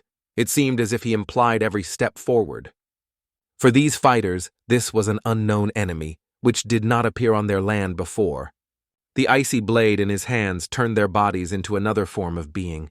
One of the leaders of the criminal group of boiling from indignation, not having an idea why his subordinates do not go on the offensive. Yoha expressed his opinion. If the leader is so annoyed, why does he not dare to attack himself? Suddenly, the leader was instantly nearby, raising the distance to almost 0. His sword with a glittering blade glowed with an unusual aura.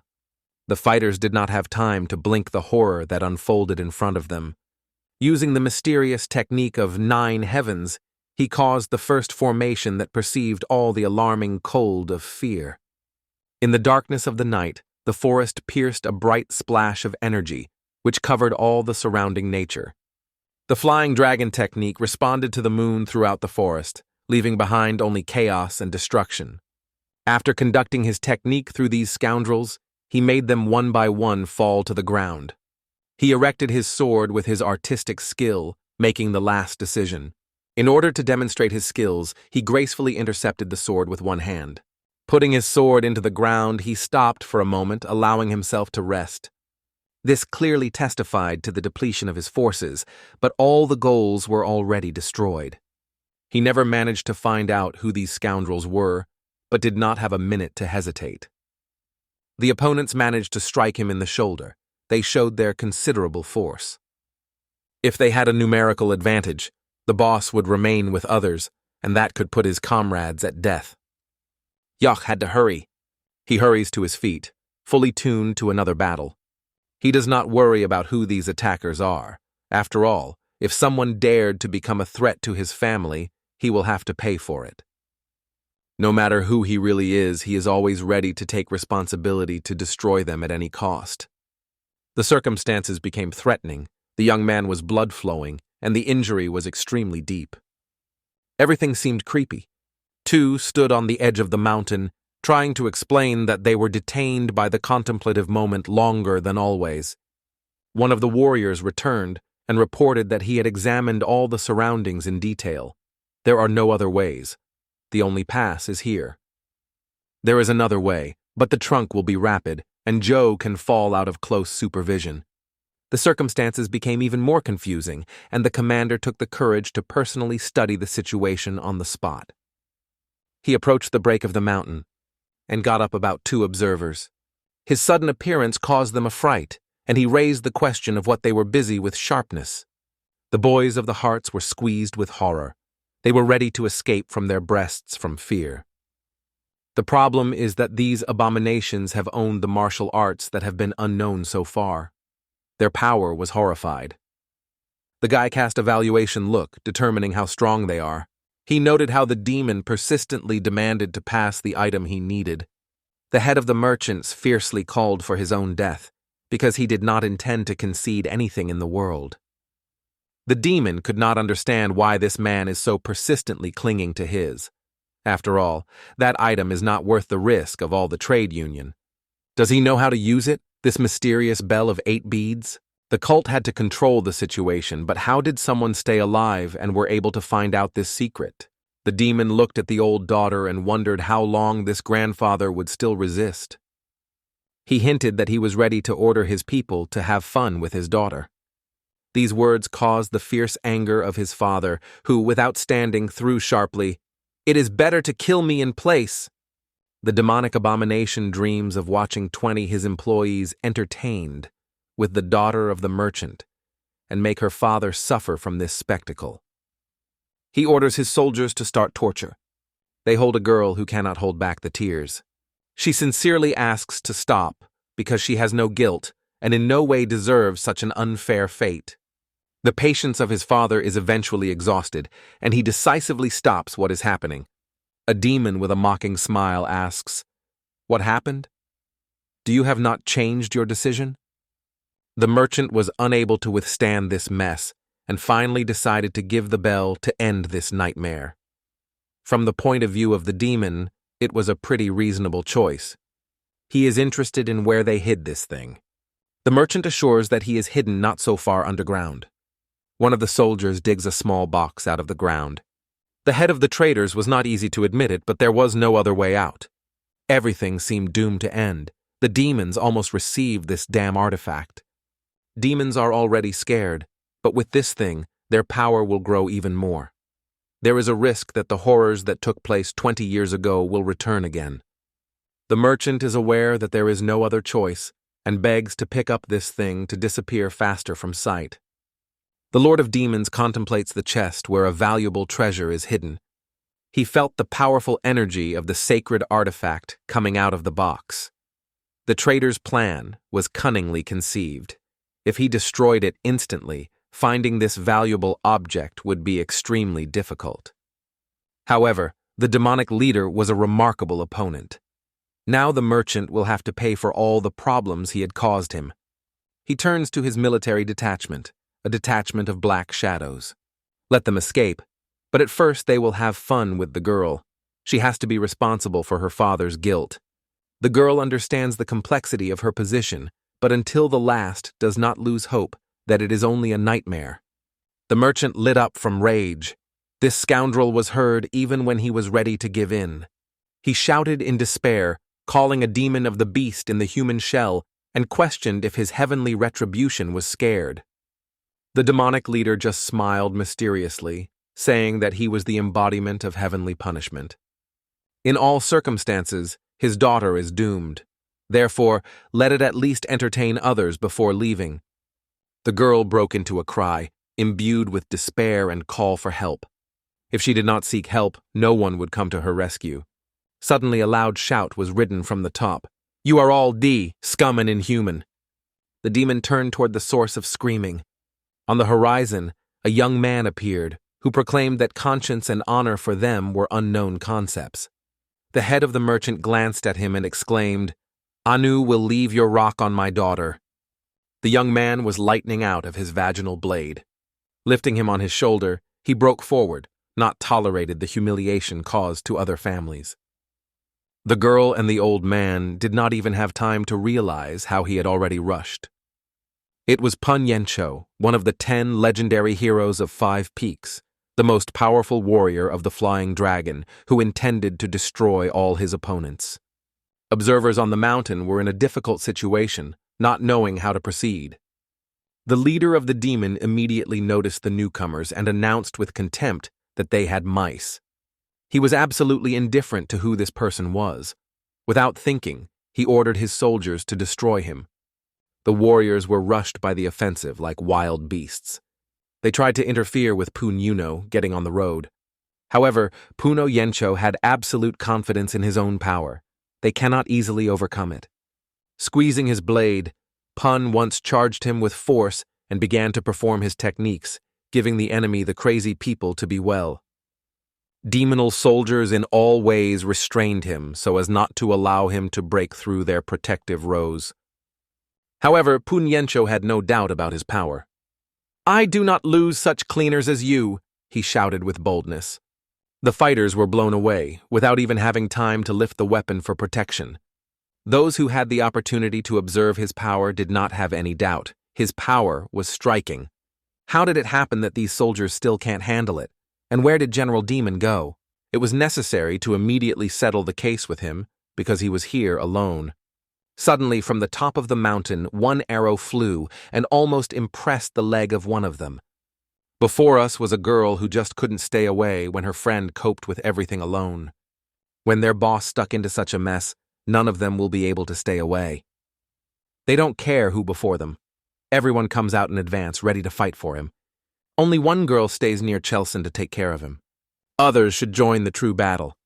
The monk flows into this dangerous sword roundabout. Pun Yensho did not leave guilty because he had drawn everyone into this dangerous conflict. However, he could not stay away, in action of this horror. There was no other choice. They will all stand behind the punks, covering its vulnerable sides. They had to come together with the army of demonic freaks. It is impossible to retreat. It will be a battle on the verge of life and death. There were many opponents, and the uncertainty about victory grew. The monk came to the conclusion that it is best not to think about it at all. Regardless of the boss decision, they are obliged to support him. Without reflection and hesitation, they rushed to him in the whirlwind. The battle reached its climax, and their support became increasingly stronger. The blades crossed in the air, declaring a battlefield with sounds of blows. They were able to defend themselves, at the same time passionately striking. These nasty creatures from a demonic cult will have to be responsible for their actions. One of the warriors burned the desire to get rid of those who hindered their ideas. Fairly manipulating dark energy, he swung, trying to hit the monk. This force was extremely dangerous, and the situation did not develop the best way. Suddenly, before our eyes, the old man who all the time watched from the side, watched the battle unfolded. He was aware that their opponents were extremely powerful. He was aware that in order to overcome these demons, you should make all your power, because no mistakes can be made. He dumped a demon and saved the monk with a powerful blow. Monk exhaled. Yangak always appears at the right moment. He is the one who can really rely on. Now it's not time to relax. It is hardly not to win this battle. Their task is to withstand at least 15 minutes. Yangak could not understand what was governed by the boss when he rushed on the offensive. There was no more opportunity to move back. Their lives were at stake. The archer sends his arrow in the direction of the enemy, bringing even more chaos into a fierce battle. His arrows fly one by one without a single pause between them. Arrows, fast like lightning, constantly penetrate the hole, never slipped. Demonic warriors are undoubtedly annoyed. Now their main purpose was to destroy the Ark. However, the Ark is not at all set to be easy target, and does not allow yourself to be trapped in danger. Demonic warriors are always alert with many insidious tricks in their arsenal. The girl strongly enters the battle to become an insurmountable shield for the archer. She will not allow anyone to harm her family in her eyes. Her blade cuts the demon into 2 parts. The archers pierced sweat from a rapid change of events. However, you should not relax, because you will lose vigilance, and you will immediately call for death. They are only forced to go forward. It rushes into the attack, and he fired without fatigue with his arrows, providing her with protection. Circumstances suddenly acquire a new turn. One of the demonic warriors squeezes the sword with the intention of shaking the traitors for all the troubles that he caused. If he escapes, we will have significant consequences for us. However, the leader is the Poon Yencho. Hearing the news of the envoy of the trade union, it operates instantly as lightning. The head of the merchants open his mouth with genuine surprise. Pun's blade is lightning lightly and causes an instantaneous blow to the demon standing on his path. The merchant's leader looks around, not having the idea of proceeding. Puno Ancho is aware that time is rapidly asleep, but now it's time to question the merchant. Pun Inakio wondered if there were someone who has skills in medicine among his people. Meanwhile, the battle did not subside, and fierce fights were heard on both sides. The sounds of the sword punches became even louder, spreading the echo throughout the battlefield. The army of demonic warriors had an impressive numerical advantage. The warriors who allowed themselves to relax were instantly falling into the trap of their attacks. One of the warriors suffered a heavy blow and collapsed to the ground, not finding the strength to rise. The monk realized that the circumstances were becoming unmanaged, and everything was gone. Their warriors are on the verge of exhaustion, and demonic scums are still large. Even worse, opponents have non-standard martial arts. Suddenly, some demons emerged from the void, making even more disorder into battle. Currently, everyone was looking forward to the decision of the manager. What is the next step? What prompted the pun to be involved in this unpleasant situation? It was not like him at all. First of all, he had to worry about the safety of his family. Instead, he was inadvertently behaving inadvertently. If the monk perishes, even after his death, he will forever blame the Pun Yuno for what happened that day. The demons of the demons felt the weakening of their opponents and saw a great opportunity to win. The situation on the battlefield was rapidly exacerbated. Many soldiers lost their strength and able to keep the swords in their hands. Suddenly, in the path of the army of demons, a stranger emerged.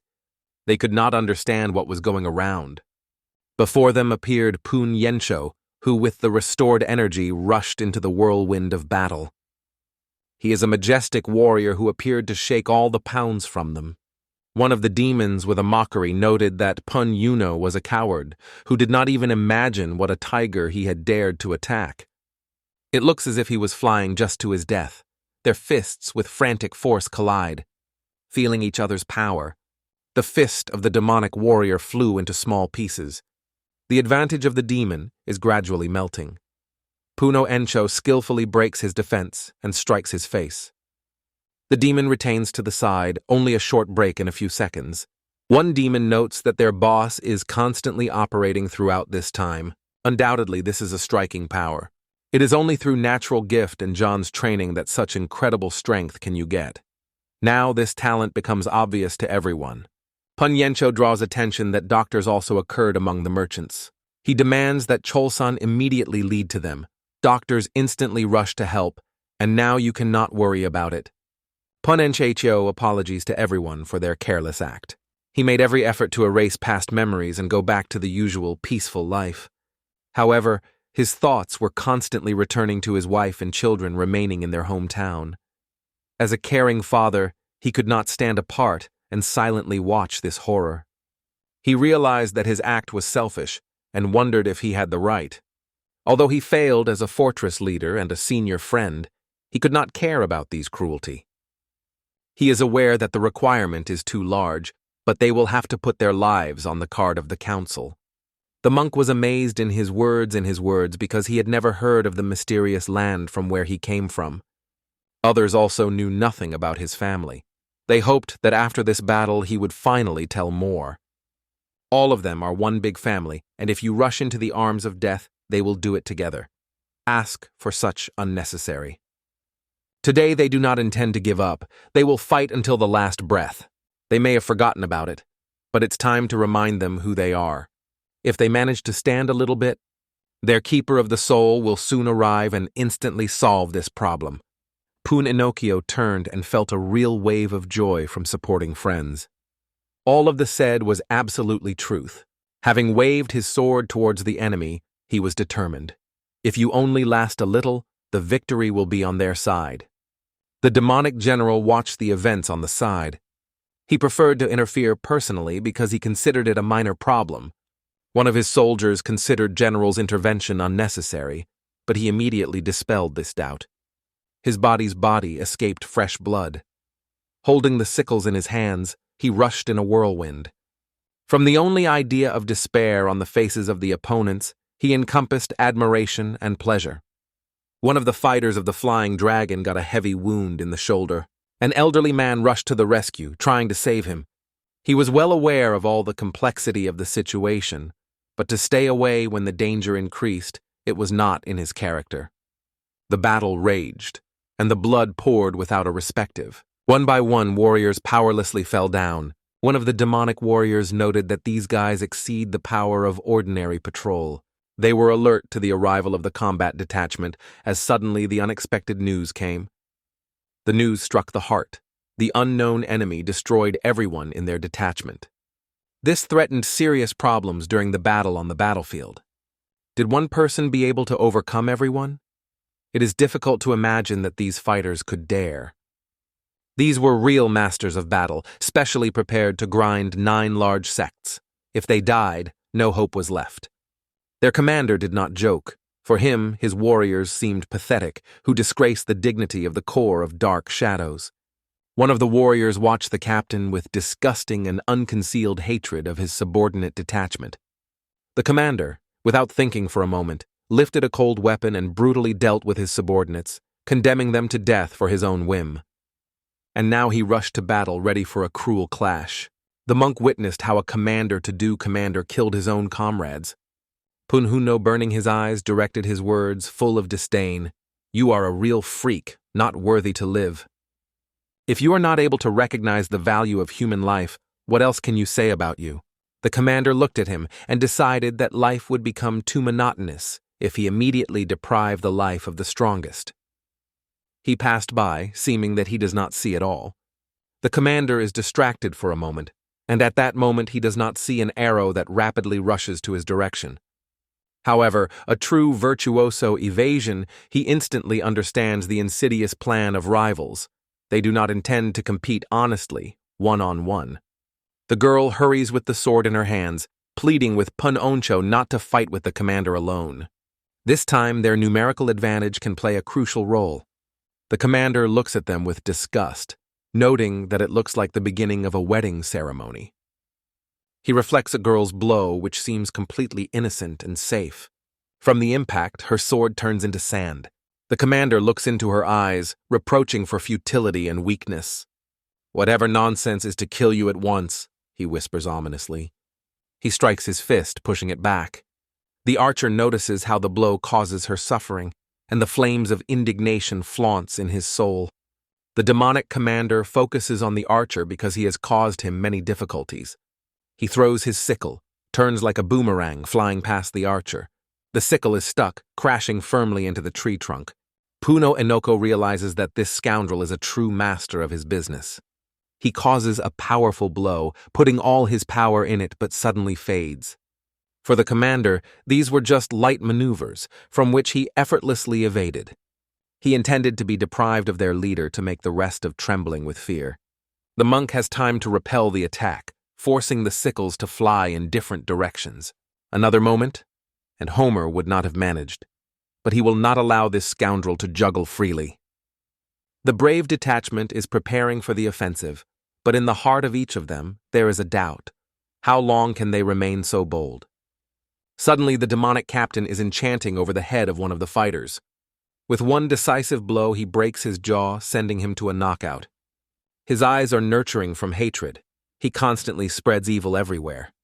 The fighters do not have time to evade his blows that make them fatal wounds. Their bodies are cut, but for the commander, it is no more than one more prey. He firmly believed that all these tired warriors were just worthless.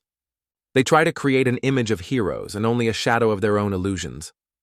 Pan Yencho witness how his comrades, Monhando and Idol, suffer serious injuries.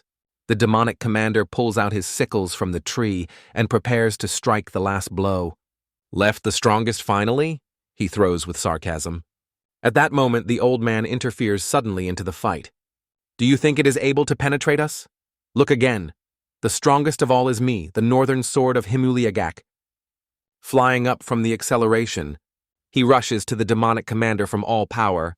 However, the commander effortlessly deviates as if playing a casual game with the enemy. Yangak is overflowing with hatred. How many more this abomination is able to avoid inevitable?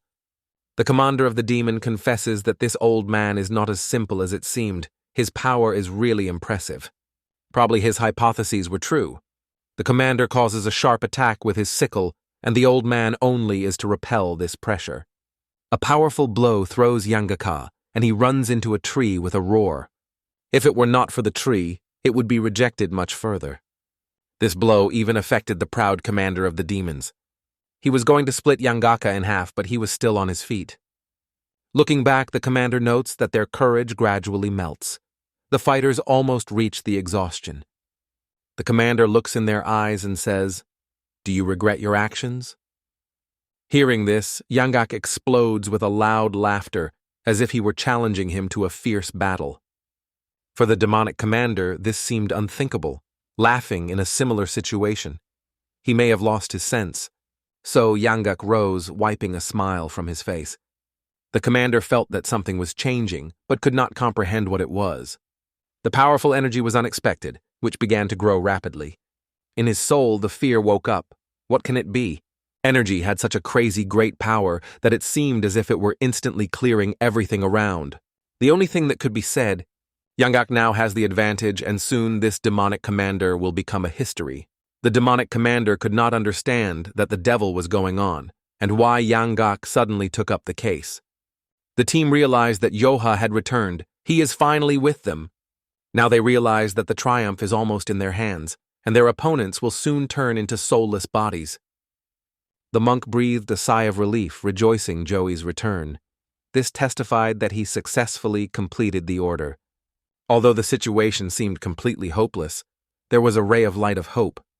The demonic commander watched everyone around exhausted with relief and realized that the guy was actually impressively powerful if he was able to earn such confidence. He looks like a real master capable of mastering the highest level of martial arts. If Yak is able to liquidate the commander of one of the 12 Asi arcs of dark souls, the shame does not go through the cult of him. Yak is rapidly rushing into battle, leaving no chance to say at least a sound. Like a shadow, he appears behind the commander. Yak asks if he really is. "Did you hurt my family?" asks Joe with an icy voice. Dark Soul's commander faces a rebellious new moon. How does he dare to act so shamelessly in his presence? The commander, holding a demonic weapon on the head, is preparing to give him a lesson. However, as soon as it strikes a sickle, Joe is sliding with an incredible speed along his wrist. Even acute crunching, the bone of the commander is destroyed in the heart of the grip. The sudden attack was so lightning that the commander was surprised. He is rejected by a powerful blow, and he remains amazed, thinking about what mysterious potential lies in this young man. When he fell to the ground, his gaze fell on the face of his commander, General. He simply could not allow the general to watch him in such a humiliated state. The commander's eyes narrowed instantly like holes. He rises to his feet, trying to keep a fight. He is aware of his miscalculation. He has relaxed, now has to gather and take decisive action immediately. The general watches him, realizing that he may have underestimated him. The commander pushes off the ground and rushes rapidly, filling his blow with the dark power of the demon. He fills his sword with burning rage and incredible force. Yak is quietly and focused on his opponent. Anyone who destroyed his family will answer it with all severity. No one dare to touch his relatives. As crazy they are crazy towards. The commander is aware that he is one of the 12 demonic soldiers, and his power is truly grand. Even the wisest elders of the 9 large sects trembled in front of him with fear. How can this young man handle his level? It does not fit into his understanding. After collision with him, the commander gets rid of one of the blades and tries to grab Joe with her hand. Joe, in a cold tone, notes, "When people find themselves on the verge of death, they suffer from excessive chatty." And at that moment, his sword, like lightning, is rapidly moving towards the commander. The general notes that his commander does not reach the level of this young man. The general suddenly rushes to save his subordinate. When a striking explosion occurs, warriors who stood nearby look away from the dazzling glow. The atmosphere swells from the powerful energy that breaks out with the duel of 2 formidable rivals. Yangak, as predicted, reaches understanding. A young man with unusual technique is truly extremely powerful. As soon as Yak appeared on the horizon, everyone stopped, and when he rushed into battle, the tension reached his climax. The general with fear realized that his power had been rejected in the other direction. He did not have time to come to his senses, like a punch of Johi, like a lightning, rapidly flying to his direction, cutting the air. How can this young man have such powerful resistance forces? The general watches his opponent and is forced to recognize his power. With extraordinary speed, he skillfully deviates from the strong blow of Joey. He begins to use his master illusionist techniques. The general is aware that Joe is a worthwhile rival and decides to use his demonic technique of uniting the shadow soul. The very name of this technique is the stress. Demonic checkers with roar fall to the ground, releasing energy flows. Yak realizes that even no touch them. However, dark energy begins to radiate from them, filling everything around. Yangak, who has already had experience with this technique, is aware of its danger. He shouts in despair so that he immediately fled, because to stay threatening in this place. But for the demonic general is too late, the trap closed. Yak was already standing in the heart of the magical illusory field. He is embraced by innumerable darkness, and he clearly feels that a powerful dark force clamps his hard work.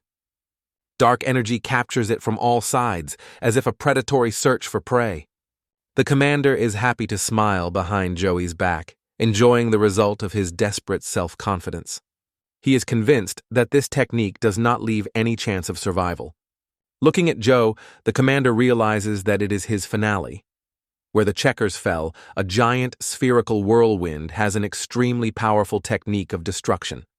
Stuck in this area, our hero suddenly realized that breathing was a difficult task for him. His body felt heavy, as if he had been swollen, and he could not understand what was happening. All his efforts to own the sword were in vain. His power remained unlikely. It seemed as if the invisible force on all sides was squeezing him in arms. The mighty general of the demons, Yuen Jegve, traveling with the expanses of Zenka, met with countless difficulties. But no opponent was able to withstand his incredible skill. His technique, called Destruction of Shadow Souls, was impressively powerful, able to capture the shadow of a person and tear his soul. Thanks to this technique, he won the title of one of the 12 demonic generals. People said he was not equal in battle. The more years it has passed, the stronger it became. Being at the highest point, he was convinced that no opponent would stand before his methods, which always brought him a victory. However, Yah was a surprise. Finding in the heart of this technique, he gradually enveloped the imperfection darkness, as if he had immersed himself in the abyss of darkness. His vision failed, and his gaze became unprecedented. For the first time after a long break, the thought of death flashed. The feeling of powerlessness paralyzed it completely. What happened around was beyond his understanding, and no matter how much he tried, he never saw from this darkness. His forces gradually disappeared, like a fire that was slowly turning into a smoldering ashes.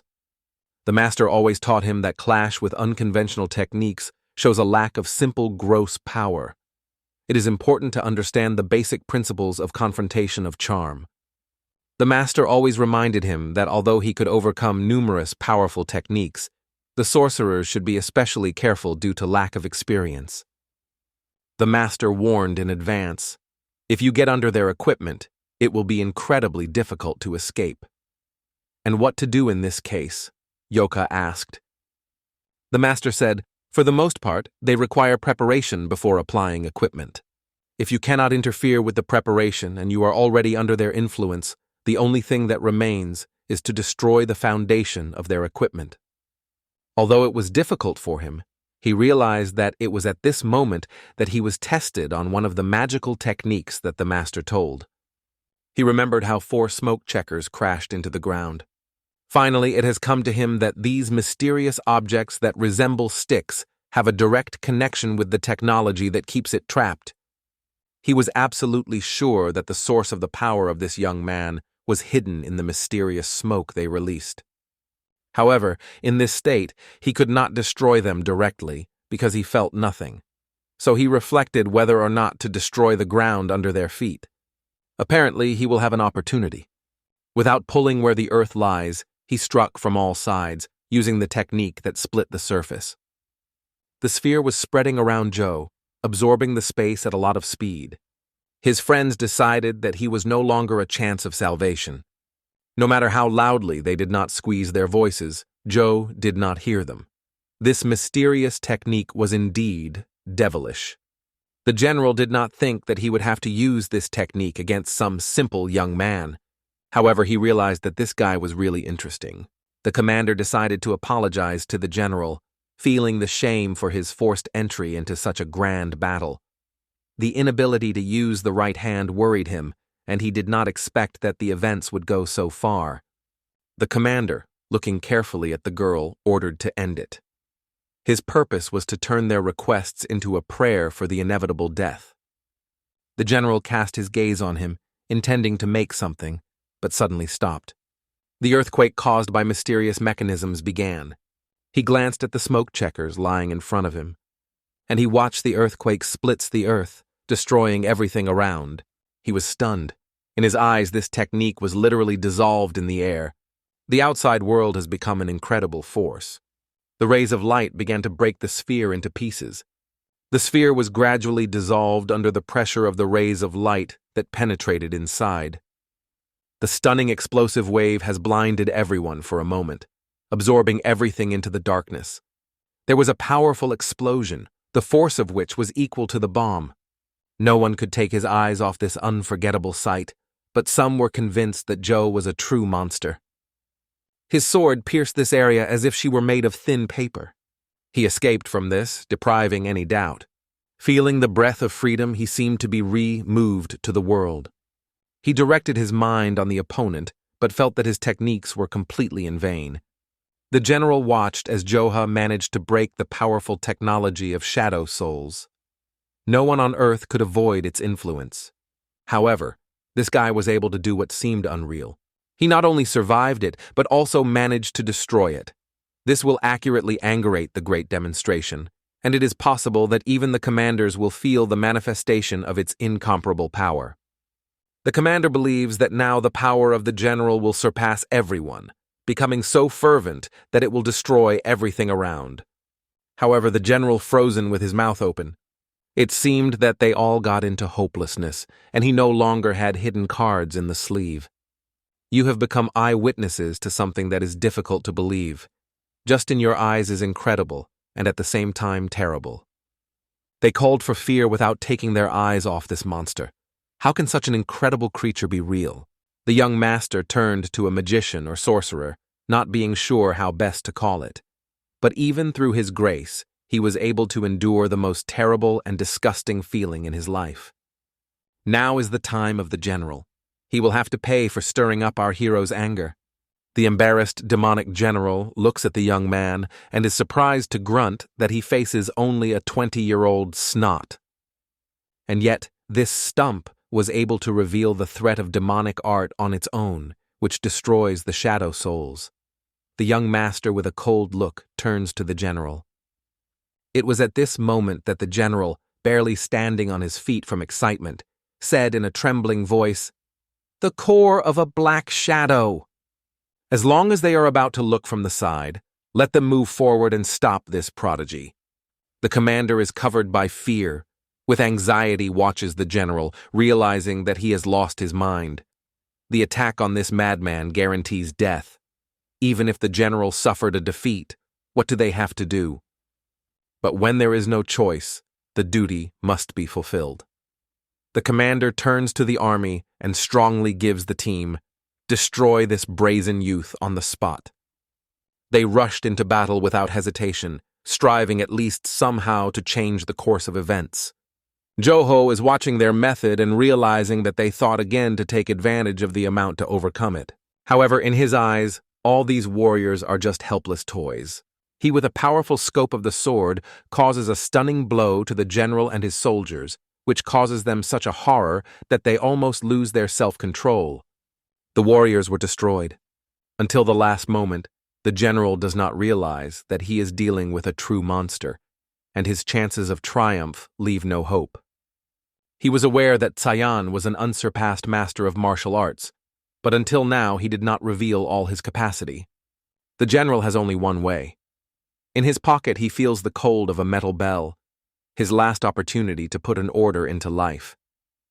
The general understands that if traitors remain alive, then their cult will become known to the world, which can have catastrophic consequences. He needs to get rid of the envoy of the trade union, because he has information that reveals their secret. He reaches his hidden trick, the last trump card, which is still at his disposal. He almost reached the bell, but the commander realizes that the circumstances are losing his handling. The general orders the commander to take the bell immediately. This is the only way he can help, and he throws some mysterious thing. This thing is rapidly flying right in the head of the traitors. He is aware that it will not work to avoid danger or find shelter. He is in all his power to blow the body. Seeing this, his daughter immediately rushed to his father. The bulletin realizes that all the events took this important moment. Jeho, with a frozen look, evaluates the situation, scornfully focusing his gaze on the magician that he caught so much hassle. Their eyes meet, and he says with a cold in his voice, "Don't even dream of going out of here." At that moment, Jeho, like a whirlwind, sweeps everyone off the road, rushes to the general as a clot of lightning. The leader orders the detachment of the Black Shadow to fight until the last breath. The deserters are doomed. If they are not able to stop this monster, the commander will destroy them without pity. The young owner does not pay attention to any obstacles. There are only prospects in his eyes. Jumping high over the enemies, he performs a deadly reception called Heavenly Look of 9 Dragons. The release of incredible force that does not know equal. On that day, something incredible happened. The legendary technique of 9 heavens returned to life, which has long been perceived as lost forever. Faced with her, everyone lost the gift of language. Their mouths opened widely with a sincere surprise. Through numerous trials, our hero was able to climb this level. His technique shone in the sky much brighter than 2 decades ago, and 9 streams of pure energy rushed to opponents. This extremely powerful martial art has become a nightmare for all his enemies.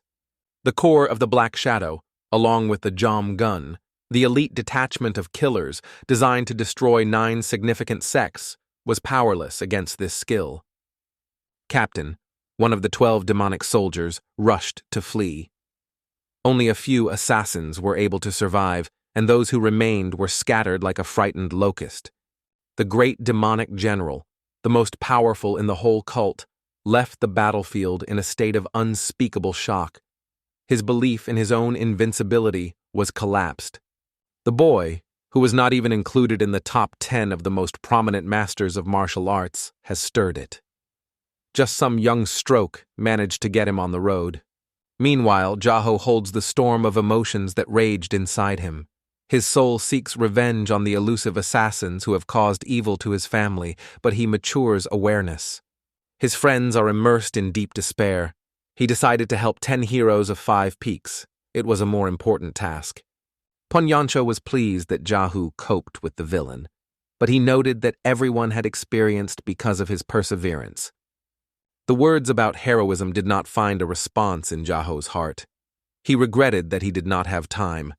Memories of childhood, where he did not feel love, was still painfully reminded of themselves. The bullying was so cruel that even open eyes seemed impossible. He survived the real hell, and now he will not allow it to happen again. The heroes of the 5 peaks were the most expensive treasure on earth for him. They remained the only ones who stood for him with a mountain, and he realized that for the first time he could not protect them. Yahello promised that he would protect his relatives despite the price that we'll have to pay for it. The messenger was seriously wounded, and his daughter was powerless to do him. Only before his death did he sought to express his gratitude to the heroes who came to his aid. The daughter was sincerely asked to provide assistance, but the messenger left the soldier of the trade union and agreed to accept death if the circumstances were required. His only desire was to gather everyone around him. He was overwhelmed by his gratitude, but he did not find words for expression. Without their help, not only the trade union, but also his daughter and all others would be killed. Even the whole wealth of gold coins would not be enough to thank them properly.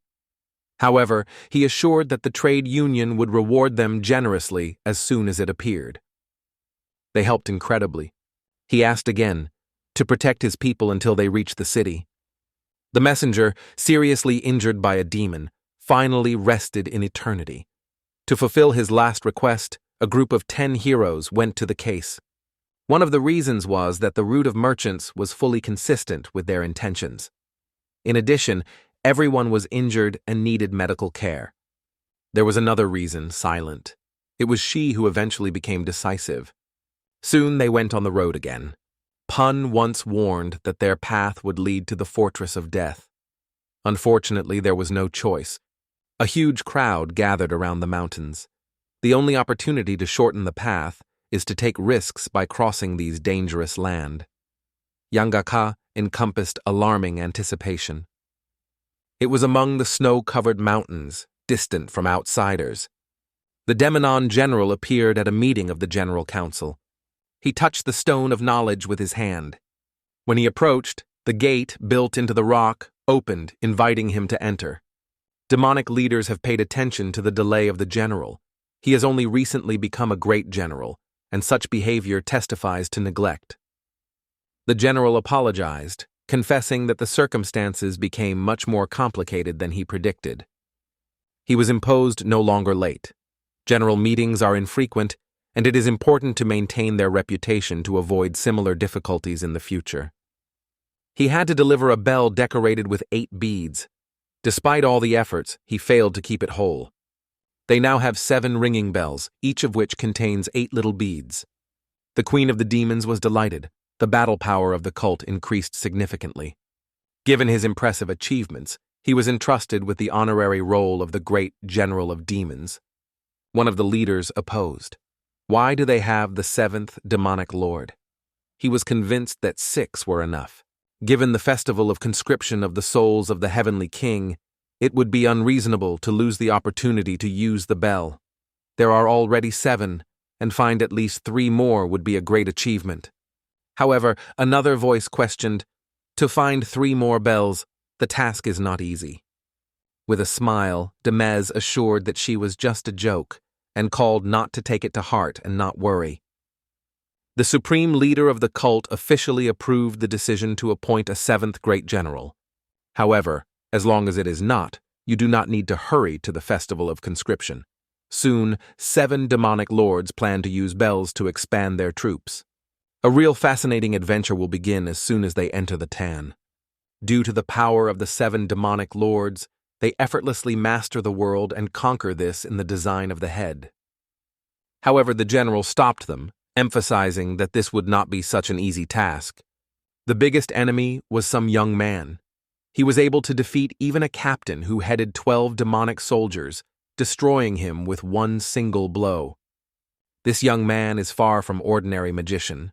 The general was convinced that it was easy to conquer him. However, the young man showed incredible power and crushed his technique. The Demeza mocking her eyebrow, considering it a bad joke. If the call does not apply to someone in the 10 most powerful craftsmen, it is simply unrealistic to defeat a large demon. The general said his mission was to return the holy artifact and the rapid retreat. However, even despite his intentions, he doubted the ability to overcome that guy. He has never observed such a skill. The young man turned in the air 9 times. The blade was released by the restless energy that fell down like lightning. It was a spectacle that was fascinated by the breath and what was to be believed in. The demons was stunned by his words. For many years, the energy of 9 blades has been considered unattainable.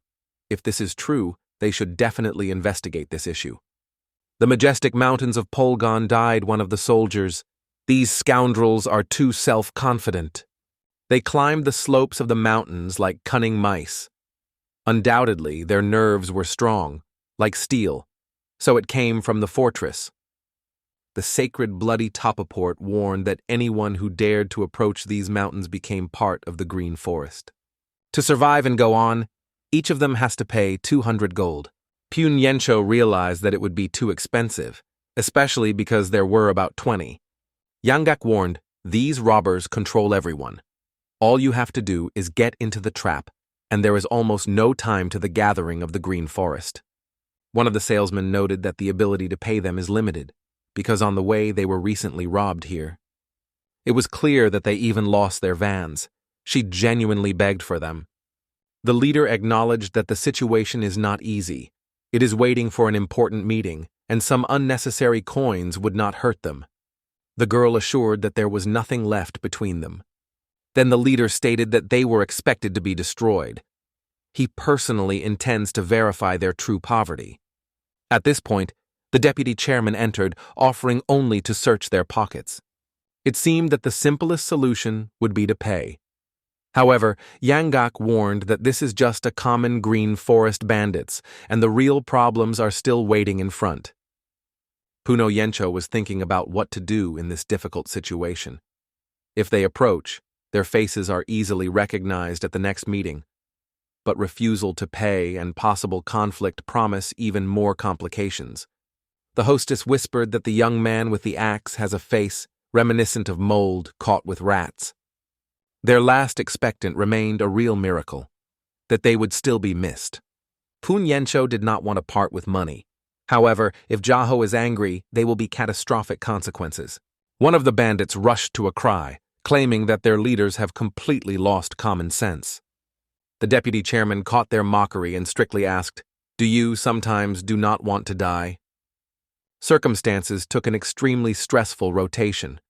They managed to take possession of the funds, but the criminals quickly realized that they became victims of treachery.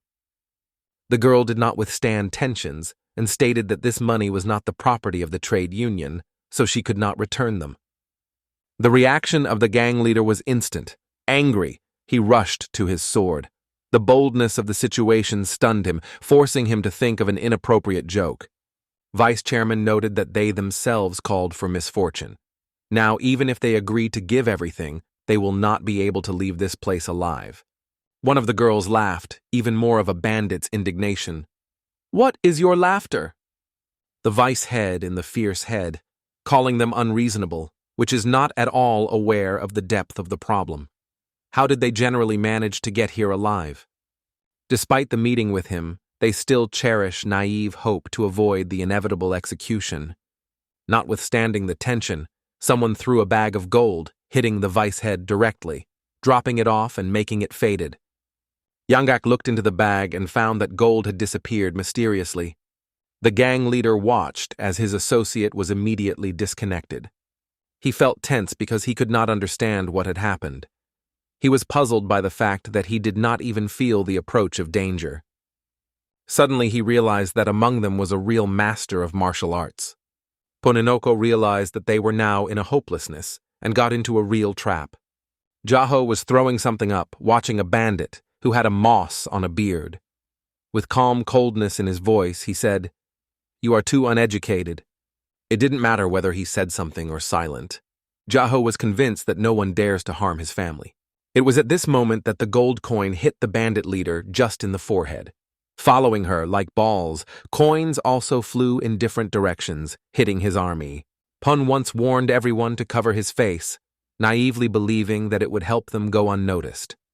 However, time has already passed. Jaho has chosen the path of an open attack, and such frankness will not be response.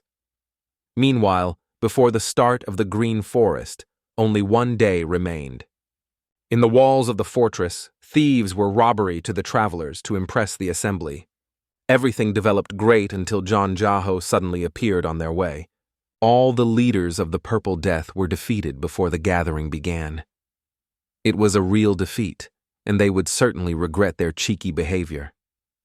In the dark depths of the demons, a fierce dispute unfolds.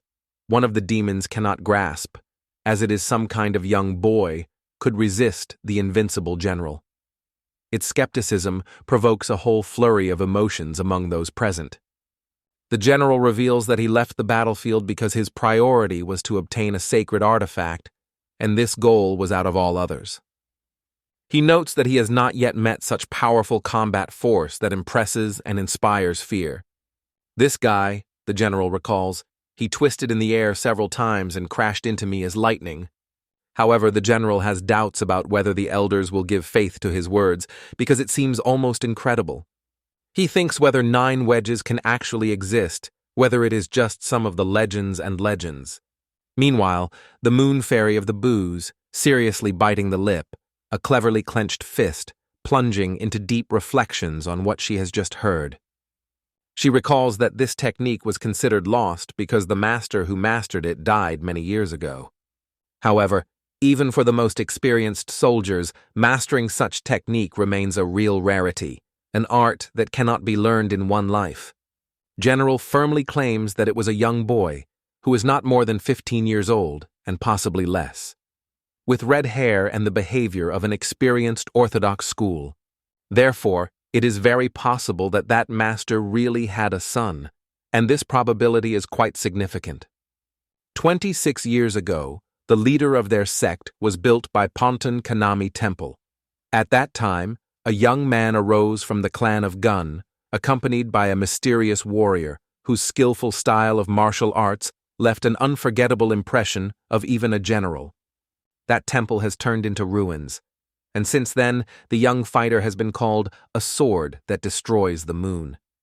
This memory does not leave her, causing annoyance every time he comes back.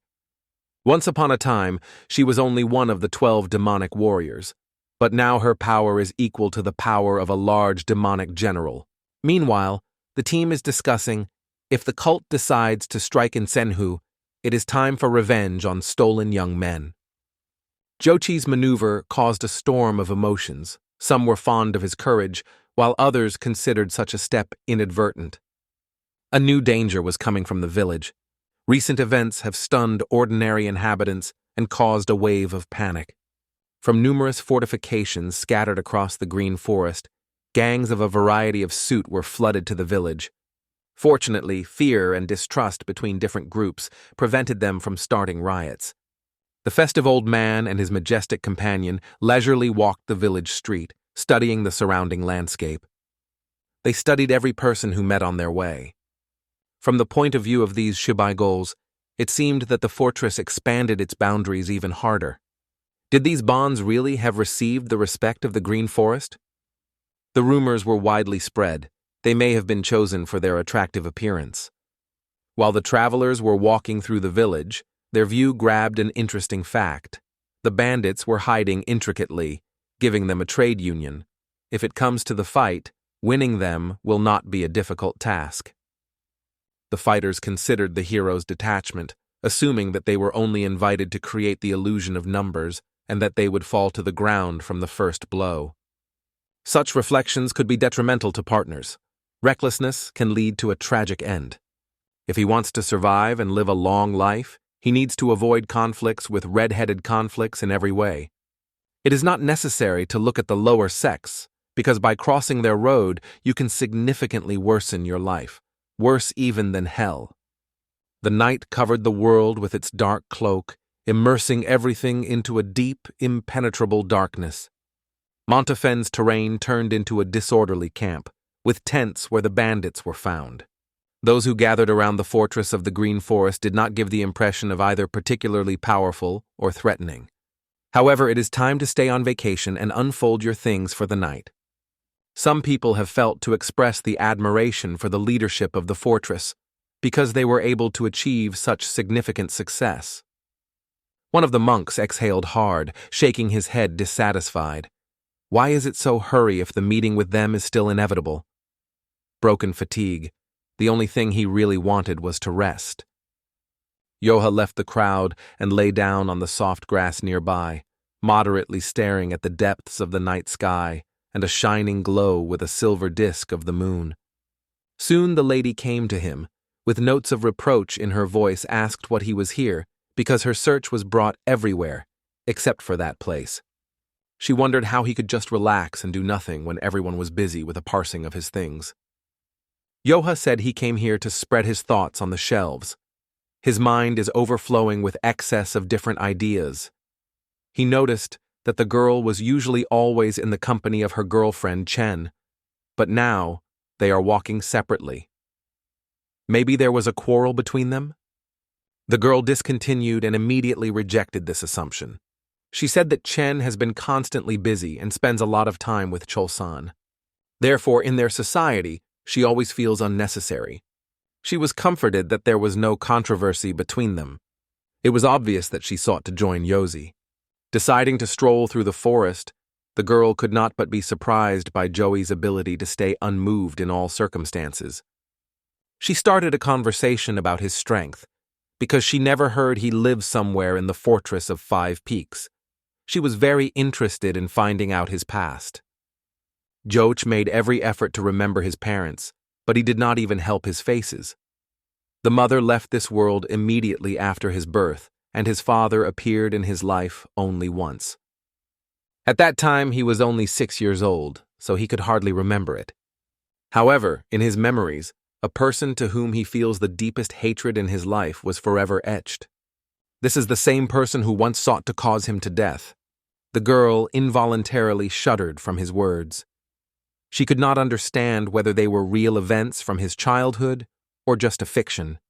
No sign on his face gave the horrible events he experienced. Maybe he belongs to the royal family. He's still alive? She wondered what Joe answered without hesitation. She incited her to find her and punish her. After all, this woman would not even compare with a young shepherd in a duel. However, everything is much more complicated than it seems at first glance. It's not just a woman, it's his native aunt. This news stirred it to the heart. Yoch continuously led her fascinating story, while the girl listened silently, finding words from admiration. She was aware that he had a difficult life road, but even among the tragic legends of the fortress, his history was particularly cruel. Although the guy seemed younger than her, his fate was much more difficult. It seemed that it was one big laugh over fate. She realized what great power he had and how much effort he was worth getting it. Joe never had to be a victim of such a cruel past. She struggled to lift his mood, or at least in some way to put his shoulder. John Joe, whom many envied, was actually much more complicated than could seem at first glance. After telling his story, he wondered if this conversation had tired. However, when faced with her emotions, he caught something else. Suddenly she broke up, unable to keep her tears. She apologized because she did not know how much suffering he had to withstand. He apologized, admitting that he may not have had to tell her. It is not her concern to take on his trouble. And yet, under the light of this lunar glow, their relationships have been changed forever. In A State of Warriors, there is a lively conversation. One of them mentions the inviolable rule of the Green Forest. The fortresses have no right to interfere in the affairs of other fortifications. The head of one of the groups, having a cut forehead from the coin, told that they were a victim of the attack of some guys from the trade union. It turned out that those who gave themselves for merchants were actually belonging to the Green Forest, secretly mixing with the warriors of the Fortress of Five Peaks. The time of the Great Assembly in the forest was approaching. The leader believed that the violators should not be unpunished, so he expressed his intention to meet to discuss this issue. He is aware that the Fortress of Five Peaks is still very young and inexperienced. The leader draws attention to how this degrade tries to express his position, but the head of the Green Forest leaves his words without attention. Hardly noticing the shortcomings of the Fortress of the Purple Death, he immediately undertook doubt the power of Five Peaks, because his heart is still burning with the pain of his own defeat. The commander went into thought for a moment, failing to find a decent answer immediately. Advisors were nearby, realizing that all the signs lead to the Fortress of Five Peaks. The commander was convinced that this was the same outline. He was one of the 12 ominous generals, the unrestrained Lord of Cats. The same scoundrel, which is not at all concerned with any respect. The hierarchy of Green Forest does not attract it at all. He does not recognize authorities, regardless of age. Among all the scoundrels, it was John Joe who left the deepest trace in his memory. Only by grasping the thought of him did I feel the restless thirst for erasing him from the face of the earth. The head of the Green Forest drew attention to one of his advisors, whose hands were still shining. He commanded the head of the Fortress of the Purple Death to retreat, and he undoubtedly obeyed. After shuddering from the horror in front of the leader of the Green Forest, the man was forced to recognize the truth of all the words expressed. Realizing his mistake, he left the hall instantly. At this point, the leader turned to a demonic catcher lord, armed with a sword, which appeared from the inaccessible Fortress of Five Peaks. He was mentioned that this bold man had recently grown up. The demonic lord acknowledged that he has not yet been 20 years old. What a cheeky Junie. The head of the Green Forest barely kept his indignation. How is it possible that a student of the legendary Master of Demons, capable of smashing heavens, was defeated by a regular boy, and even in a state of alcohol intoxication? His comrades, letting the ironic jokes, mentioned that drinking drinks could hardly be called a great dose. In anger attack, the leader of the Green Forest thundered on the table, making the final decision. This action immediately focused all the attention of others. If this young man suddenly appears at the gathering of the Green Forest, this will be a great opportunity for the in-game Demon Lord Demon to meet him in a duel and show all his power. When he claims that the defeat was a result of his intoxication, let him confirm his words in business. If this boy is able to overcome it again, the Green Forest student will undergo great humiliation. If he is defeated, he will be forced to leave the position of General Demons and will again plunge into study for 10 years. Ilgim was aware that decades may seem eternity, a real hell. It was humiliating and horrifying, and he did not want to pass again. The leader of the Green Forest remarked in his view, the fear of losing again before that snot. If he neglects the advice of a mentor, the consequences can be catastrophic. Squeezing his fists, Ilgame firmly promised to himself that this time the victory would be on his side. He bowed to his mentor, certifying his willingness to fulfill any request. Nevertheless, he understood inside that things were bad. The collision with that guy will undoubtedly turn into defeat. It is necessary to immediately invent a clever plan.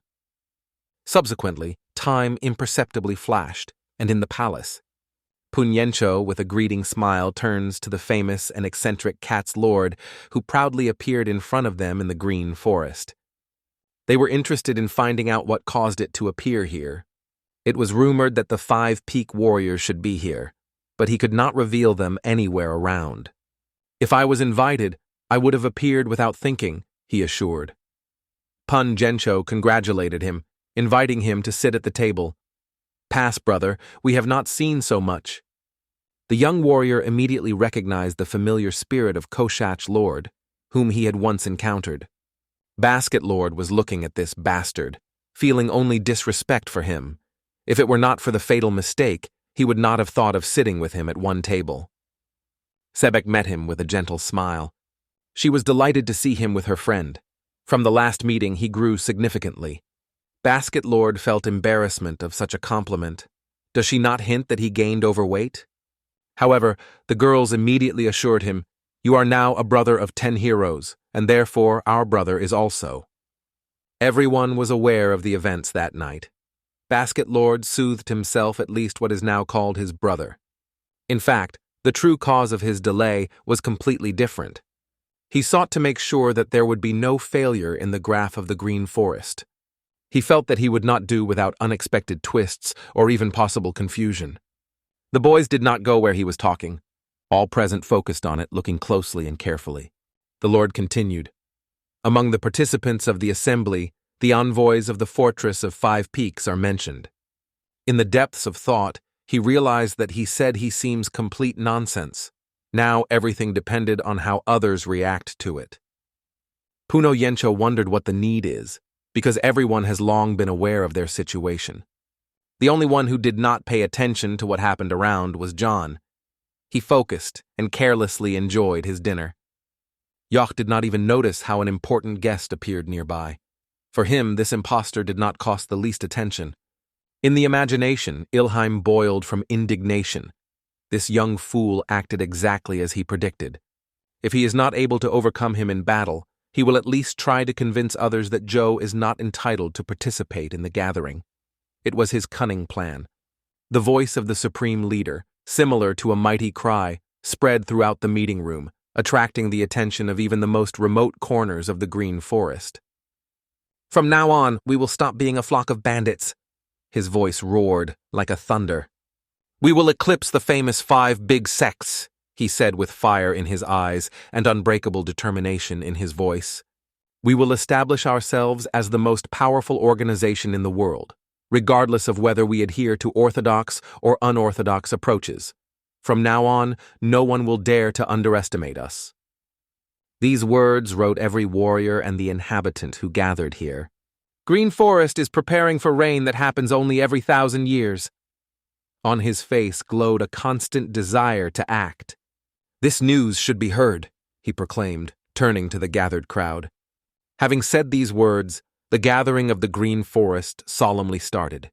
The crowd erupted with the explosion of chants and loud slogans, draining their voices into a single powerful battle call. This is how the first big day in the Green Forest, an event that has forever changed the course of life, everything around. The purpose of the meeting in the Green Forest was to appoint 10 guards and patrols. They had to turn into a powerful force that would ensure order in their edges. A flag took off above the majestic castle, marking the beginning of the competition. Under the cover of mystery, people, having flags, overcame difficult trials. Suddenly, crowds of warriors began to push, shouting, "What do you do, a fool?" Around the words sounded around. They called each other arrogant scums. No one could figure out what miracle the fight began in a foreign territory. They have to choose at least one category to participate in the competition, but now they only conquer each other. Yoha, with an expression of disgust on his face, watched these unaccompanied people. One of the warlords addressed his subordinates with the question, "Who wants to try himself in the first category of secret martial arts?" Suddenly, from the thicket of the crowd, one silhouette died. He rotated in the air like a jig and smoothly, with grace, stood on his feet. His eyes glowed with a willingness to meet all the challenges that fate prepared to him. The crowd was surprised, and the people struck by its appearance began to whisper constantly. "I am Limian Rue, Mr. Mountainkind. Who dares to challenge me?" he asked loudly, inviting the crowd to the battle. Suddenly, a giant stepped on the arena, every powerful step of which forced the earth to shudder at its weight. Limian was narrowing his eyes, looking at him vigorously. It stood Yamak, the leader of Mount Bibon, full of determination to give a lesson to this cheeky bait. Limian Rue contemptuously cast his gaze on the opponent and then threw a poster in his face. Yamak is a poster with his image, and roaring exploded from indignation. "No one has not enough courage to challenge me so much." His words were heard like a thunder of a stormy storm. Lava, following the fight of these fighters, could not restrain the loud laughter, a real sight. This giant health will certainly make Limian to regret for their desperate courage. Limian Rue was moving like a sophisticated dancer, skillfully evading and reflecting the attacks of a massive sword. But suddenly it was covered with massive chains and a huge axe aimed directly on his neck. Then a mysterious green-eyed ghostly killer came into the arena, a decisively tuned to give Limian lesson. Another warrior, a terrifying and deadly dangerous Muayan, came into the arena. The fight grew into a fierce fistfight, where everyone was stubborn with lightning speed. Everyone was aware that the green forest requires the expansion of their possessions, and there were no new soldiers. So they accepted in the army of all without parsing. The advisors were puzzled and embarrassed by this street fight, as one of the participants was the 9th demonic general, a ghostly monk. The wine was poured by the river. The glasses were constantly filled, and foam appeared on the lips of the warriors from crowded drinks. One of the drunken viewers was filled with cheerful laughter, watching this scene. The ghost monk, with a greedy anticipation, monitored the development of events, waiting for the collision between the lord and a young warrior from the Fortress of 5 Peaks. He reproached a friend, trying to find out how much he plans to enjoy drinks, or may have finally mastered mysterious technique for the night. However, this man just smiled mysteriously, suggesting that something more was hidden behind this smile. Last night, a special event took place, the mysterious night. It was the moment when he grasped a deadly technique capable of inflicting a devastating blow to a self-confident 5 Peak soldiers. Watching them, he realized that their days were already angry. Last night, he declared them that the obligation to participate in these competitions was inevitable. Yoch also decided to fight. If it really appears, their success will be guaranteed. However, the Lord's basket will avoid any danger and does not want to rely only on Joe. These competitions are not just a strength test. Here is a significant position for Green Forest. If Yoch demonstrates his best abilities, he will become a guard. It looks attractive, but there is one caveat. This position will have to continuously protect the fortress. Thus, after the competition, Yoch will not be able to go back to the Fortress of 5 Peaks. The Cat Lord confirmed this. That's right. And I am convinced that the boy will not accept such a proposal. Lord had no doubt. They have already overcome many trials, but who can predict how much more Joe's forced absence will last? Without it, the fortress may not resist even 10 heroes in defense. This means that his brothers will have to return, while he will perform new responsibilities. For Joey, it was an inevitable separation with loved ones. This maneuver of Koshak Lord was indeed infinitely intricate. Everyone realized that this evil man was apt in the weakest place. His intention was clear, to appear here and scare the most powerful of those present. Punyencho was aware that it could have catastrophic consequences. However, he was aware that his words were not quite true. Yoha struck the table with sticks. He immediately focused on all the views. "If necessary, I am happy to dive into the flame," Joe said with adhesive confidence. After all, he was lucky to find what he sought for so long. He found a real family that now needs his care. If he is chosen by the guard, he will need to leave them. It turned out to be an intricate trap, a misconception that upset them to the heart. Ponyencho was stunned. Yoha has not yet received the title of guard, and others are already behaving so confidently and boldly. This pushed Joe to think and changed his vision of the world. The monk realized that their leader had seriously engaged in this business. All of these peaks, from 5 peaks, dreamed of becoming valiant guards or patrols. So let them not pay attention to the little things and just enjoy the chance they fell. Yah was completely certain in this truth. Poon Yencho was aware that Joe was probably not able to perform the duties of a guard. The cat lord listened to their conversation with a smile. His idea began to be put into life. He treacherously penetrated into their souls, instilling insecurity and anxiety. He seemed to be drinking and laughing without end kraja, confidently celebrating his full and undeniable victory over everyone. The main leader with reproach watched the kosha lord, whose behavior was very casual. However, this carelessness hired a cunning estimated idea. He turned a careful look at the young Joe from 5 peaks, and a hidden thought flashed in his eyes. A duel of one of the most powerful warriors was opened, which impressed everyone with his technique Iron Head. He immediately shot his head, causing a powerful blow to the enemy. The rival with a roar flew to the side with a broken face and never had time to realize what happened. Considering this amazing sight, people with interest were following the warrior calling their techniques. For them, it looked like a normal blow to their head. Yoha watched this view with a shade of boredom. Squeezing the sleeve of the sword, he began to rotate nervously, ready to challenge, although the battle was still continuing.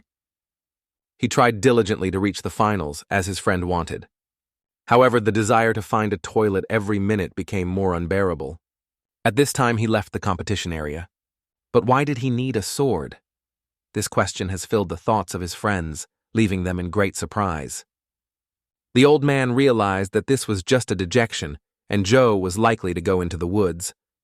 For the creature who overcame the sage Chonji, these trials looked like innocent children's fun. Yoha felt any desire to follow them. Yangak once baptized Joe Monstro. Yes, they felt all his power. When fiery dragons appeared on the stage, the frightening energy he radiated really resembled the power of a real beast. Sebek was angry because of their rudeness and the fact that they barked Joe, calling her a monster. She was boiling with anger because of the behavior of the boys, but they could not understand why she was so fervently protecting him. They decided to have fun with the help of excitement. Which of them will put on the victory of the bald, and who on the triumph of the hairy? Sebek realized that there would be no one who really understands her. These guys are constantly repeating that Joe is a real beast in martial arts. Sebek was worried about whether Yah was able to reach the level of others, and this anxiety was only increasing. Barely Joha left the arena as a real storm broke out at the competition. It seemed that the warriors only waited for his departure to start real fights. The warriors alternately stepped on the arena one by one. These were not ordinary participants. Their veins raged with real battle blood. The clashes raised the level of adrenaline to heaven, turning into a real action show. Each of the opponents had a weapon that glowed with readiness for victory. The Wool Knight studied his opponent's eyes carefully. At the same time, they pushed away from the earth and the head flew into the sky. The audience, without taking their eyes, froze in anticipation when they witnessed this legendary duel. This battle is forever etched in their hearts. Covered with thick wool, preparing to strike his enemy, focused all his spirit and strength. He gathered all his rage and despair in this blow. In his every movement, the presence of a soul was felt, which burned with a passionate desire for victory. However, his superhuman power, the enemy has a virtuous blow to his sickle. When they came together, the lights dreamed in their eyes. None of them sought to admit defeat and leave the battlefield. They fought until the last breath, despite no obstacles. The audience in the stands sat impressed with the brutality and desperation of this battle. Some people shouted, supporting their pets. Proudly in the eyes, the warriors monitored their most outstanding commander. At first glance, this duel between the brothers from the fortress of Debel seemed quite ordinary. However, my grandfather, surprised in his eyes, asked the question, "What did you take? What a duel is?"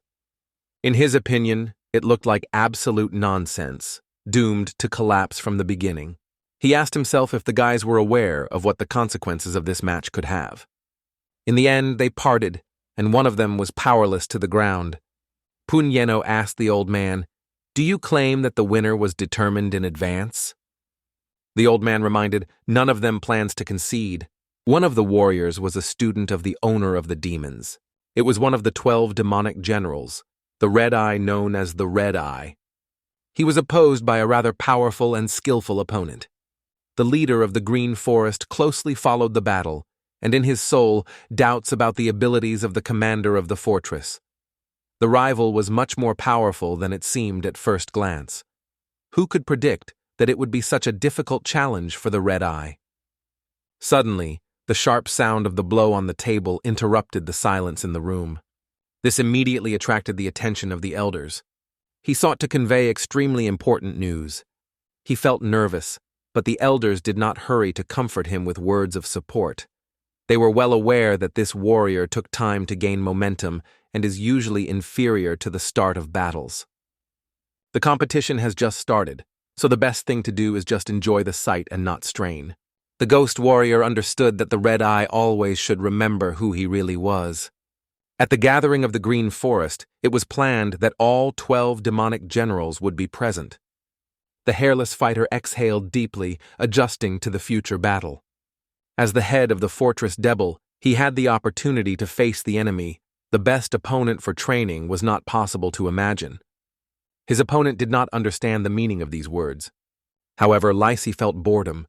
Their confrontation reached a new height and had to end with one decisive blow from it. The master looked with amaze at this bald despair. From the sickle began to flow his energy, weaved into a fascinating stream. "A bloody blow of 1,000 vipers." The voice of the bald warrior lifted the voice. His energy pierced the battlefield as if poisonous snakes, filling everything around. She rapidly directed towards the enemy with such power that it was an inevitable danger. Viewers in the stands could not take a look away from this incredible blow. The opponent had frozen, as if he had felt breathing in death nearby. The advisors shouted to him, "Faster to run from there!" It seemed that even for the leader of the fortress, Debel came in the last days. Bald struck a kid called Vipen. At that moment, the alarm swept the audience, who kept breathing in anticipation of the result. The ghost advisor, with the delight of burning in his eyes, watched the battle closely. The invasion of striking blows was constantly on the opponent. The old man was aware that this spectacle was not equal. Imagine this. The head of the deserted citadel made the student of the master demons to reveal his most powerful technique. It can open his way to glory as a prominent warrior, although he still has a lot to go to Joch.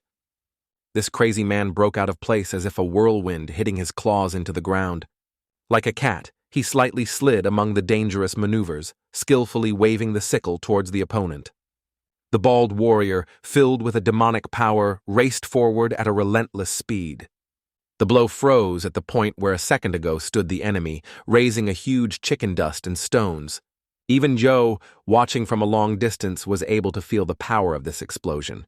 Interestingly, Joe was motionlessly watching what was happening. He came here for the sole purpose, to train. But suddenly the rain began, even if the sky was not covered with clouds. What is it? The young master, however, did not worry about it. He is more captured by the feeling of energy of this forest when he carefully applies his palm to the trees. He decided to use the tree as shelter, as if it were an umbrella. By waving the sword and throwing it up, Yach cleverly grabs him with both hands. His body strains, preparing to strike a powerful blow. He is aware that he will strike, but remembers the importance of self-control. It is worth consumed at least speed and energy. This will allow you to perform virtuosity technique. But suddenly from the tree, the words, "Did you think to stretch the tree in half?" Josh immediately slowed down. He could not think that someone would hide behind the tree. He tries to reduce the power of the impact, because the young man was right in front of his sword. Fortunately, he could say the words, otherwise his head would be the threat of disappearing. Joka now doubts whether to express her gratitude to the young man for all over safely. It may have been time to give him a lesson to understand that he was on the verge of life. Joe was thinking, surprised to note that he had in no way felt a foreign presence. It seems to him that it should be one of the mountain robbers. But what does he do here instead of being in the arena? The young man turned his head, asking, "Are you not a young leader of this fortress?" Therefore, the young man was frankly boring. Yoha could not understand what the peculiarity of this mysterious weirdo. The young man informed that he was indifferent to the green forest and mountain robbers. He came here only to relax a little, but it almost ended for him fatal. Joe was surprised when he heard him called the young master of the fortress. He returned, saying that no fortress had nothing to do with. The unknown glanced at him with interest. He believed that Yoha was a real master of martial arts, because he had not seen it like this. The young man argued that the usual martial arts are powerless in the description of his boss. In the end, his patience was exhausted, and he sharply advised Josie to stop pursuing him and act more mature and courageously. The stranger reported that the elderly are dominated by green forest elders. He seeks to find a young age like himself to make a true friendship. Joe was barely leaning towards him and in a muted tone muttered, "What kind of nonsense are you going to come to?"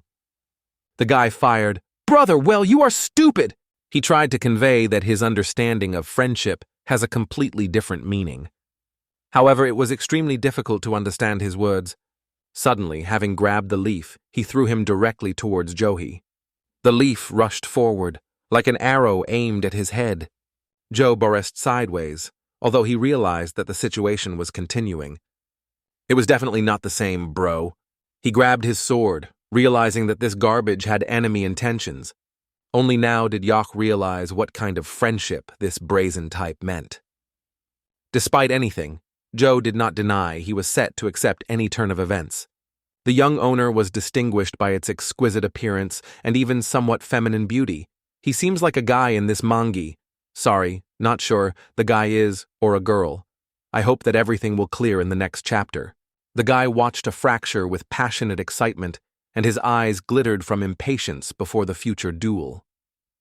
"If it's the only way, I'm ready," he proclaimed the call.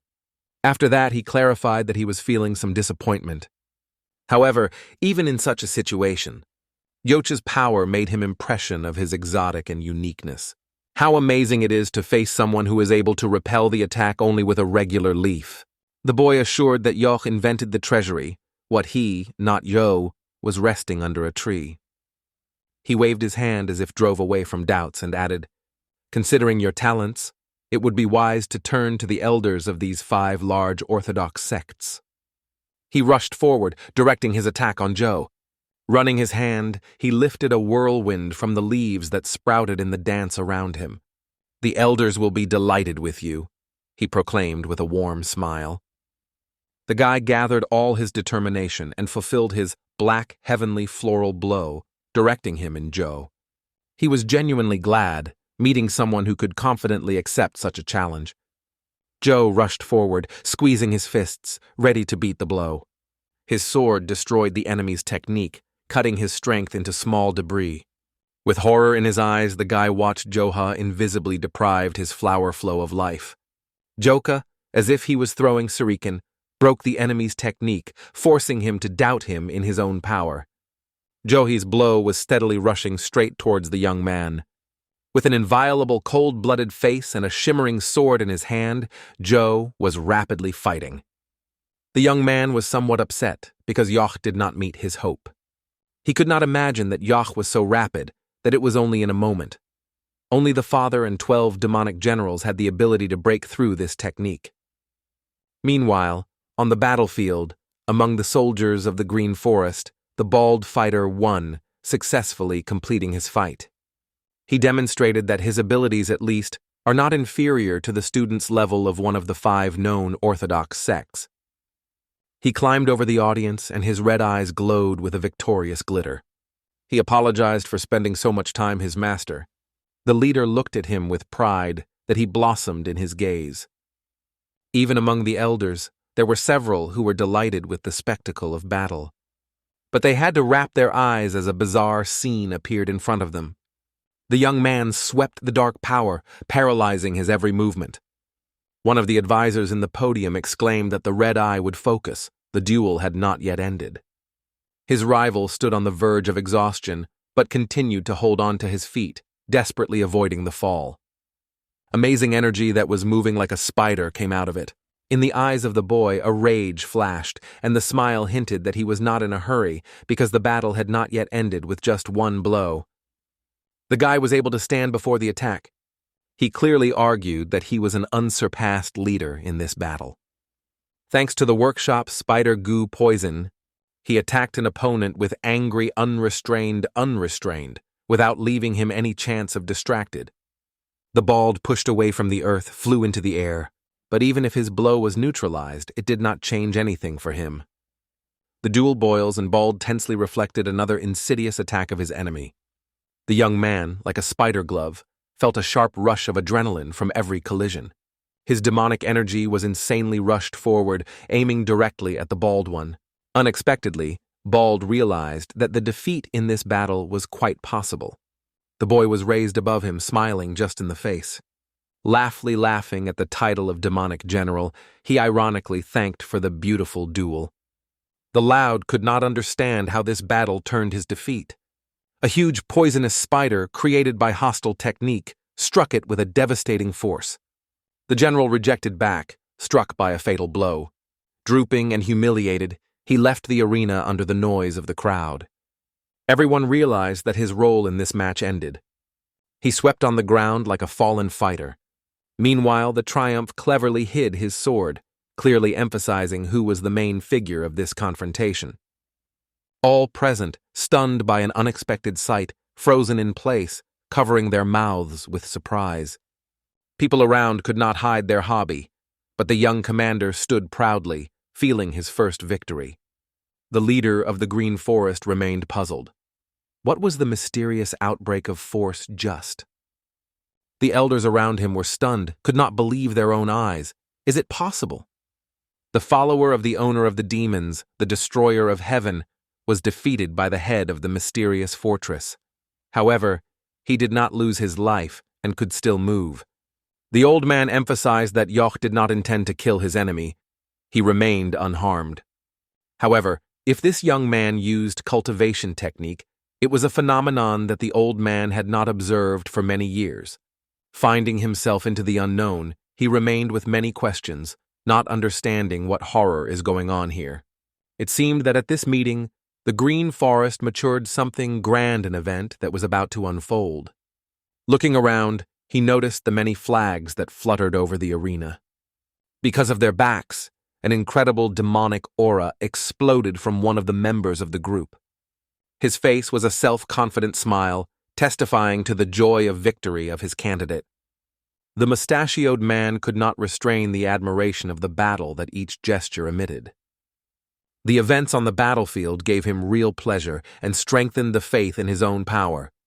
The leader of the Green Forest began to make movements with his hands, releasing the flow of purple energy.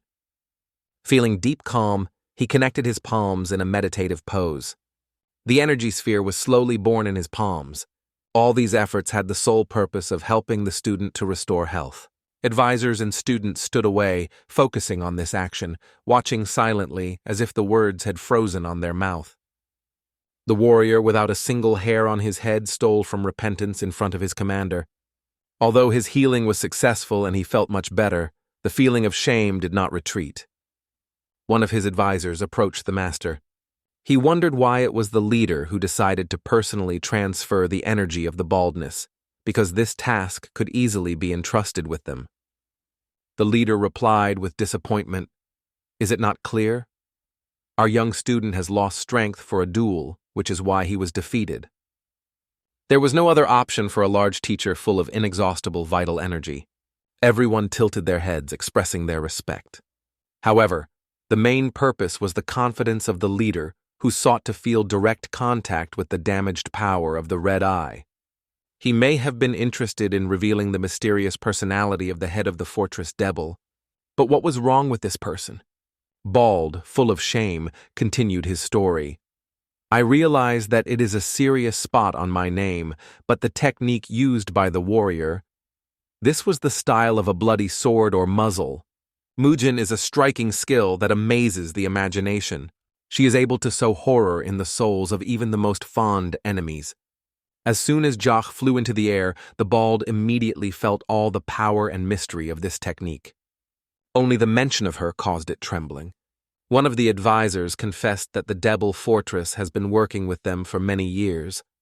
They were deeply aware of the importance of this gathering for the Green Forest. However, the leader himself appeared and humbled the red eye in front of the crowd. This cannot be ignored. Did he really decide on this insane step and opposed the supreme power of the Green Forest? If this is true, there may be 5 large orthodox sects. They have chosen the way of using insidious methods to maintain control of Green Forest. But none of the probability cannot be rejected. It may only be a coincidence of circumstances, and they did not intend to use this fight for their interests. The head of Green Forests decided not to spend strength on long reflections. In his palms began to form a bright purple energy sphere. In the center, suddenly a symbol of a spider, which instantly captured the attention of all the soldiers. They tried to understand without success. What is it? Maybe a poisonous spider? The head carefully collected the remnants of energy from the body of his ward for further analysis. It is worth noting that this technique is used only in one of the Muram factions. It was obvious that it was a demonic cult. The leader realized that their destructive ambitions were still burning with unbiased force. In remote mountain depths, invisible to the human point of view, the Luna Fairy listened carefully to the report of her envoy.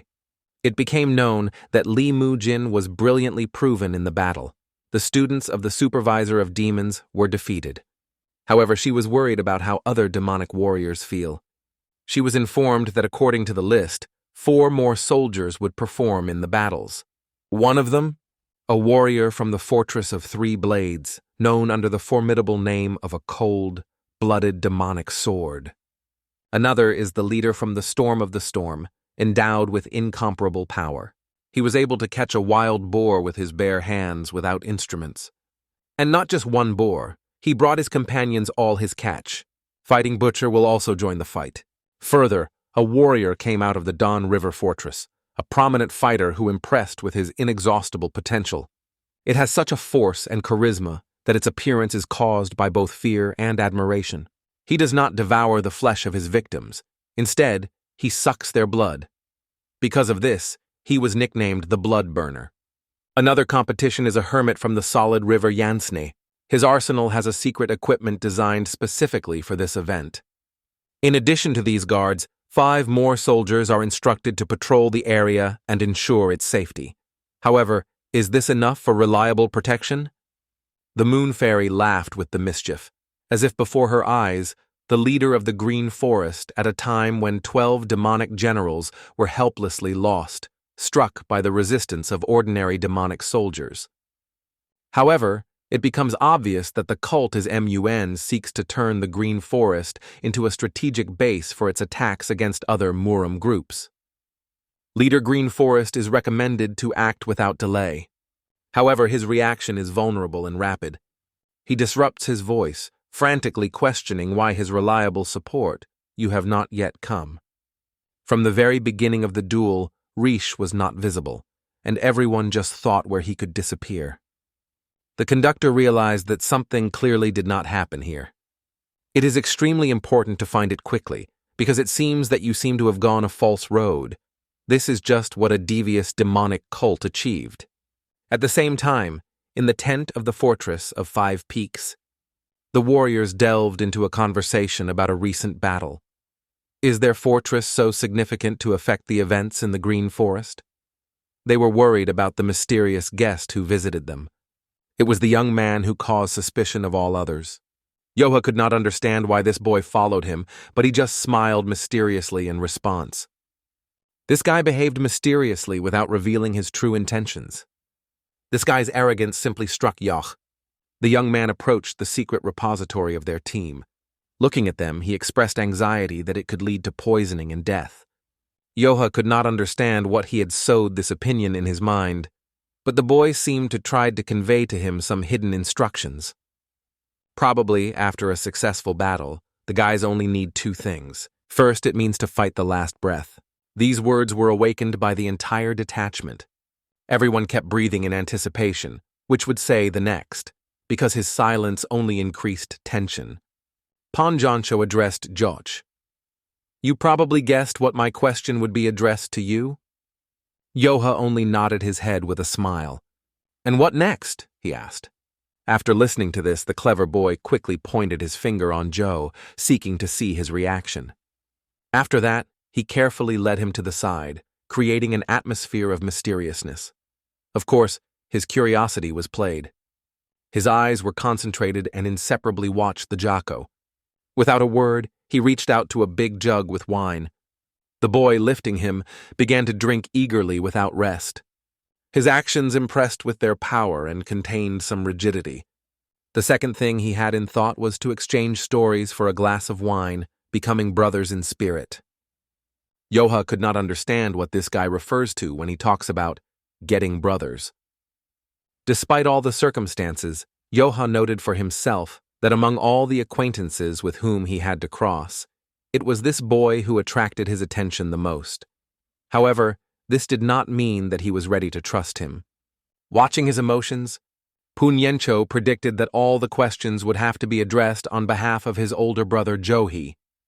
Despite the fact that they saw for the first time, their frankness was striking. They both sincerely expressed their intentions and gladly accepted the challenge.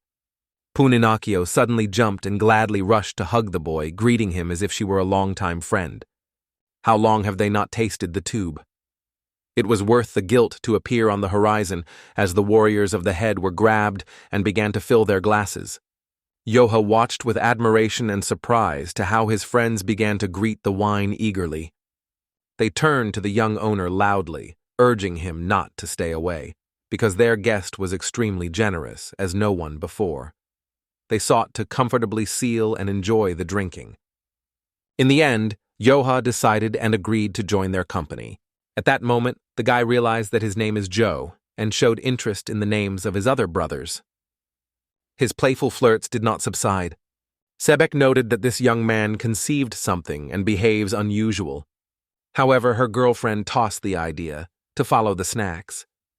However, Sebek did not look away from the young man because she was convinced that he conceived something. At the same time, wine poured wine everywhere. The warriors drank without stopping until they fell from fatigue. The glasses were ringing at each other when they lifted them, radiating sincere joy and laughter. They were scattered in the praise of wine, emphasizing its unsurpassedness. His aroma was fascinated so much that he immediately improved his mood. However, the old man unexpectedly caught something unusual in the wearing. This gorgeous and fragrant wine caused considerable suspicions. However, the wars unfolded to full force. The wine impressed with its unsurpassed taste and sophistication. He was enough, and this young man took care of everything. He encouraged the warriors not to stop enjoying all night. However, the old man still couldn't get rid of his suspicions. The guy looked much younger in 20 years, but how could he afford to appear with such expensive wine? Filling his glass wine, the old man thoughtfully thought, what did he think about? Enjoying the drink, he could not hide the obvious. The wine was surprisingly refined. Since the duel was not planned for tomorrow, they decided to surrender the glass up to the very bottom. At the same time, high in the mountain peaks, the warriors, covered by fear, retreated disorderly before the mysterious threat. They raced with slopes, but on their road there was an obstacle. The leader of the green forest was looked at these losers with disgusting, slinging them with his gaze. The location of Riche remained a mystery, and this began to bother it significantly. Advisors made apology for failing to find him. They carefully examined all the tents, but it did not produce any results. And so, on the horizon, there was a figure of a person who brought the news about the find. It was Kosacha Lord Igim. He made a careful search and found the same person he was looking for. Igim noted that Riche needed a bottle of wine. The father, learning that his son was interested in some special wine, expressed his desire to find out where he was sent. The ordinary wine warrior assured that the cargo arrived in place, in the direction of the Fortress of 5 Peaks. The head of the Green Forest has been concerned about the herd. He was aware that it was in the Fortress of 5 Peaks that the famous Yok lives, which many legends speak of. Why were wine sent there? It ignited even more interest in it. The ruler has already been exhausted to listen to endless mention of this fortress since these scoundrels appeared. One of the ghost advisors realized. Their teacher begins to boil from rage. He suggested that if agents of the demonic cult were already settled in the Green Forest, doesn't the dear Lord think that the Fortress of 5 Peaks is the greatest suspicion? Their behavior, power, and even magical abilities impressed with their strangeness. Hearing these words, the Lord is only fiercely boiling. The Fortress of 5 Peaks from their arrival keeps it in constant tension. Listening to his students, the Lord of the Green Forest realized that his only daughter had been captured by sinister demonic cults. As soon as the students felt a powerful outbreak of his energy, they were concerned with deep concern. They convincingly asked him to keep calm, assuring that all executives gathered at the meeting, and no one would risk doing something careless. "So what action do you offer?" asked the Lord. His tone was marked by unwavering coldness. Due to the lack of information, they stopped to decide to use Riche and continue the observation. If you spread the gossip that one of the 12 demonic generals staged internal disputes at a large gathering, it can harm their reputation. The main purpose is to strengthen the prestige of Green Forest. One wrong step, and their efforts can result in loss.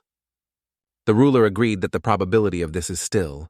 One of the owners was so absorbed in their thoughts that he could not grasp what was going on here. Interestingly, what did these guys think there?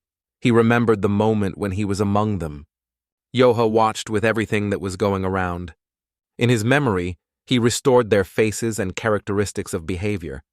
In his mind, these guys did not fit into the image of demonic spies. Open the suspicions and categorically not to believe in them. This is his position. The force emitted by these young people was more reminiscent of the energy of orthodox sects rather than a demonic cult. Due to the premature charges of the ghost monarch, false conclusions were drawn. However, the owner was aware that his views could not be simply expressed. Even the slightest misunderstanding could create difficulties. Unexpectedly, he decided to discuss it with Ingim. He was interested in learning his point of view because he had experience in meetings with these guys. For Ingim, the onset of this moment was a decisive change in his life. The teacher, "We agree with the opinion of the elders. In their words, some wisdom is felt," Idame said. At the heart, he expected to cope with these stores without much difficulty. The owner of the Green Forest asked what made Igim make such a conclusion. However, Igim mentioned the key point. Red-Eyed spoke of the head of the fortress Devil. At this point, he realized how mystical energy vibrates, gradually growing, like yeast that wines in wine. On that day, John Joka radiated such a powerful energy that could not be remembered. If the Mad Basket Lord is right, it means that they should be urgently resolved with these people. The Lord bowed his head, plunging into the current situation. Others agreed with this opinion. If there is at least the slightest doubt that these persons can be spies, you should take care of Riche security immediately. Everyone began to rush around. The situation was increasingly exacerbated, and it seemed that the path to the solution simply disappeared. However, the ruler could not accept these assumptions because no one could assure him of their authenticity. In his consciousness, slight suspicions were overwhelmed. The words of the ghost monarch were awakened by a fire that would be better left alone. It was anger. However, it is not the one who belonged to the master of demons capable of destroying heaven, but the anger of a father who was desperately worried about his child. The owner of the demons became famous throughout the world with his incredible spiritual strength and incomparable skill. But when it was about his only daughter, he became a true image of boundless parental love. To ensure the safety of Sokrai's daughter was his most expensive priority. This exceeded all his achievements and triumphs. At this time, a real confusion prevailed in the hall, where everyone enjoyed savoring wine. If fate demands to deal with all the murmur for the safety of his daughter, he is ready to sacrifice the calm of the Green Forest and plunge into a whirlwind of trouble. Riche was a significant factor that prompted this decision. She was already well gained and was exhausted. Sebek didn't even know that her hand's on the right. She thought the guy could not drink properly. Her indignation was so strong that she could not understand the reasons. So trying to cope with emotions, Sebek helped him get up and suggested trying again. Soon a mysterious atmosphere reigned on the street. The young owner came out to find out what was happening there. Demonic energy was powerful from the far mountains. Her strength was unusual, it spread to boundless spaces. Yoha stared at the distance, where the unwavering power was blossomed, which lured him to himself. The owner of the green forest clenched his teeth from rage. The ghost monarch was delayed in reflection. Is it time for action? However, it is only necessary to get an order as he easily wiped them from the face of the earth. However, the heart of the leader was boiling from malice, and he thought whether they really wanted him to come to them immediately. The ghost monarch asked for his myopia. His only desire was to make sure that everything was fine with his daughter. If everything is fine, they will finally be able to forget about it and leave it alone. Because if it turns out that nothing was threatened, and he will attack his own, it will become a dishonesty for the green forest. He tried to stay in good sense. He asked his students asking, "Why can't you understand? I am not concerned about which they are the fortresses or whose conspiracies are conceived. They all aimed only one thing, to disrupt the large gathering of the green forest. Their behavior will probably only intensify and become even more provocative. They will start using demonic techniques without shame and openly reveal the full potential of their strength. If they can overcome one of the 12 powerful demonic generals, the reputation of the green forest will disappear without a trace.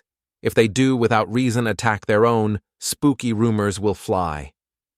Will other fortresses continue to trust them? Their careless actions can harm their reputation, and the unity of the green forest will be at risk. The enemies already make insidious plans, and they allow themselves to think inadvertently. Demonic advisors were still not confident in their further steps, but they were aware that they should make every effort to increase the prestige of Green Forest. There is no place for mistakes, and defeat is not an option. They should win each of their following duels. It doesn't matter how they will succeed, because the winners will always be on top. On the horizon, mysterious figures emerge, causing a sense of secret. Some of the elders were worried about key events. What happens if the Fortress of Five Peaks decides to refrain from participating in duels? Unexpectedly, Lord realized that he may have spoken wrong, because he realized their participation in the competitions in question. Internally, he had already tried to adjust the team for a sports wave, but preferred to keep his doubts in himself without telling his colleagues. One of the respected elders realized that his thoughts about the attitude of the young men of the Fortress of Five Peaks only assumptions. For them, it is probably only fun. They are not at all concerned about who will win or be defeated in these duels. With all its strength, those who called them sought to enter the battle for the dreamy title. At the moment when the owners have not arrived, the Fortress of Five Peaks was eagerly watching the competition. If you think about who could they take part in cooperation with, I have some assumptions, but I am convinced that without their participation in battles, it will not be easy to determine whether they have demonic arts. Basket Lord is aware that even if they participate in competitions, none of them will dare to use demonic arts. In the process of preparing his plan, he did not take into account the important detail. If they find out that they have no demonic energy at all, he will immediately be suspected of distorting the truth. The Ghost Monarch wondered why these mysterious persons refused to join and what actions they are able to take. Basket Lord confidently believed that it could easily cope with them, but the situation was only complicated, and now he has no idea how to get out of this mess. In parallel, in the camp of Five Peaks, the boys enjoyed the wine, which was mysterious thanks to their hospitable owner. This wine was unsurpassed, and enjoying it was a real pleasure. Punyencho had never had the opportunity to taste such a magnificent wine before, so the gathering of a green forest for him has become a real, unforgettable holiday. But why does this young man treat them with such an exquisite, expensive wine? In a moment, do not get from where the shrubs came out of the shrubs that watched them closely. The guys from the mountains suspected that Pun Uno and his comrades belonged to the spies of a demonic cult. Their actions were full of tricks, and if the idea is successful, They will now start acting on the shelter among the bushes to make their plan for revenge in a moment when no one expects it. And then there was a case that made Joe accept a significant decree. When the pun looked around, at first everything seemed ordinary, but in the air it was a bad mood. Only in a moment did he realize that something sinister was already ripe. He would soon attack him. Suddenly, the attackers with dirty hands threw a handful of fine sand directly into the face, blinding it and knocking it from the panther. The young owner did not have time to blink, as he lost the opportunity to find out who were the mysterious scoundrels that suddenly attacked him. Meanwhile, Yoka, enjoying a tart wine, suddenly realized that his boss was shouting a voice out, as if calling for help or warning someone. At that moment, Richa, shaking at hops, stubbornly insists that he is not drunk at all and can drink without problems, refuting the obvious. Yoch tries to convince himself that there is probably nothing unusual and that his anxiety about puns is unfounded, only the fruit of his imagination. Meanwhile, a bizarre confrontation unfolds on the street, in which chaos and danger merge in the mysterious dance of death. Puna Yencho, stepping back, will be ashamed of unexpected aggressors, trying to avoid their unexpected rage, which suddenly caught him by suddenly. Their hands ruthlessly squeezed his body, pressing on the acupuncture points, which deprived the guy the ability to resist and move freely. The enemies took advantage of the situation because the pun once, while drunk, was a light prey for them. It was difficult for him to focus and act confidently. However, their leader has warned his team it is not necessary to calm down lightly because if there is excess noise, a dangerous young man may appear, so you need to hurry. The Nine Mountain conductor has already brought his mighty tops over the Pun Yencho, preparing to send a defenseless young man forever where his pole will be left without a way. In the next second, a dull blow to the axe, as if the air is torn apart, initiating the irreversible course of events that will leave a bloody imprint. At that moment, Yoch went outside, looking carefully around, trying to figure out where his friend disappeared and what the uncle is going on here.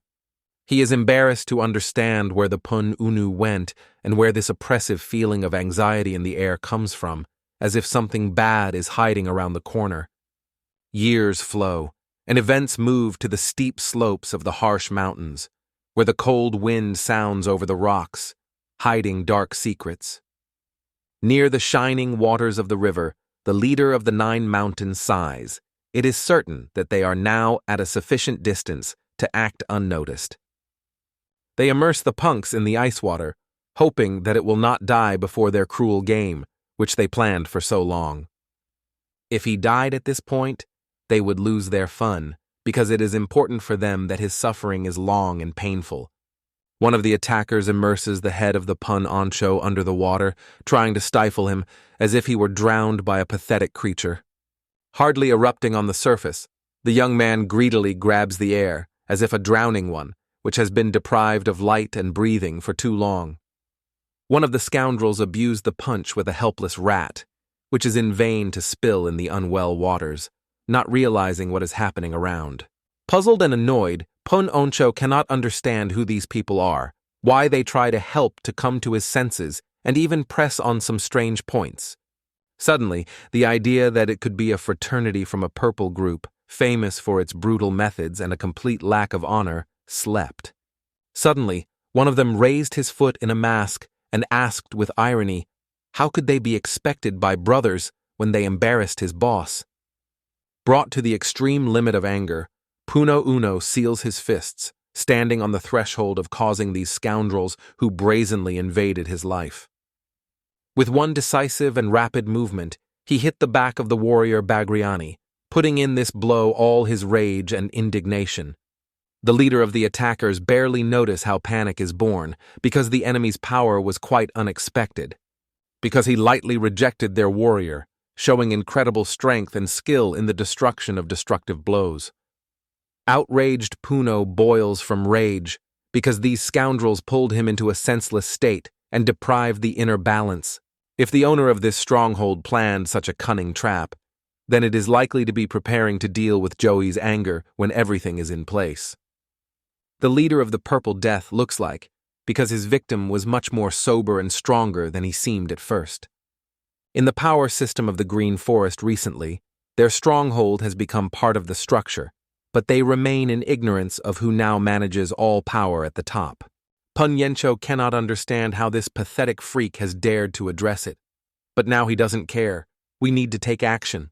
If he wants to come together in battle, then let him choose the enemy that is guilty of all this.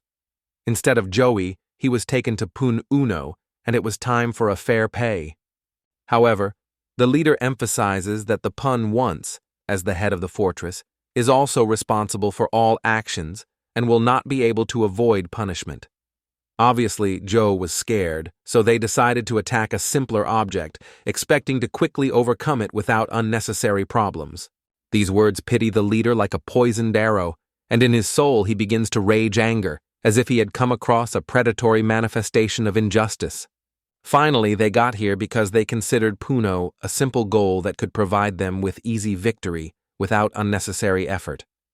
After these words, the leader of the Purple Forest is squeezed, and the flame of confidence in his eyes gradually loses its brightness. Only a moment ago, he kept with a mockery on his mouth, describing the Purple Fortress as a worthless collapse. Finally, he realizes that real power can occur in the most unexpected places, destroying stereotypes and outdated ideas.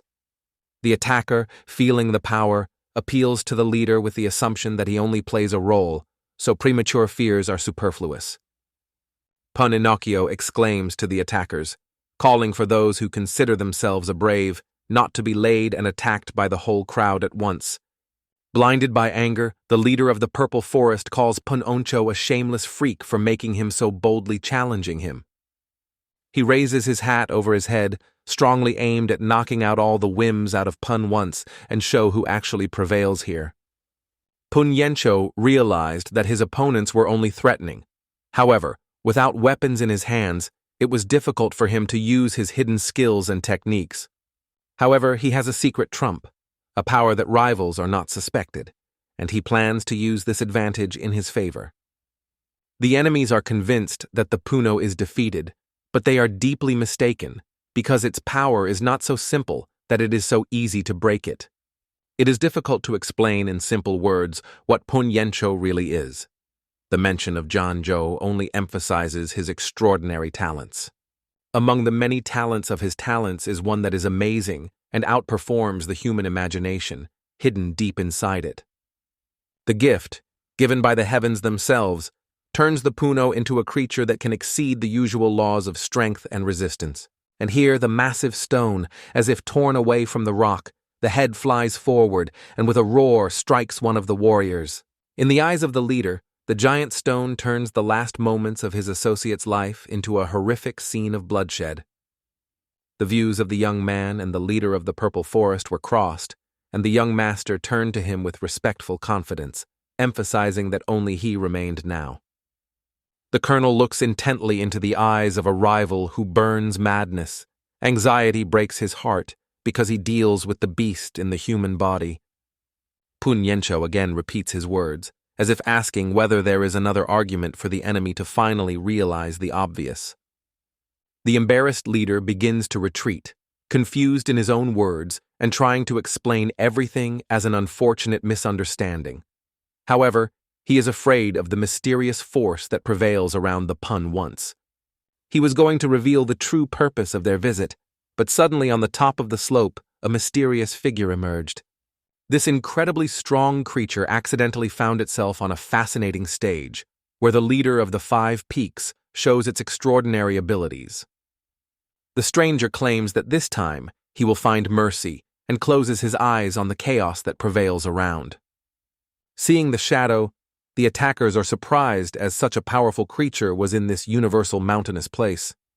It is one of the 12 demonic generals of the Lord of the Ghostly Heavens, a ghostly monk whose glory causes fear even on the latest. He asks Pun Yencho, who is amazed at where he has such a supernatural power, and what secrets are hiding behind this phenomenon of incredible power. The guy says there is nothing special about this. He just came to the world stronger than many others. The ghost monk is not satisfied with this explanation. He suspects that this power lies something much more complicated.